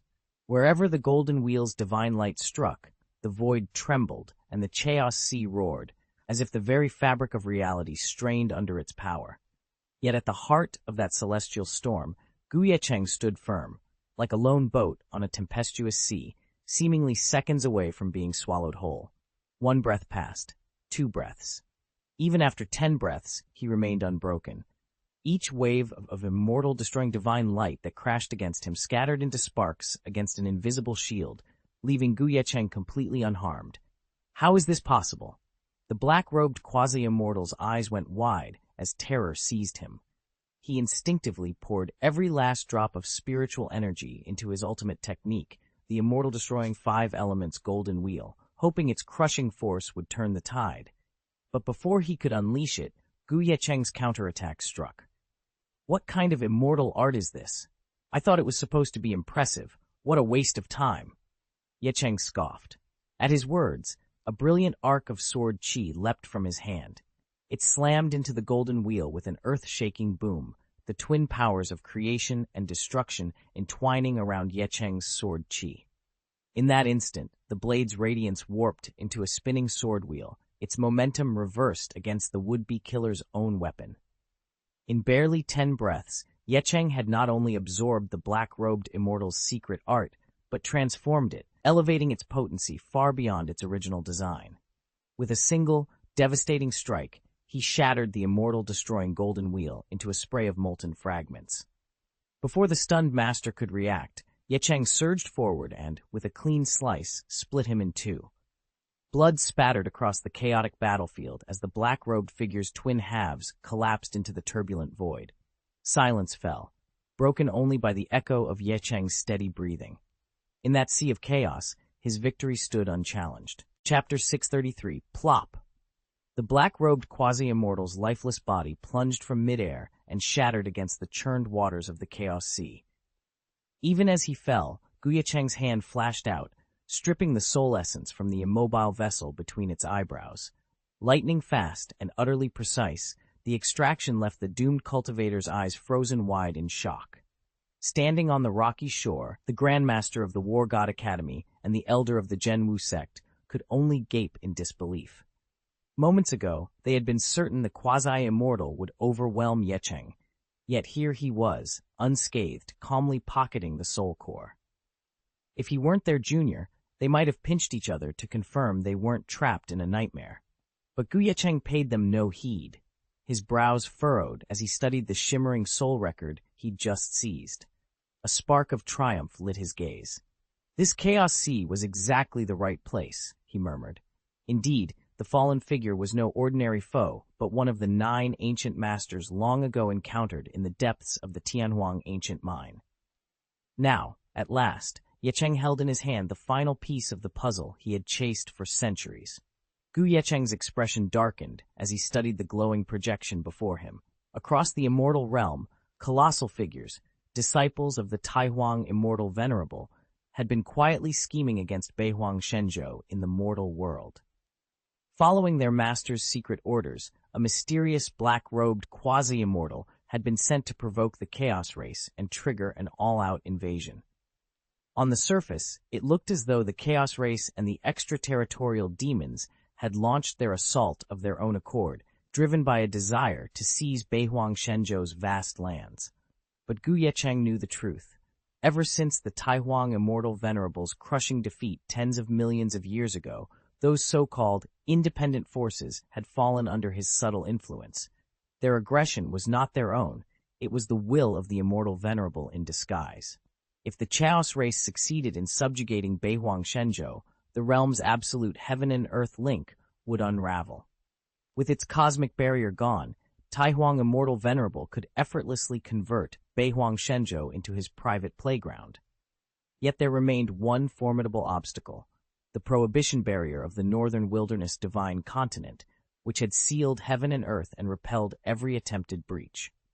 For countless ages, not even the Chaos Race had managed to penetrate it. Now, as Ye Cheng pondered their enemy's next move, he realized that this long-dormant defense might be all that stood between Beihuang Shenzhou and total conquest. It wasn't until the tide of war had reached its darkest hour that a glimmer of hope finally emerged. Under the venerable Great Emperor Immortal's overall command, the Golden Immortal Elder had long been preparing defenses against the alien horde. Yet even his careful planning could not foresee the sudden shift in the Chaos Sea tide. Although the invaders still pressed on, their momentum faltered, and for the first time in ages, the cultivators of the northern wilderness divine continent found themselves granted a precious respite to recover and regroup. But the Golden Immortal Elder of the divine dynasty of the Great Emperor was no one to idle away this opportunity. He enacted his boldest stratagem, summoning down the black-robed quasi-immortal. According to the mysterious being's soul-forged memories, his mission was to harness the beasts born of the Chaos Sea tide, creatures already fierce enough at the early stages of domination, with a few ascending to mid-stage and earning the dreaded title of Chaos Beast King, and bend them into an unstoppable force. Under the quasi-immortal's iron will, their power would surge beyond all natural limits, forming a nightmarish horde poised to shatter the renewed defenses of the northern wilderness divine continent. Within the ranks of the Chaos Beasts, one had already risen to the status of Chaos Beast King in the perfect domination realm. But instead of revealing his power, he kept it tightly restrained, biding his time to cultivate more Chaos Beast Kings. When their numbers were sufficient, he planned to unleash them all at once and crush the entire northern wasteland divine continent. That was why none of these hidden kings had shown themselves yet. Had they done so, the northern lands would have descended into chaos long ago. Ye Cheng, however, wasn't concerned with the demi-immortal's invasion plan. His interest lay squarely on the treasures the black-robed figure used to strengthen his chaos beasts. Most of these artifacts were imbued with the very laws of the chaos race, tainted and poisonous to cultivators from Shenzhou, but an unrivaled tonic for anything born of chaos, demons, extraterritorial fiends, and of course, the chaos beasts themselves. These treasures accelerated their grasp of the great Tao, catapulting their cultivation forward at an astonishing rate. A glint of excitement passed through Ye Cheng's eyes. He produced the demi-immortal's storage pouch, then reached out with his spiritual senses to probe its depths. In an instant, he was enveloped by a swirl of potent alien energies, each pulse a testament to the staggering power hidden inside. Ye Cheng took a deep breath. Though he'd steeled himself beforehand, he still froze for a heartbeat when he peered inside the storage bag. Then his shock melted into a broad grin. Grand Emperor Immortal Venerable, Grand Emperor Immortal Dynasty, he murmured, voice trembling with excitement. This Taoist sect has truly arrived just in time to save me. He knew that a fifth-level quasi-immortal's storage bag could hold the equivalent of over 10 life planets, and this one was jam-packed with priceless cultivation materials. Dozens of life-exquisite magical medicines, piles of rare spirit herbs, each imbued with profound Tao runes. He couldn't even begin to tally their true worth at a glance. By visually scanning the cargo, he spotted one chamber alone, about the size of a full life planet, crammed with treasures. And that was less than 1/10 of the bag's total contents. Conservatively, he estimated the haul to be worth some 2 trillion immortal crystals. The true value, he reckoned, approached 30 trillion. He exhaled, astonished. Such a vast fortune was almost inconceivable. Yet, among the mountain of resources, he realized something unsettling. Despite their rarity, these particular treasures offered only modest gains to his cultivation. Immortal crystals were the common currency, but their capacity to boost a fifth-level quasi-immortal like him was limited. Still, even if they wouldn't propel him to the next realm overnight, 30 trillion immortal crystals in tributes and treasures would buy him countless opportunities, rare spirit herbs, secret Tao patterns, guidance from higher masters. With this windfall, Ye Cheng's path to true immortality might yet lay wide open. Most of these immortal crystals are perfect for refining Chaos Beast laws, helping cultivators shatter their limits and accelerate their breakthroughs. They're exactly what Ye Cheng needs. After all, one of his chief goals in venturing into the Chaos Sea was to master a fresh batch of Tao domains. With nearly 30 trillion immortal crystals at my disposal, I've already evolved 330 major Tao domains and forged the 33 Heavenly Yuanling Immortal Array. Nothing left to chance. Ye Cheng murmured to himself, but that wasn't the end of his haul. He glanced sideways at the black-robed quasi-immortal whose Law Tao fruit and Cultivation Tao fruit had just been devoured and refined by Ye Cheng's primeval heaven-devouring art. Both fruits now glowed with boundless golden radiance, and together they were worth tens of trillions more in immortal crystals. Even ignoring everything else, this alone justified the entire expedition. Stealing his expression, Ye Cheng eased his excitement back under control and turned his gaze away. Nearby, the Zhenwu sect master and the war god Dean were only just recovering from the shock of his attack, disbelief still plain on their faces. Swish! Before either of them could utter a word, Ye Cheng lifted his hand. Although the black-robed quasi-immortal's storage bag held no divine materials, no fabled weapons, and no living Tao soldiers of its own, Ye Cheng had acquired a small army of them when he exterminated the 5 quasi-immortals and dismantled the Taigu alliance. Even after setting aside a portion for his family's future cultivation, he still had thousands upon thousands of complete sets, well over 100,000 individual Tao warriors, in reserve. With a casual gesture, 10 fully assembled sets of these living Tao soldiers clattered to the ground before the war god Dean. In the very next instant, 10 more sets appeared at the feet of the Zhenwu sect master. "Sirs," Ye Cheng said with a courteous smile, "you've both labored greatly to contain that black-robed enemy. Please accept these as a token of my gratitude." The two elders exchanged uneasy glances, about to protest. Ye Cheng gently raised a hand to forestall them. "Please," he urged, "there's no need for refusals." "Let me finish explaining the situation," Ye Cheng interrupted, his tone calm but unyielding. He outlined in detail the current states of Xiling Shenzhou and Dongsheng Shenzhou, as well as the growing tensions among the 5 great immortal gates. "These Taoist soldiers I'm entrusting to you are meant not only to make amends for the losses you've suffered in this battle, but also to strengthen your forces. Think ahead. Once I've subdued both Shenzhous, you'll need every advantage to keep their remaining cultivators under control." As Ye Cheng spoke, the 2 senior masters exchanged glances. Any lingering doubts they'd harbored vanished the moment they recalled how effortlessly he had slain the black-robed quasi-immortal. Unlike the master of Wanling Tower, who tended to doubt such grand ambitions, the masters of the God of War and Zhenwu sect found themselves utterly convinced of Ye Cheng's resolve to conquer both Shenzhous and settle the score with the 5 immortal sects. Having secured their agreement, Ye Cheng wasted no time. With a firm nod, he led the two masters southward, setting off for northern wilderness Shenzhou. Ye Cheng's return to Shenzhou was met with celebration. Barely 3 days after he and his two senior companions, the master of the God of War and the head of the Zhenwu sect, stepped foot on the long-lost land, word of their arrival spread like wildfire. At dawn on the third day, the master of Wanling Tower himself rode out to the frontier to greet them. From the moment he caught sight of their banners fluttering on the horizon, he couldn't contain his excitement. What? The God of War and Zhenwu's master have both come back? Wonderful news. As Ye Cheng, the God of War, and the Zhenwu elder dismounted, the master of Wanling Tower rushed forward and clasped their hands in greeting. Laughter and exclamations of relief rang out across the open fields. Once the three old friends had exchanged bows and hugs, the master of Wanling Tower, also known to many as the master of the 10,000 Spirits Pagoda, fell into formal salute before Ye Cheng. Master Gu, he announced, I bring encouraging tidings about the Crossing World Array. Thanks to the concerted efforts of every race in Shenzhou, our progress has been extraordinary. At this rate, we'll have the array fully operational in as little as 3 months, and even in the worst case, no longer than half a year. Ye Cheng inclined his head in acknowledgement. That timetable suited him perfectly.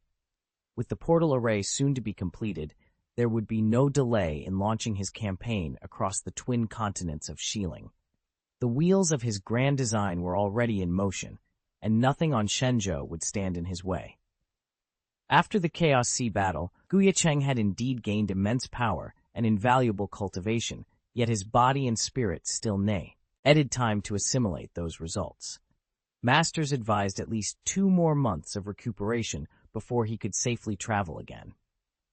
On top of that, he would need additional time to make the journey to Xiling Shenzhou and formally settle matters with the 5 great immortal gates. Altogether, a window of 3 to 6 months seemed most prudent. When the master of the Myriad Spirits Pagoda heard Ye Cheng's plan, concern flickered across his face.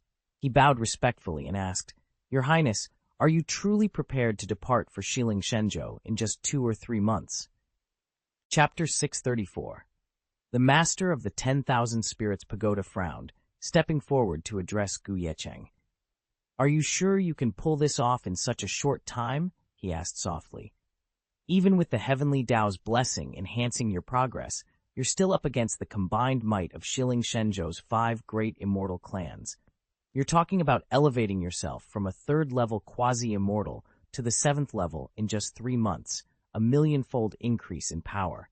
No matter how gifted you are, that kind of leap is unheard of. Before Gu could reply, 2 more figures intervened. The first was the master of the War God Academy, whose life Ye Cheng had saved not long ago. Next to him stood the master of the Zhenwu sect, equally indebted to Gu for his rescue and equally awed by the young man's display of power.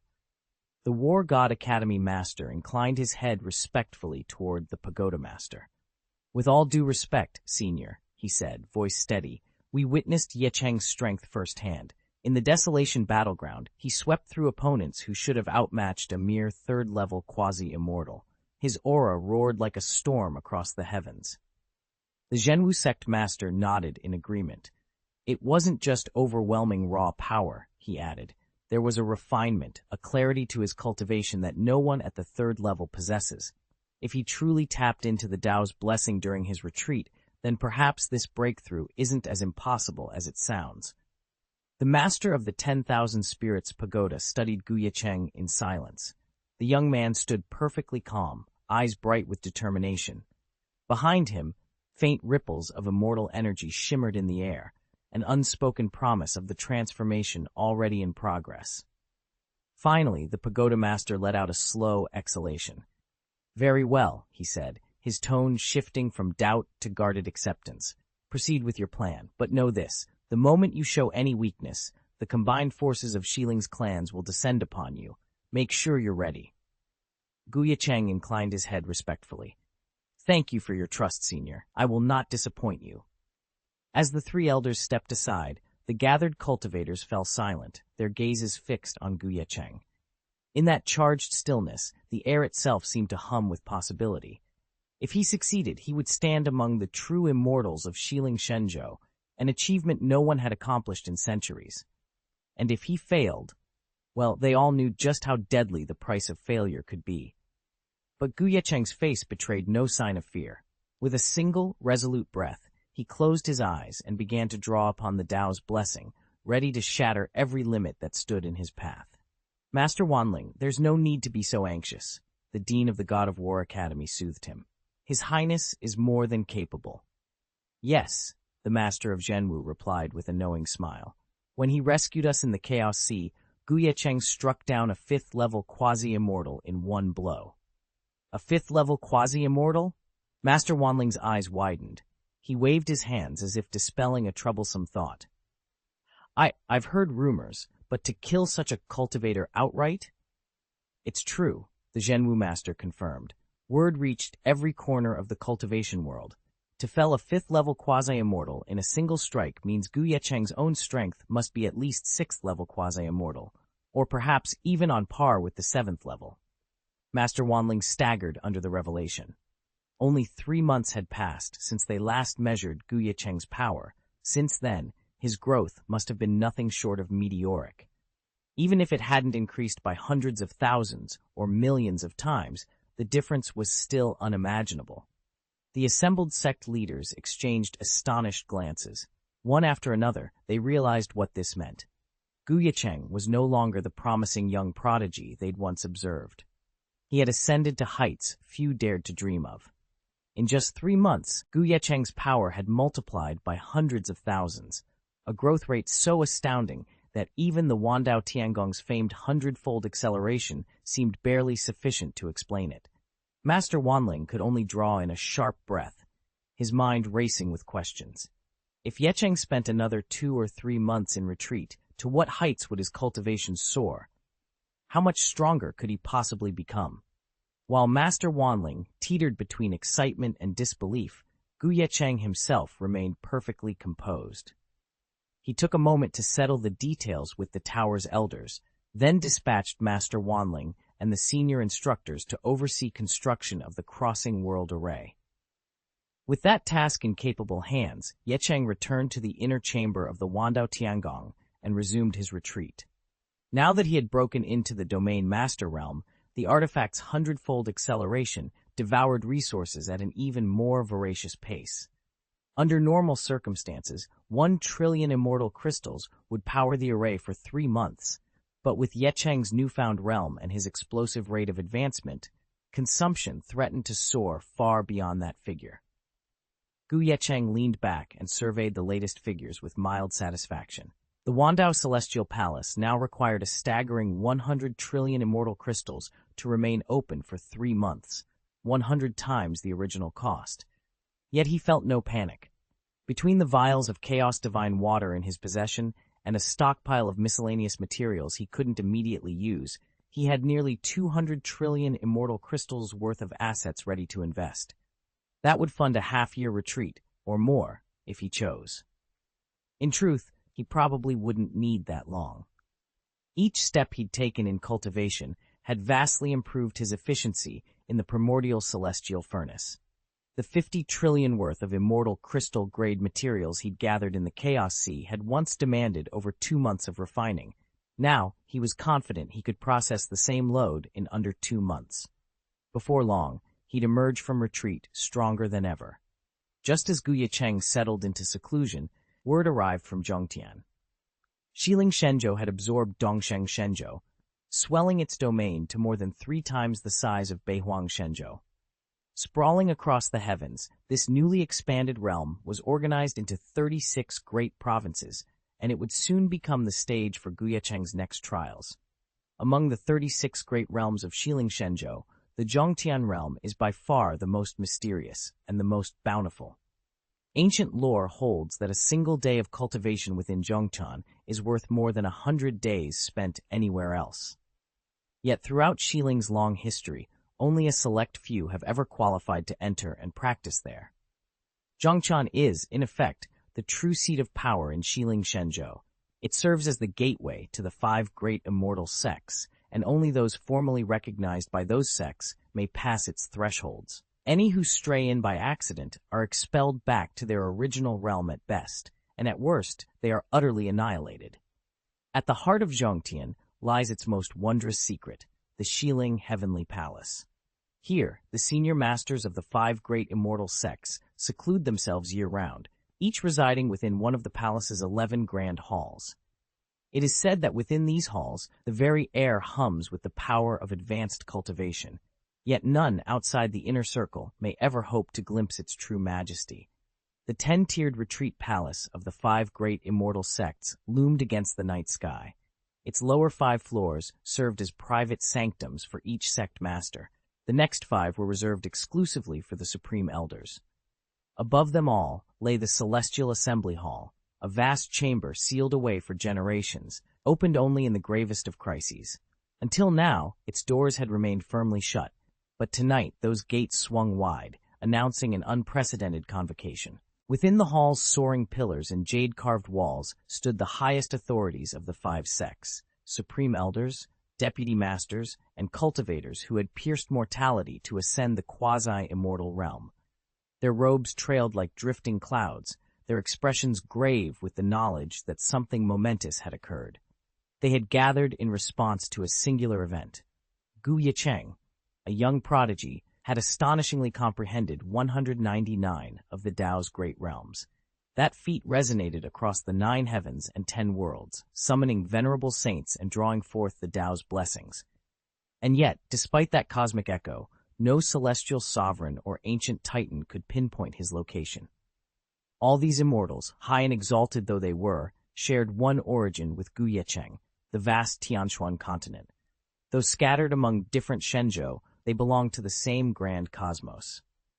Now, assembled under one roof, they waited in solemn anticipation for whatever upheaval their young genius had set in motion.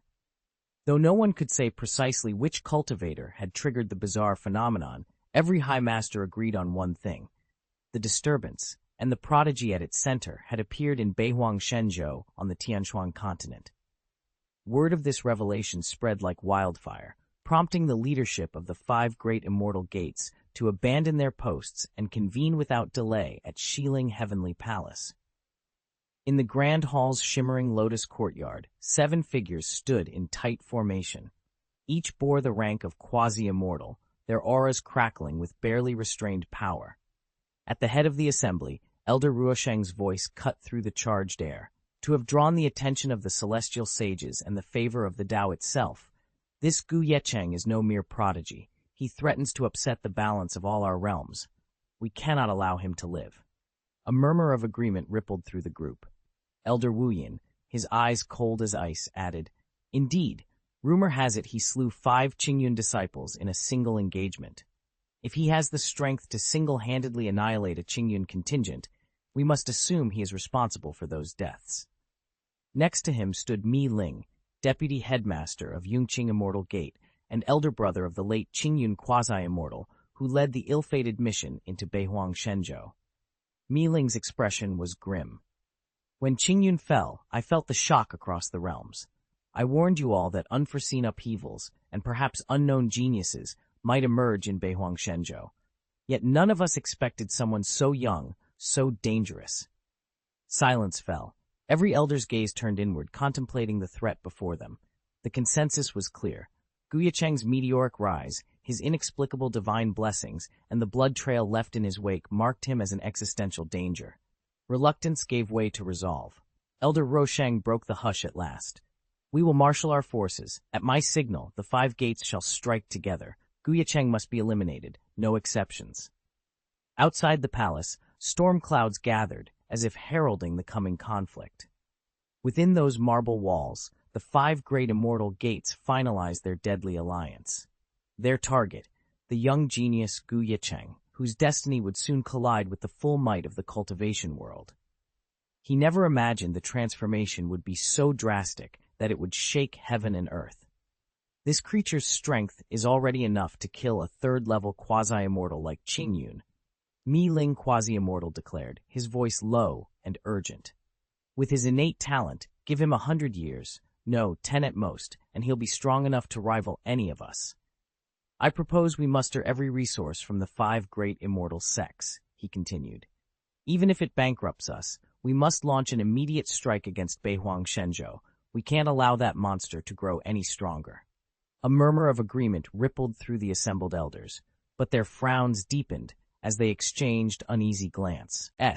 They all wanted Ye Cheng dealt with, but Qingyun's death and the loss of 5 other quasi-immortals had already shown how perilous Beihuang Shenzhou had become. None of them dared rush headlong into battle without ample preparation. At last, the eldest among them spoke, voice stern. Enough. Before we commit to war, what of the absolute heaven prohibition, Juetian Di Tong? How do we circumvent its ban? Chapter 12. A tense hush fell over the gathered immortals as they confronted the unbreakable barrier sealing Beihuang divine continent. Even the quasi-immortals dared not challenge the Juetian Di Tong, heaven's severance law, that sealed its borders. Only a golden immortal possessed the might to shatter such a formidable prohibition. Mi Ling's violet eyes flickered with concern. Without a golden immortal's intervention, none of us can breach the seal. The Juetian Di Tong has been reinforced by the tireless will of Tianhuang Xianzun, Yuanwu Xianzun, and the other Beihuang masters who transcended to the upper realms over countless generations. It's absolutely impregnable to any lesser cultivator. An elder quasi-immortal stroked his snowy beard. His voice trembled with equal parts awe and apprehension. And in that sealed land dwells Beihuang Tianjiao, Devil Star scion of Beihuang. If a mere master ventures in to confront him, it would be nothing short of suicide. A murmur swept through the assembly. Even Ye Cheng, whose cultivation had only just attained the peak of the nascent soul, felt a cold shiver run down his spine. The fate of the northern wilderness divine continent hinged on breaking an ancestral law older than any living immortal. Suddenly, a deep, resonant voice cut through the gloom. There is only one solution. All eyes turned to Elder Zhao, his black-robed form exuding unmistakable authority. If we are to penetrate Beihuang Shenzhou and suppress that Devil Star scion, we must extend an official invitation to a golden immortal and bring them into the lower realms. A stunned silence followed. The idea was as bold as it was dangerous, summoning a being of transcendental power across the void. But without a golden immortal, penetrating Beihuang's defenses was impossible. Mi Ling's expression hardened with resolve. Very well. Let us dispatch envoys at once to the Celestial Court. We have no choice but to secure a golden immortal's aid. As the immortals set to their preparations, Ye Cheng closed his eyes and drew a deep breath. He knew this daring plan would alter the balance of power across the 3 realms, and that his own destiny would be irrevocably tied to the arrival of that golden immortal. With that thought, he stepped forward to volunteer as one of the envoys, ready to face any peril for the sake of victory. Master Yunqing, what are you getting at? The elders of the immortal sect all turned to face him, their expressions a mix of shock and disbelief. They knew better than anyone how impossible it was to summon a golden immortal down from the heavens. Such a descent would consume more spiritual resources than it took to forge a brand new golden immortal, a price so exorbitant that even the greatest titans of the immortal realm would cringe at the thought. How, then, could the semi-immortals of the mortal realm dare to extend such an invitation? Master Yunqing merely smiled, his eyes gleaming with quiet certainty. We can't bring him down under our own power, he said, voice unhurried. But what if the Celestial Court itself insists on sending him? At those words, the 4 senior masters who had held their tongues until now exchanged excited glances. One of them stepped forward and spoke openly, no longer concealing the truth. Before you even returned to us, the Celestial Court issued its decree. Within 6 months, a golden immortal elder will pass through the heavenly gate and descend into the mortal realm. And when he arrives, he will lead our forces in conquering the northern wilderness divine continent. A heavy silence fell over the chamber as everyone absorbed the enormity of the announcement. The implications were staggering, an elder of unparalleled power marching at their head. No one dared speak, each lost in thoughts of triumph and uncertainty as the echo of Yunqing's revelation lingered in the air. A heavy silence fell over the council chamber as the 5 immortal gate lords exchanged grim glances. At last, Elder Shen raised his head. Even if the upper realm sends our strongest elders down to the lower realm, their power will be sapped the moment they cross the border. A murmur of unease rippled through the hall. We must gather vast stores of energy and materials to restore them, Elder Shen continued, his voice low and steady. In other words, we must trigger the dark turmoil of this era. The words struck like a bolt of lightning. For a long moment, every face in the room went pale. Then their expressions twisted into something even more terrible than shock. To unleash the dark turmoil meant condemning billions of lives across the 35 realms of the Xiling Divine Continent, everyone outside the Zhongtian realm, to utter annihilation. All their accumulated wealth, every ounce of their spiritual cultivation, would be consumed as nourishment for the Golden Immortals' recovery. They grimaced, not from sorrow or compassion, but from the physical agony of knowing what must be done. Under ordinary circumstances, all the spoils and resources seized after the dark turmoil would have fallen under the direct control of our 5 great immortal sects. Yet now, every last piece must be turned over to the Golden Immortals of the upper realms. How could we not feel wronged? Still, despite our frustration, none of us dared defy the edict from above. What puzzled us even more was how well-informed the upper realm's elders seemed to be. They actually know that the prodigy from the northern wilderness has been born? One sect master asked, voice laced with incredulity. It wasn't deliberate, another replied, waving the question away with a faint smile. If anything, you could call it a fluke. The inheritance in question belonged to a fairy king in the celestial court. By sheer luck, someone from the heavens and all realms claimed it, and that set off a frenzy among the young talents in the upper realms. A third master nodded. That rumor reached Lord Taishu Shengzi too.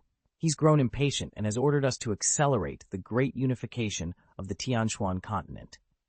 Despite our misgivings, we had no choice but to comply, and the wheels of fate began turning even faster. Chapter 635.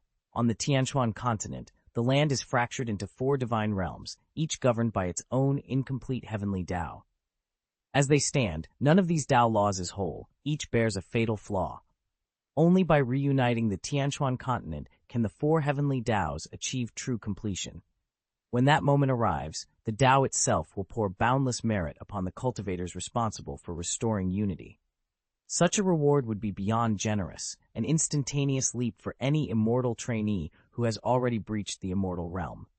Ye Cheng, the holy son of the Taishu immortal sect, has so far only reached the Tao realm. Were he to secure this Tao-bestowed boon, his cultivation would skyrocket overnight. The supreme realm, even the Tao sovereign tier, would be well within his grasp.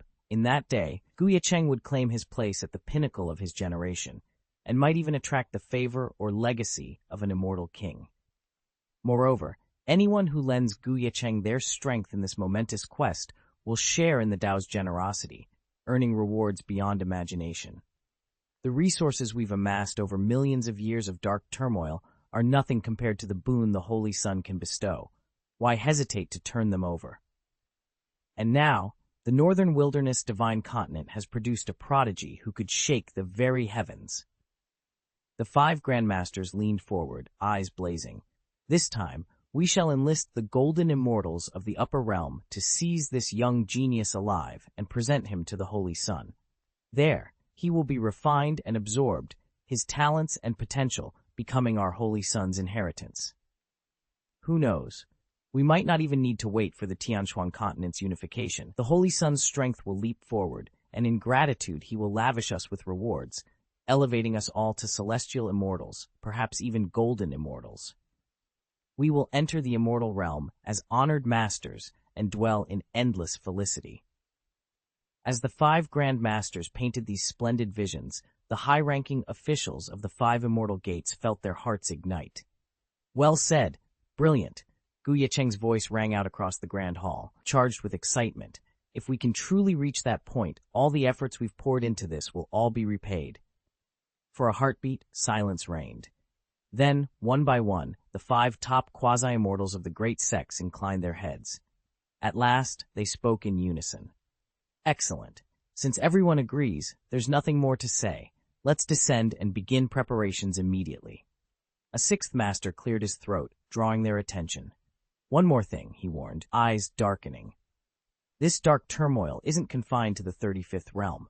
The Xianxia realm must contribute resources as well. What? We have to send our reserves too? Another leader exclaimed, incredulous. The assembled quasi-immortals exchanged uneasy glances.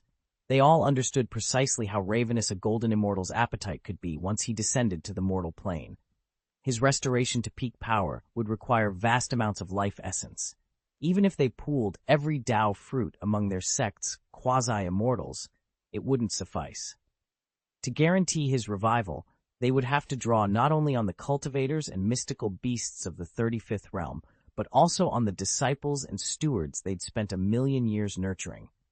Only then could they hope to gather enough energy for the golden immortal to reclaim his former glory. Although the process was agonizing, the quasi-immortal masters of the 5 great sects had endured the dark turmoil more times than anyone could count over the past 30 million years. Each time, they emerged stronger, harvesting immense rewards from the violent upheavals. So when the latest summons thundered across the heavens, they wasted no time. With solemn nods, they took their orders and dispersed to marshal every resource for the coming cataclysm. Time trickled by, and in what felt like the blink of an eye, a month had passed. In Xianxia, the 5 great sects were still fine-tuning their defenses and battle plans. But far to the southeast, in Beihuangshenzhou, atop the mist-wreathed terraces of Wanling Tiangong, one disciple's seclusion finally drew to a close. Ye Cheng sat cross-legged in his silent chamber.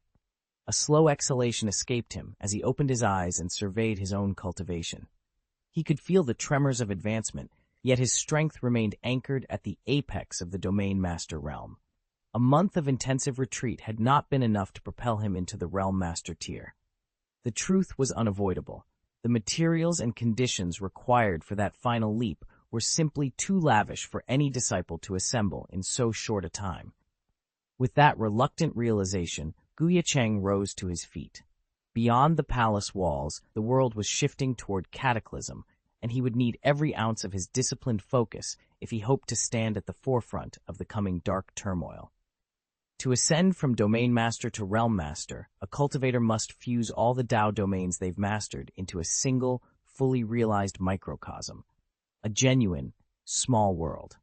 For an ordinary Domain Master, the resources required are almost unfathomable. Each new Tao domain demands ever more refined law perception and vast stores of raw materials.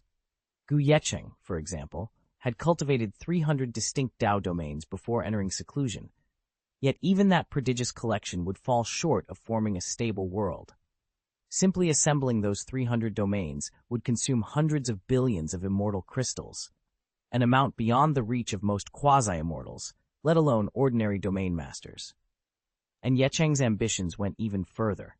His goal wasn't merely 300 domains, he intended to master a full 1,000. If he succeeded, the cost in immortal crystals would skyrocket into the trillions.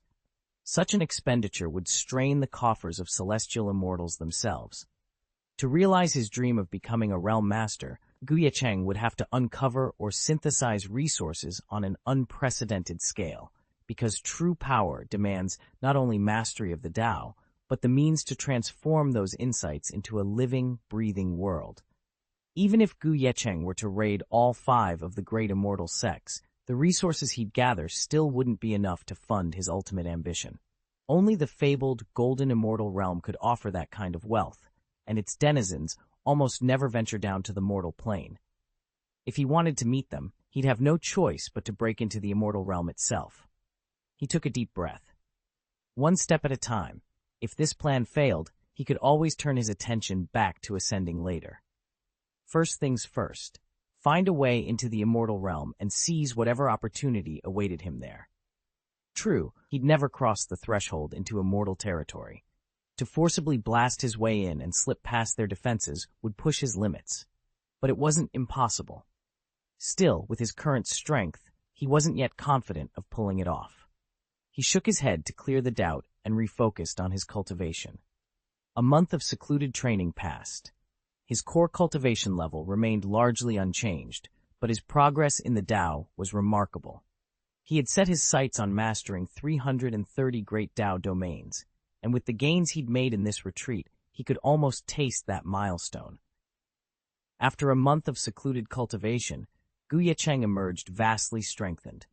He had absorbed and refined the Tao fruit of a 5th-level quasi-immortal cultivator and assimilated nearly 30 trillion immortal crystals in law resources. These two monumental gains pushed his total number of comprehended major Tao domains to 490, an increase of 190 domains since he entered retreat and far beyond his original target. With 490 perfected Tao domains backing me, the 33-day Yuanling Immortal Array is many times more potent than I'd ever imagined, he murmured, testing the array's new limits. Before his retreat, it could boost his combat power tenfold. Now it almost tripled that enhancement, granting him a nearly 30-fold increase. Even more remarkable, the cost of activating his magical techniques and immortal arts plummeted. What once devoured 50% of his spiritual power and blood essence now demanded only 1/3. That economy of energy made all the difference when he summoned the Xianxia killing sword. Whereas it had formerly required a hefty sacrifice of blood essence, he now expended just over 10%, barely enough to trigger the Xianxia killing formation and carve out a single world-shattering blade. After comprehending the essence of 490 great Taos, Ye Cheng felt his baseline combat power surge once more, multiplying a full 1,000-fold and reaching a level on par with a 9th-stage quasi-immortal. Moreover, 33 days spent cultivating the immortal formation had bolstered his strength by 30 times. Even without activating the Xianxia killing formation, he was now capable of challenging a perfected 9th-stage quasi-immortal in direct combat. His ultimate trump card, the Xianxia killing formation, had grown in power right alongside him. During a month of secluded retreat, Ye Cheng not only unraveled profound cultivation truths, but also absorbed and refined every quasi-immortal weapon he'd gathered from Qingyun and the others. He fused them all into his 4th-grade Xianxia killing sword, elevating it to true quasi-immortal status. At the same time, the might of the Xianxia Immortal King, the avatar he summoned through the formation, soared to unprecedented heights, ready to crush any opponent who dared stand against him. Ye Cheng's voice rang out, brimming with confidence. Originally, my primordial killing sword could only destroy a 9th-level golden immortal, but now its power has drawn so close to that of a true immortal's single strike that, with one swing, it can utterly annihilate even a perfect realm golden immortal. Chapter 636. A single sword stroke capable of shattering the golden immortal's perfection. That was the true power of the primordial killing formation. Ye Cheng felt it coalescing at his fingertips. 9 layers of killing sword intent, each blade honed to the verge of true immortal might, all unleashed in one breath. Even a cultivator of true immortal caliber would suffer grievous injury if caught off guard by such an assault. Ye Cheng allowed himself a quiet, confident smile. It may not grant me outright supremacy in the immortal realm, he thought, but it gives me a solid foundation. Should I ever set foot among those exalted beings, I will stand as more than an ant or a pawn. And as for Xianxia, they would have no cause for fear. Returning his focus to the mortal plane, he stepped out of the Wandao Tiangong and immediately set to work. First, he fully refined the Wandao Tiangong into his personal spiritual weapon, sealing it to his side for instant summoning. Then he summoned the master of Wanling Tower, the commander known as the God of War, and his other lieutenants. He laid out instructions for every major matter in Beihuang Shenzhou, assigning duties with precise clarity. Finally, he left behind a Yuanxi projection, his primordial avatar, to oversee affairs in Beihuang. With those responsibilities entrusted, Ye Cheng prepared to move on to his next challenge. Ye Cheng moved swiftly, alerting the master of the 10,000 Spirits Pagoda and his other allies that he would be activating the world-crossing formation at a moment's notice. Once those preparations were in place, he wasted no time. In a flash of light, he departed Beihuang Shenzhou and set his course straight for Xianxia. Between the two realms swirled the infamous tides of the Chaos Sea, a maelstrom that had claimed countless lives. Yet with his current cultivation, Ye Cheng stood on par with a ninth-level quasi-immortal and met each crashing wave without hesitation. To any ordinary cultivator, these roiling waters would have been enough to shatter bone and spirit, but as each surge struck him, they only honed his flesh and reinforced his will. Beneath the furious, thundering swells, Ye Cheng's body remained unmarked, an unthinkable feat that would astonish even the most formidable quasi-immortal warriors. Unseen by distant observers, ripples of energy pulsed around him, testament to the profound power of the Taichu ancient scroll he had mastered. It was this secret art that allowed him not merely to survive the Chaos Sea, but to transform its fury into an anvil upon which he tempered his strength. With every boundless crest he conquered, his confidence grew. Before long, the silhouette of Xianxia appeared on the horizon, its distant lights shimmering through the mist. Ye Cheng steadied his breath, ready to face whatever lay ahead. The journey had been perilous, but he emerged stronger, and all the more prepared to meet the storm awaiting him in Xianxia. Though this volume of immortal law ranks low among its peers, it is unrivaled in the art of forging immortal bodies. Combined with Ye Cheng's innate destiny to cultivate the Taichu immortal body and the enhancement granted by the Yuanxi Tiangong, his immortal flesh has hardened to first-class perfection, a treasure raft capable of carrying him safely across the vast immortal realms. In sheer physical resilience, he even eclipses many true celestial immortals, despite his combat strength peaking only at the 9th quasi-immortal level. Swoosh, swoosh! Amid rolling tidal waves, Ye Cheng streaked forward like a slashing blade of light. Wherever he passed, surging waters split and collapsed into nothing but mist. In just half a month, he had traversed billions of miles, a feat made possible by the Yuanxi Tiangong's blessings. Though the journey drained him of considerable spiritual power, he still retained 60% of his reserves in the Dantian, more than enough to sustain his full combat prowess. Now, as the horizon ahead shimmered with the contours of Xianxia, each pulse of his immortal blood sang with anticipation. His destination lay within reach, and with it, the next challenge of his immortal voyage. Ye Cheng pushed his spiritual sense to its limit, even tracing the faint contours of the Xiling divine continent in the distance. Yet instead of pressing onward, he paused.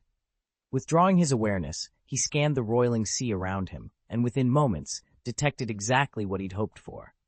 There, amidst the tumultuous waves, lay a city in the chaotic sea. A thin smile curved his lips as he fixed his gaze on a colossal island drifting some 70,000 miles offshore. The island stretched thousands of miles in every direction, its surface crowned with pavilions and halls. Monks in simple robes drifted through its courtyards like moving shadows. Though this floating bastion sat within the coastal reaches of Xianxia, it hovered over 30 million miles from the mainland, so remote that in Beihuang Shenzhou it would be deemed one of the most dangerous sea regions. Yet since Xiling had merged with Dongsheng Shenzhou, its territory and the reach of the heavenly Tao had expanded immeasurably, eclipsing both Beihuang and Nanshuan. Ye Cheng knew that the Chaos Sea, its waters stretching hundreds of millions of miles around Xiling was infused with the very heavenly Tao of his homeland. That divine resonance drew countless cultivators and strange beasts to prowl its coastal waters all year long, hunting for hidden treasures. Over time, scattered islets in the Chaos Sea had grown into bustling trading cities, full of floating docks, market stalls, and tea houses carved into coral cliffs. Here, cultivators from every corner of Xiling came to swap rumors, barter magical artifacts, and refresh their supplies. It was to one of these Chaos Sea cities that Ye Cheng now set his course. From the soul memories of Qingyun and the other 5 quasi-immortals, Ye Cheng had pieced together the history of the 5 great immortal sects. Beyond those mighty powers, however, sprawled 35 other realms across the Xiling divine continent. Realms he hardly understood.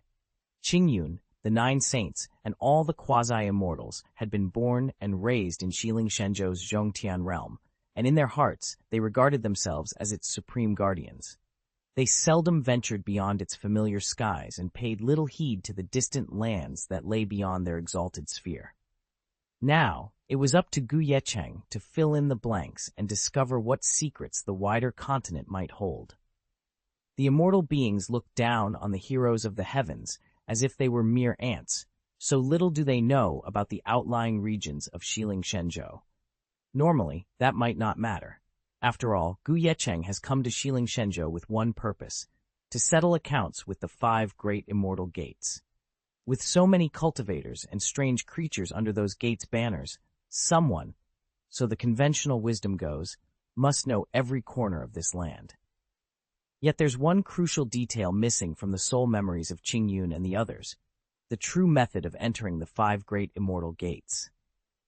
Everyone in Xianxia firmly believes these gates sit within the Zhongqian realm.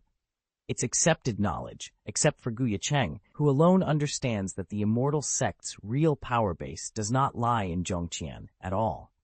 Within the Zhongqian realm, only the disciples and stewards of the 5 great immortal sects live openly, alongside the mortal dynasties and empires founded by generations of their followers. The true power brokers of these sects, however, spend their days within the Xiling Heavenly Palace, forever hidden in the void. Its location drifts erratically, and not even a Grand Elder like Qingyun Quasi-Immortal can enter without a personal summons from the palace's inner circle. Ye Cheng, however, remained untroubled. He had cultivated the primordial celestial mechanism, a comprehensive art that encompasses every path of cultivation, and possessed a sharp, deductive mind. Though he had yet to unlock the deepest secrets of heaven, he had long ago worked out the principles behind Xiling Heavenly Palace's concealment. Somewhere in Xianxia lay the key to tracking its shifting position, and even if every lead ended in a dead end, it mattered little to him. He was ready for whatever came next. At worst, we could strike straight into the Zhongqian realm and unleash a massacre. The so-called disciples of the 5 great immortal gates are hardly innocents. They served as the vanguard of the dark upheaval, guiding its every atrocity. Many trace their bloodlines back to ancestors stained with the innocent's blood in the 35 realms of Xiling and across Dongsheng Shenzhou. Such grim truths are jealously guarded, known only to the highest echelons of the realms. But Ye Cheng, having devoured the memories of 5 quasi-immortals, knows every detail. He feels no pity for these disciples. They have forfeited any claim to mercy. He gathered his will, then quietly activated the Yuanxi Tiangong. In an instant, his figure shimmered and reshaped itself into that of a refined young scholar, clad in flowing Confucian robes, a slender fan held gracefully in one hand.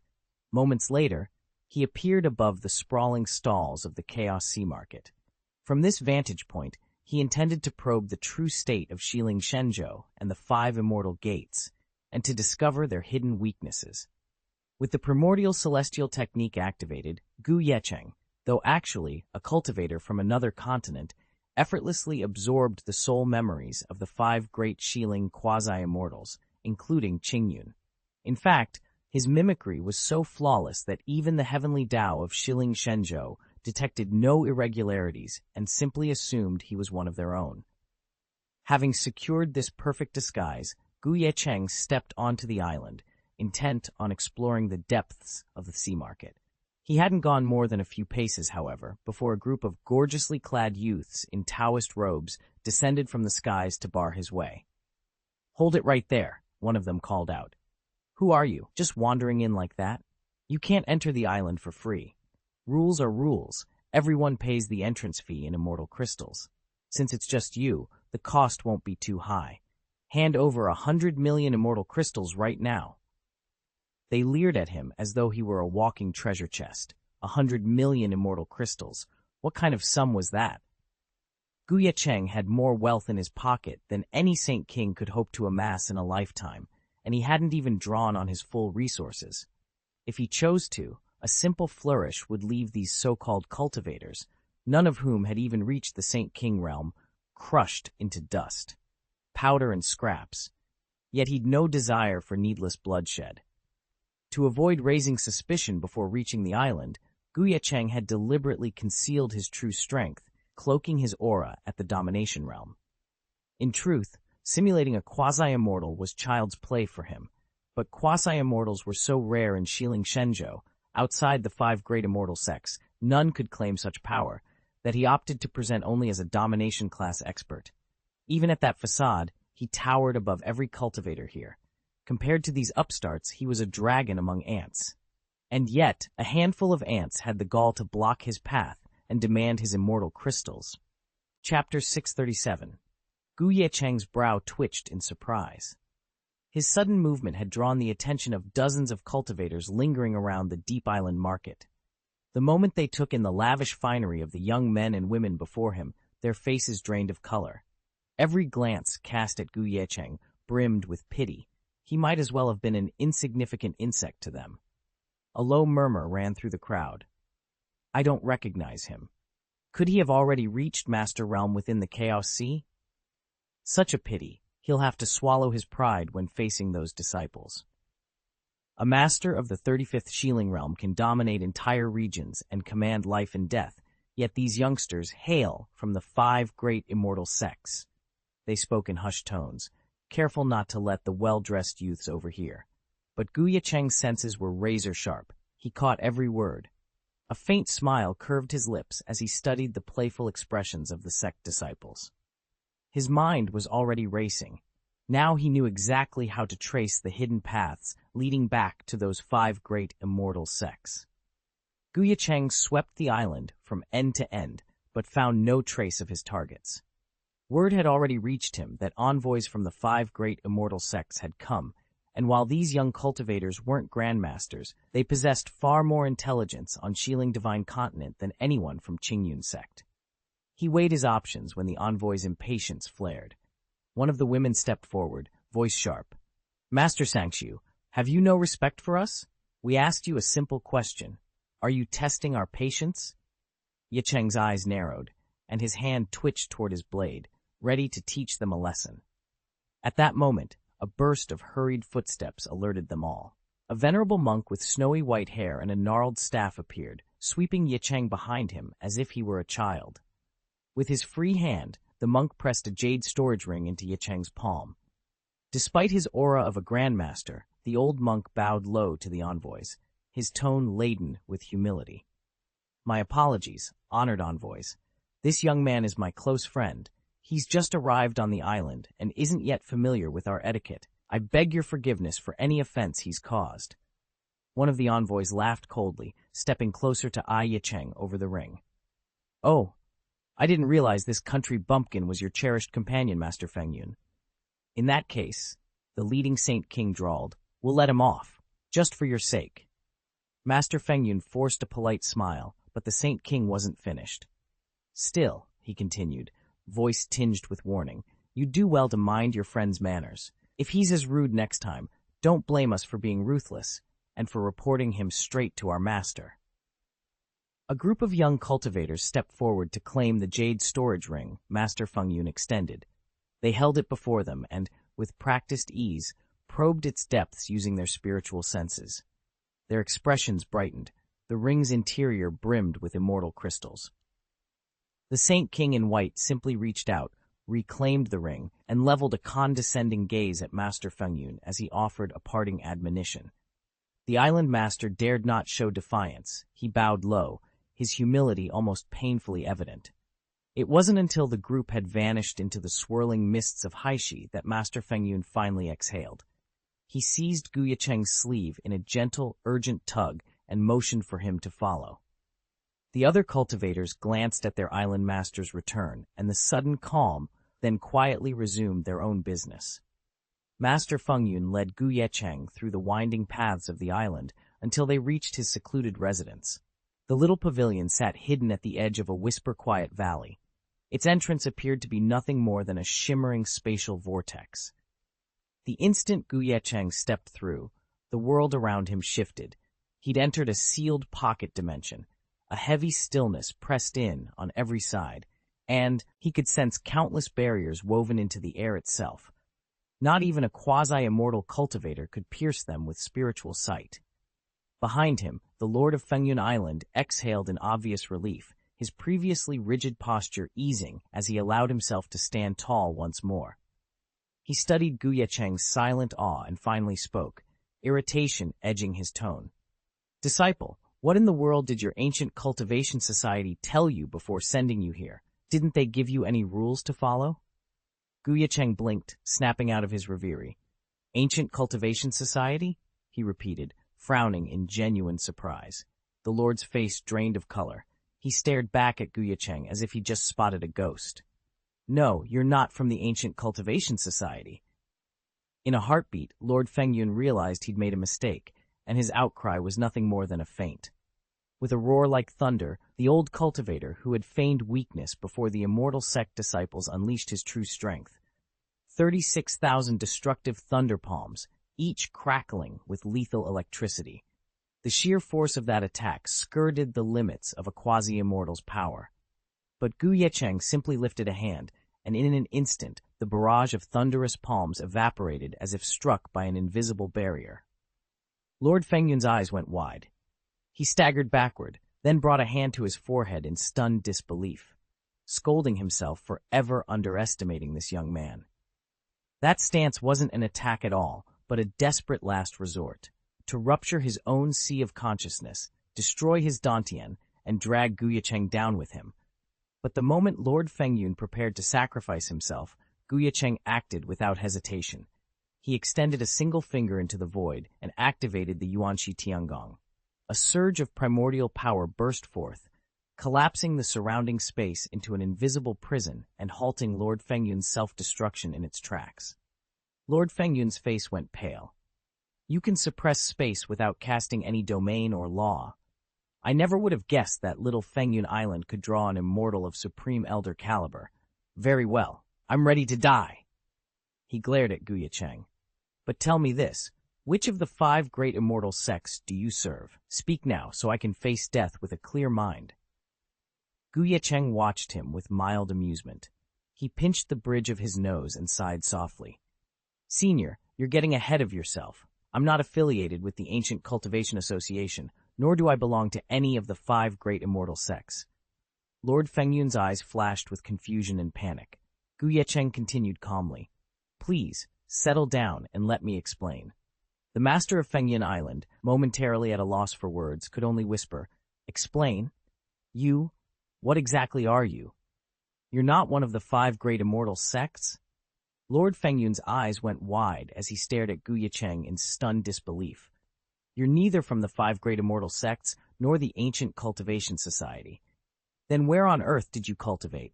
How could someone outside those institutions break through to the Dominion realm in only 100,000 years? Huh, so it really does take 100,000 years to become a dominator, Ye Cheng muttered under his breath. He deliberately aged himself in this disguise to avoid detection, but now it seemed his idea of looking old didn't match the world's standards for cultivation timelines. Lord Fengyun's expression grew solemn.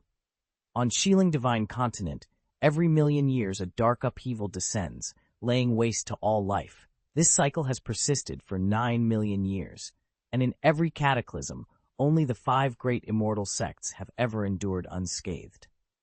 In the valley's hush, Lord Fengyun turned to Ye Cheng, his voice as chill as the mountain air. Apart from those few great powers we've already named, every other sect in Shenzhou will be swept away in the coming turmoil, he warned. He drew a steady breath. Yet even in the darkest times, there are a handful of cultivators so formidable they can weather 1 or even 2 dark calamities. Those rare souls who survive 1,000,000 years of chaos by sheer strength and cunning are known as ancient cultivators. Lord Fengyun studied Ye Cheng with a wry smile. They number almost none, and most stand on the very brink of immortality. Only such beings could have raised a genius like you, brother, and here I thought I was among the great. Turns out I've been like the frog at the bottom of a well, staring up at a sky I never knew existed. Chapter 638. By the end of their meeting, Lord Fengyun was all deference toward Ye Cheng. He didn't know Ye Cheng's true background, but he'd felt the man's power firsthand and had no desire to flaunt his own in response. When Ye Cheng pressed him for details, he frankly answered every question. As Ye Cheng listened, a new picture of Xiling Shenzhou emerged, one very different from the romanticized version he'd heard before.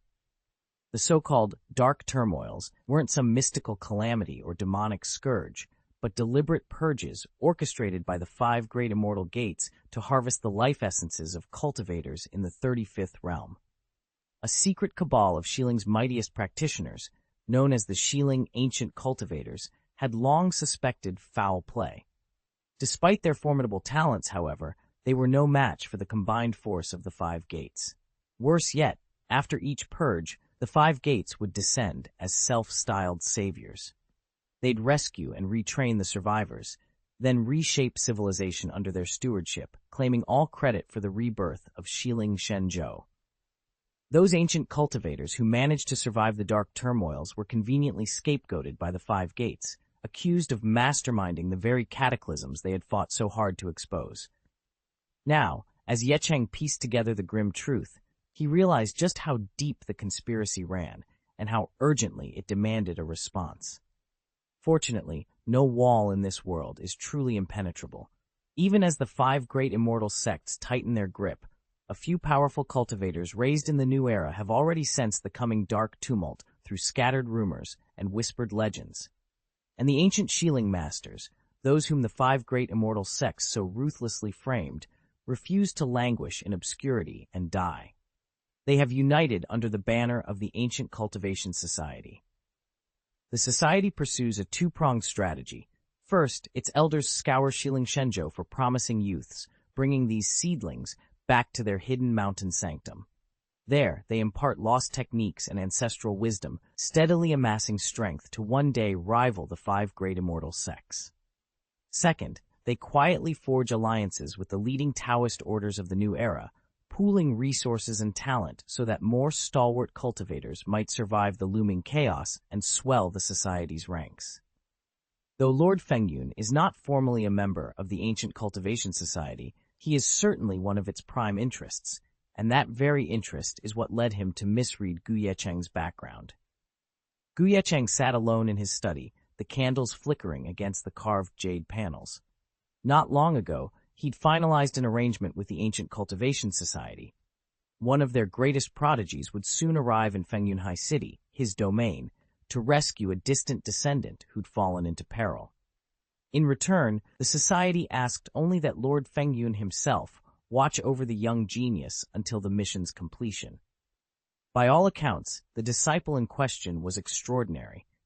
Though he'd cultivated for barely 100,000 years, he had already broken into the Dominion realm. Such raw talent hadn't appeared on Xiling Shenzhou in 9 million years. Even cultivators within the Dominion realm could not divine his exact age. Yet Lord Fengyun, sharing that same level of attainment, would recognize him instantly on sight. Relying on this unique bond, neither side saw the need to exchange any further secret tokens or passwords.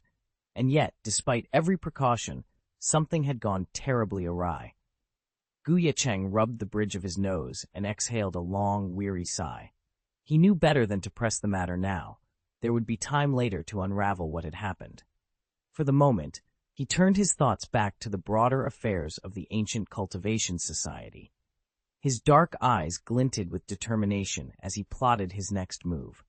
Since the Ancient Cultivation Society has been locked in conflict with the 5 great immortal sects for centuries, Ted Hey must have gathered extensive intelligence on their enemies, Gu Yecheng observed, his tone calm but probing. Do they know how to pinpoint the location of the Xiling Heavenly Palace? He pressed. Lord Fengyun's face went pale. He had always assumed Gu Yecheng was nothing more than a wandering cultivator, albeit one of extraordinary potential. Yet this question struck a nerve. The trail to Xiling Heavenly Palace was all but erased from the world. To strike at one of the 5 sects, one first had to find its hidden seat of power, and only a handful of top-tier elders within the Ancient Cultivation Society even possessed that secret.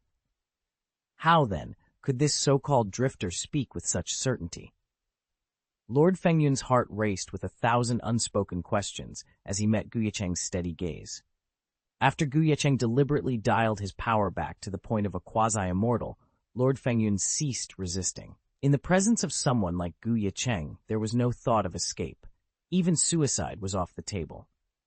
And since Gu Yecheng had made it clear that he was here to settle old scores with the 5 great immortal sects, Lord Fengyun knew it was time to come clean. He took a steadying breath and related everything he had learned. The trail of Xiling Tiangong is as elusive as mist, he began. The only records we have come from the founder of the ancient Cultivation Society, our very first patriarch, who lived 3 million years ago. According to those archives, if anyone in the world could track Xiling Tiangong's movements, it would have been that venerable ancestor. But he passed away 1 million years ago. Ye Cheng listened impassively as Lord Fengyun continued. During his life, the patriarch left behind a series of cryptic clues. However, they were never compiled or decoded. The only way to access them is at the main gate of the ancient Cultivation Society itself. So that's where I must go, Ye Cheng said quietly. His sharp spiritual senses confirmed that Lord Fengyun spoke the truth. There was no deceit in his words. Lord Fengyun bowed his head. Yes, go to the Society's gate. If the clues still lie there, they may point you directly to Xiling Tiangong. Ye Cheng nodded. With that, he turned on his heel, ready to embark on the next leg of his journey.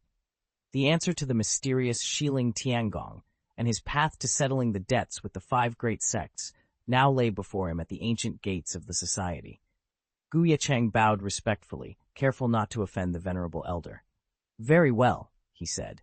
I won't impose further, but I would be grateful if you, Senior, would guide me to the ancient Cultivation Society. Lord Fengyun gave a rueful smile and waved a hand. Of course I can escort you, though I must remain here to receive the Society's messenger. He's coming to negotiate the rescue of his great-granddaughter. As he spoke, Lord Fengyun's expression brightened. He turned back to Ye Cheng. Since you, too, intend to challenge the 5 great immortal sects, why not make this an alliance? Together, we can rescue the prodigy's granddaughter. That way, our joint visit to the ancient Cultivation Society will have a perfectly natural purpose. Ye Cheng paused to consider. On the surface, their goals aligned. Both he and the ancient Cultivation Society opposed the same powerful enemies. But this partnership had been proposed on the fly, and relying on a newly forged friendship could have unforeseen twists. Still, the opportunity to advance his own mission and gain a reliable escort was too valuable to dismiss. Ye Cheng didn't hesitate. If he could secure Gushuhui's gratitude in advance, all the better. And with his own strength, any rescue mission would be nothing more than a stroll in the park. When Lord Fengyun heard Ye Cheng's words, his excitement was palpable. Their brief clash had left him curious about Ye Cheng's background, but the power he just witnessed erased every doubt. In my estimation, Lord Fengyun thought, Ye Cheng's cultivation ranks among the upper echelons of the quasi-immortals. He may not yet rival those of the 5th or 6th heavens, or the supreme elders of the immortal gate, but he easily outclasses 4th-level quasi-immortals and could even stand toe-to-toe with the immortal gate's deputy headmaster. With such an ally, what once looked like a perilous rescue now promised to be foolproof. Without another word, Lord Fengyun led Ye Cheng to a secluded grotto carved into the mountainside. There, he had cushions laid out, a tea brazier stoked, and an array of talismans and star charts spread across a stone table. My lord, Ye Cheng said, inclining his head, let me know what you need. Fengyun bowed in return and hurried downstairs into the compound to marshal his subordinates. Maps were unfurled, magical barriers examined, and scouting teams dispatched. Back in the cave chamber, Ye Cheng settled onto a simple silk mat. He closed his eyes, letting his spirit energy pulse outward in a gentle ripple. In a matter of breaths, he would be ready, calibrated for every contingency. Outside, Lord Fengyun's voice carried on the wind. Prepare the lantern squads, he called. Alert the Eastern Watch, and send word to Gu Xiuhui. Tell her help is on the way. A faint smile curved Ye Cheng's lips. In this world of power struggles and ancient pacts, a single life, once snatched from the jaws of danger, was a debt never forgotten. And now, with the plan set in motion, it was only a matter of time before Gu Xiuhui would owe Ye Cheng a very substantial favor. Ye Cheng sat alone in the hidden cavern, eyes closed in meditation. Around him, the valley's latent spiritual energy swirled like mist, and he drew it in with effortless grace. The power he'd expended crossing the Chao Sea flowed back into him until he was completely restored, body and spirit renewed. A soft swish at the cave mouth broke the silence. Ye Cheng opened his eyes just as 2 figures emerged from the tunnel's shadows. The first was Lord Fengyun himself, radiating a serene authority. Beside him strode a younger cultivator garbed in gleaming silver armor. Though barely past 100,000 years, still young for someone of the Lord Realm, he carried no trace of youthful arrogance. Instead, his brow was dark with worry. The armored man quickened his pace to catch up with Lord Fengyun. "Senior Fengyun," he said, voice tight, "this Ye Cheng you speak of, does he truly possess the strength to rescue Nanner? If he fails—" Lord Fengyun held up a hand, his expression stern. "We cannot afford hesitation. Nanner is in prison now. Every hour we delay, the danger grows." The younger lord's steps faltered. But his eyes flicked into the cavern, as if expecting to see Ye Cheng already revealed. Sensing their tension, Ye Cheng pressed himself into the deeper shadows. He let them believe he had not yet arrived. Better to keep his presence a secret until the time was right. With a silent breath, he rose and slipped away through a hidden side passage, vanishing into the night and setting his plan in motion. Ye Cheng's form blurred, and he reappeared in front of them in an instant. "If you're in such a hurry, let's go right now. Where is your great-granddaughter being held? Give me the location, and I'll rescue her this very moment." As he spoke, his eyes swept the group and settled on the silver-armored, middle-aged man. Surprise flickered across Ye Cheng's face. This cultivator's fate had already broken into the immortal realm, first-grade immortal life, a level of talent so rare that it explained how he'd reached mastery in just 100,000 years. Even more remarkable was his lineage. Descended from the clan of immortal King Xianxia of the Upper Realm, his ancestor being the younger brother of immortal Lord Qianglu. Though he lacked the true inheritance of the immortal king, he still bore the faint blessing of that royal bloodline. Ye Cheng's curiosity and concern deepened, but he forced himself to focus on the task at hand. "Now," he demanded, voice steely, "tell me exactly where she's being held." Though this bloodline has lain dormant for tens of millions of generations, its power still courses vividly through the body. Once awakened, ascending to immortality will be within reach. Chapter 6 and 39, Descendants of the Xianxia clan? Unbelievable. Ye Cheng's heart skipped a beat. He met the silver-armored man's gaze, Qiangyu, and felt his features soften. As the rightful inheritor of the Kangwu immortal king's mantle, along with all the king's Dao fruit memories, he was well versed in the legendary history of the Xianxia clan. The very first immortal king Xianxia had once been the Kangwu immortal king's Taoist partner, and by most accounts, his wife. She had stood by his side, fighting shoulder to shoulder until the final moments of that disastrous era. Equally notable was the Qianglu immortal, whose name appears in the fate scroll of the immortal vein. In Kangwu's inherited recollections, Qianglu's talent rivaled that of Xianxia herself. Yet he had fallen early, sacrificing his life to shield the armies of Kangwu and Xianxia as they stormed the heart of the Lost Realm. Ye Cheng may never rival the Kangwu immortal king's future legacy, but he still stood a chance of matching the Xianxia immortal king. Until now, he'd assumed both immortal kings long dead and their bloodlines lost to time. Never had he expected to encounter another heir of the Xianxia clan. A flicker of surprise crossed Ye Cheng's calm face. Across from him, Qiangyu stared in stunned recognition. Ye Cheng had broken through to the Dominator realm, plainly visible to any trained eye, and had done so in roughly 100,000 years, just as Qiangyu had. Instantly, a deep respect took root in Qiangyu's heart. "Taoist Ye Cheng," Qiangyu said, voice bright with appreciation, "your talent is extraordinary. I have urgent matters to attend right now, or I would beg for a proper duel to see whose cultivation stands higher." Though his tone was polite, the challenge in his eyes was unmistakable. At those words, Lord Fengyun's forehead broke out in cold sweat. Qiangyu may not have known Ye Cheng's true strength, but Lord Fengyun did, and the idea of a contest between them was nothing short of terrifying.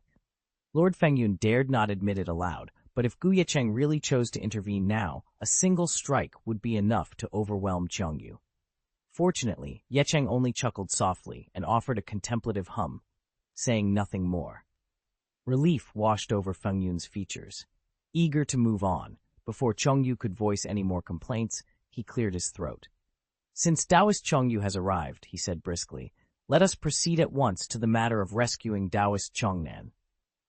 Taoist Chongnan was Chongyu's great-granddaughter and the brightest talent in the entire family line. Her genius surpassed even that of her illustrious ancestor, a fact not lost on the senior masters of the ancient Cultivation Society, who held her in the highest esteem. Tragically, the Ye Cheng Immortal sect, one of the 5 great sects, had recently launched a surprise raid on the Society's stronghold where Chongnan was training. She and dozens of other disciples were captured. So far, her true identity remains undisclosed, and no nascent soul cultivators have been assigned to guard her. Time is of the essence. Lord Fengyun continued, his eyes flicking between Ye Cheng and Changyu. We must devise our rescue plan before the Yongqing sect realizes whom they hold. This was precisely why the ancient Cultivation Society sent only Changyu. Had they deployed a larger force, Chongnan's rescue would likely have failed. If the Yongqing Immortal sect discovered that among the captives were high-ranking members of the ancient Cultivation Society, they could either use them as bargaining chips to coerce the society, or, worse, choose to eliminate every prisoner without mercy. Such outcomes would be completely unacceptable to the ancient Cultivation Society. Changyu's voice was calm but urgent as he faced Ye Cheng. I've placed a life talisman on Nanner, and I can sense she's stable for now. But she and the other ancient cultivators captured in that fortress are being held deep within the Demon Puppet sect, a restricted enclave of the Ye Cheng Immortal sect. He paused, eyes steady. That sect answers to a single sect master at the master level. Ye Cheng, if you'll agree to hold him off, I'll infiltrate the Forbidden Grounds and free Nanner and the others. Once they're safe, Senior Fengyun will sweep in to clean up our tracks. How does that sound? Ye Cheng considered the plan for a moment. It was straightforward enough. Neutralize the Demon Puppet sect master. Let Changyu handle the rescue, and leave the afterwork to Fengyun. He gave a respectful nod. Very well. Just one question. If I end up killing the sect master, will that blow our cover or cause undue trouble? Changyu let out a short laugh. You're not half so polite in battle as you sound now, fellow Taoist. Don't worry. If the master falls, Fengyun's cleanup crew will ensure no trace leads back to us. He offered a wry smile. Shall we move? Although the Demon Puppet sect master only stands at the early stage of the domination realm, his path of cultivation is highly unorthodox, and he's been blessed by the Ye Cheng Immortal sect. His flesh and blood body has been reforged into a demon puppet vessel. Even as a quasi-immortal, his demon puppet form makes him incredibly resilient. Overcoming him will be no easy task. Changyu's brow furrowed with concern as he glanced at Ye Cheng. He knew his friend's temperament all too well. Gu would charge in without a second thought, potentially delaying the rescue. Hastily, he added, Brother Ye Cheng, please don't act on impulse. Tie down the Demon Puppet sect master. I'll slip in and free Xiao Nan'er. Once she's safe, we retreat straight back to the Ancient Cultivation Association. Don't underestimate him or rush forward recklessly, or you'll only endanger yourself. Ye Cheng gave a reassuring nod. All right, Changyu. You needn't remind me so many times. I understand the plan. There's nothing to worry about. Before Changyu could reply, the Fengyun lord standing beside him shot him a sharp look and cut him off. Though puzzled, Changyu fell silent out of respect for Senior Chang's authority. With the outline of their plan in place, the three moved swiftly. Under Lord Fengyun's guidance, they slipped into Fengyun High City's hidden teleportation array and, silent as ghosts, crossed the sea to board the Xiling Shenzhou. Their destination was the Demon Puppet sect, a formidable clan seated deep within the ancient Dark Realm, the 36th of Xiling's many territories. Here, cultivators delve into yin and ming arts, weaving demonic energy into living puppets. From afar, the sect's mountain gate loomed like a jagged tooth against the fog-choked forest, an unmistakable landmark for any approaching vessel. It took barely half a day for their ship's prow to slice through the mist and bring them to the foot of the sect's hidden valley. As the gangplank lowered, Changyu, his features drawn tight with anticipation, turned to Ye Cheng. I'll slip inside first, he said, voice low. If I succeed, you won't need to risk yourselves. But should they spot me, stall them, do whatever it takes to buy me time. Ye Cheng simply nodded, though his gaze remained fixed on the foreboding gates. He blinked once, as if waking from a dream, and met Changyu's eyes, offering a faint, distant smile. Xianxia frowned at his friend's silence, sensing there was more behind those cool, unreadable eyes than met the surface. Yet there was no time to question him. Shadows pooled at the entrance, and it was time to move.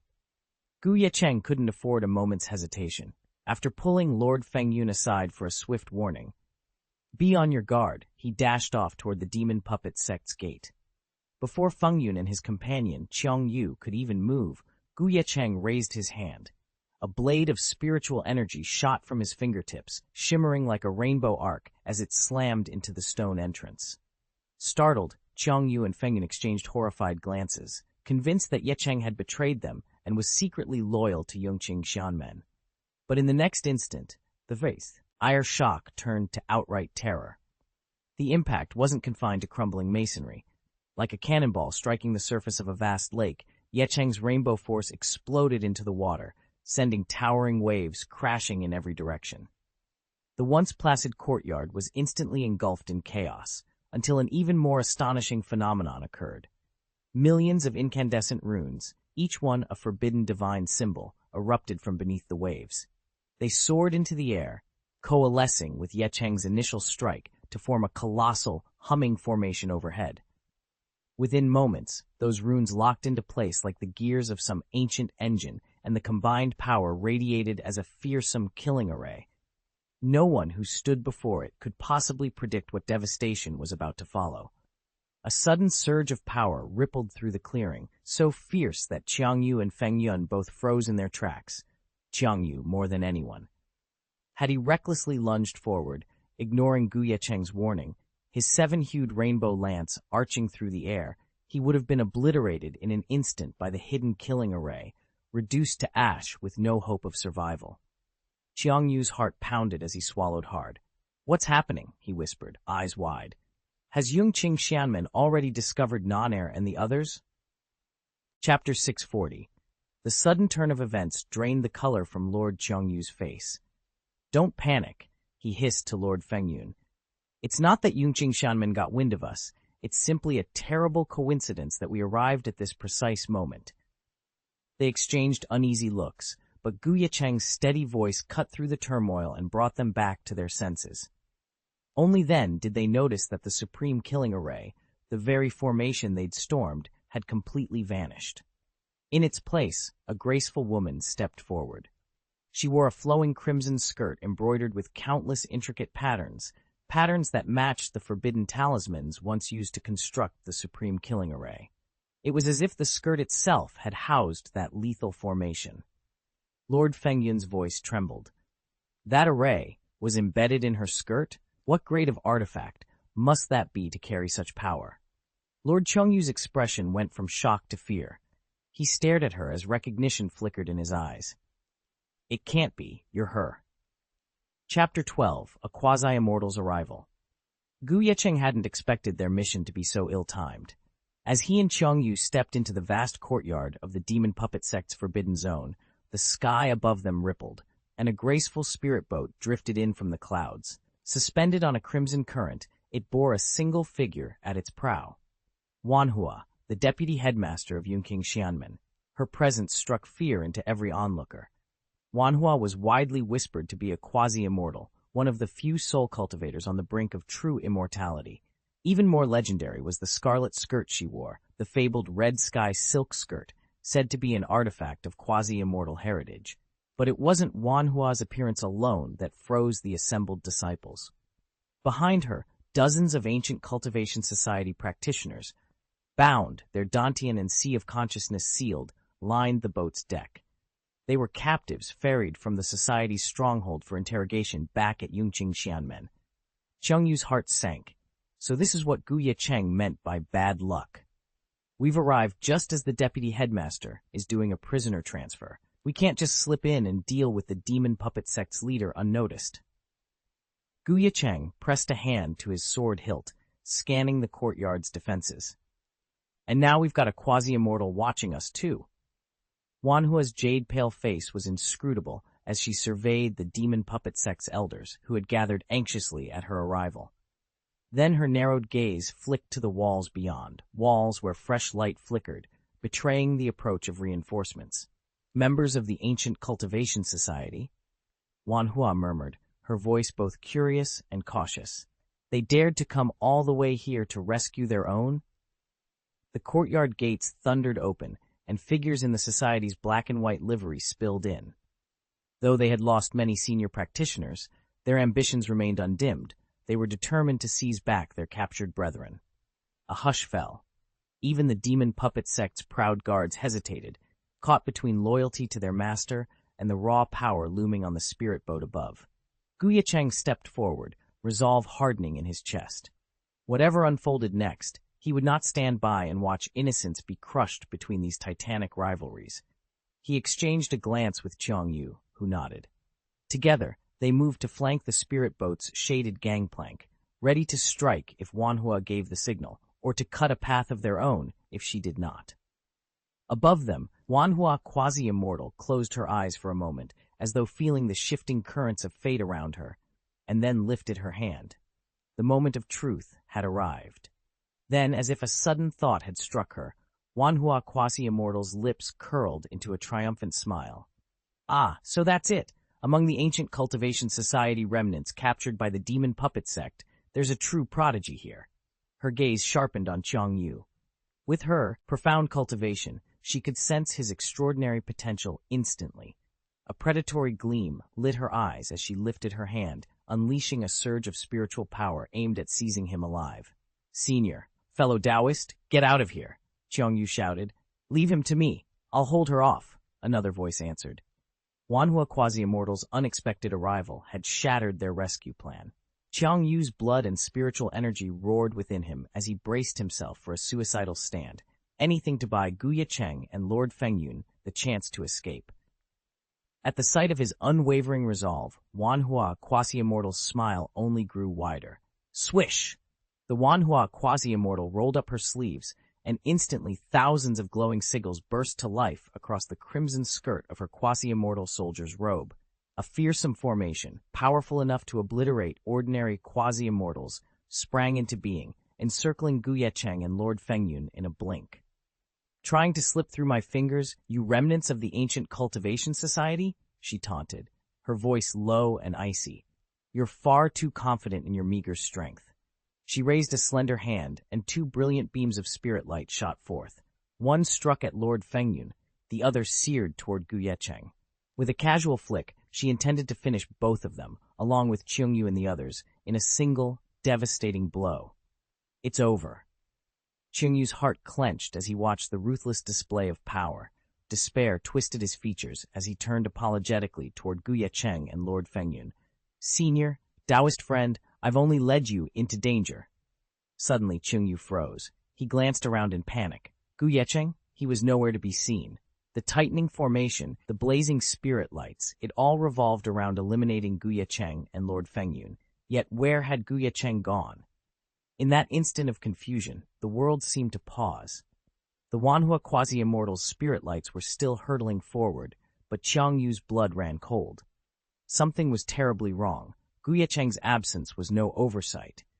It was a puzzle that, once solved, might turn the tide of this deadly encounter. Fengyun Lord stood unmoving as the Quasi-Immortal's triple assault thundered toward him. He showed no trace of fear. Instead, a faint smile played on his lips, as though he were simply waiting for the grand finale. Xiangxia's heart sank at the sight. Master, what are you doing? She whispered, panic rising in her voice. Before her words even fully formed, her vision swam. When it cleared, Ye Cheng had appeared at Fengyun Lord's side, his robe swirling in an unseen wind.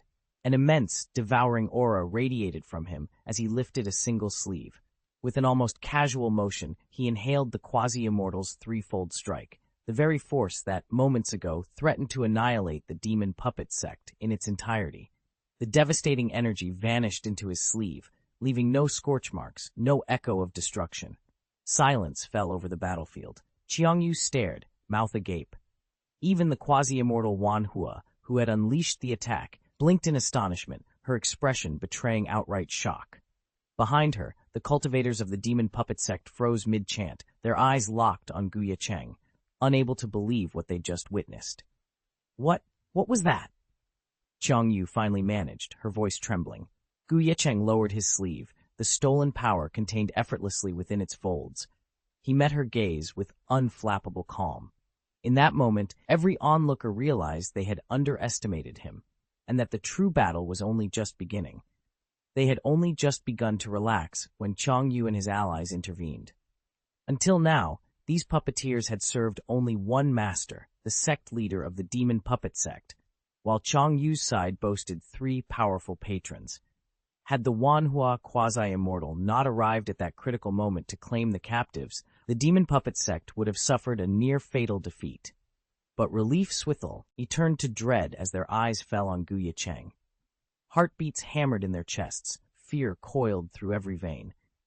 The Wanhua quasi-immortal read their thoughts like an open scroll, and her expression flared with fury. She swept her gaze to Ye Cheng, her voice cold and laced with contempt.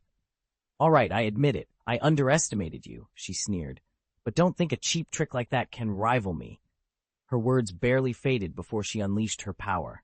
Red sky silk, 1,000 blossoms whirl, stir the soul, snatch the spirit. The crimson silk of her gown trembled as if alive. Intricate patterns erupted across its length, serpentine coils that twisted, expanded, and danced together in midair. In the span of a heartbeat, a lethal formation took shape, a roaring, multi-layered web of energy poised to crush any who dared stand against it. The killing formation stretched only 1,000 miles, hardly vast by Cultivation world standards, but it was more than enough to ensnare Ye Cheng and the 2 others. Within its perimeter, thousands of flowers suddenly unfurled, each petal a kaleidoscope of intricate beauty and disorienting power. The instant those blossoms opened, even the Lord of Fengyun and the Lord of Xiangyu froze in place as their souls stalled, trapped by the formation's magic. Without an intimate knowledge of its design, they might as well have been puppets. "1,000 flowers revolve, soul transference," someone shouted. "This is the legendary technique of the 1,000 flowers quasi-immortal, the 1,000 flowers soul transfer formation." Legend claimed that not even a quasi-immortal could withstand its might. "These 3 rebels of the ancient Cultivation Society are doomed," another voice jeered. A chill of murderous intent rippled through the array, thrilling every demon puppet sect disciple present. The sect master allowed himself a long, satisfied breath. At last, the crisis had passed, and their enemies were powerless under the 1,000 flowers formation. Ye Cheng hadn't even finished steadying his breath before a sharp crack split the air. The demon puppet sect's famed 1,000 flowers soul transfer formation, long deemed unbreakable, now gaped open, cleaved clean in 2 by his casual sword stroke. In an instant, the entire array collapsed. Cultivators from the demon puppet sect froze in disbelief. Even Wanhua, the quasi-immortal who had conjured the formation, went pale, her body trembling so violently it seemed she might shatter. Horror flashed in her eyes as she looked at Ye Cheng's calm, unyielding gaze. Her heart thundered, her soul recoiled. Desperate to survive, Wanhua's hand shot back to the spirit boat hovering behind her, the very vessel carrying Chongnan and the other ancient Cultivation Society disciples, and thrust it forward like a shield. "Stay back," she hissed, voice quivering. "If you come any closer, everyone on that boat dies. I am a quasi-immortal." "You really think you can wipe them out before I make a move?" Wanhua quasi-immortal sneered, her confidence radiating like a blazing star. Before the last word left her lips, a crimson blossom of blood burst from her chest. She staggered, pain etching every line of her face, and glanced down at the spiritual sword protruding from her back. The joyous spark in her eyes instantly dimmed, her breath faltered, her body sagged. She tried to speak again, but the sword had been imbued with the primordial might of the Yuanxi heaven-swallowing art. In an instant, her Tao fruit cultivation was stripped away, her grasp of the true meaning of the laws unraveled. Powerless to even defend herself against the ancient Cultivation Society's forces, the once formidable Wanhua quasi-immortal stood exposed. Under the horrified gaze of the demon puppet sect's countless disciples, the proud immortal crumpled to the ground with a final, echoing thud. Where arrogance had once shone, only an empty husk remained. And just like that, her life was gone. "So this is Brother Ye Cheng's true power." "Brother Ye Cheng, Senior Fengyun, why didn't you warn me sooner?" Xiangyu stared in disbelief at the fallen Wanhua quasi-immortal, his lifeless eyes still frozen wide. Then he glanced back at Chengnan and the other monks of the ancient Cultivation Society, now safely sheltered behind Ye Cheng.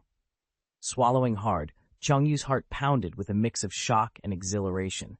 He turned to Lord Fengyun, his voice trembling with accusation. "It's not that I didn't want to say something," Lord Fengyun stammered, cheeks flushing.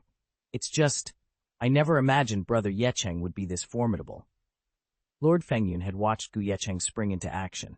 In his mind, even if Ye Cheng were strong, he could only match the sect's deputy headmaster, enough to lead everyone to safety, but not to overpower a Wanhua quasi-immortal outright. He had never dreamed that Ye Cheng's strength would shatter all expectations. Even the mighty Wanhua quasi-immortal went down in an instant before that sword. Now that we're headed back to the Ancient Cultivation Association, I have a feeling its leaders won't rest easy.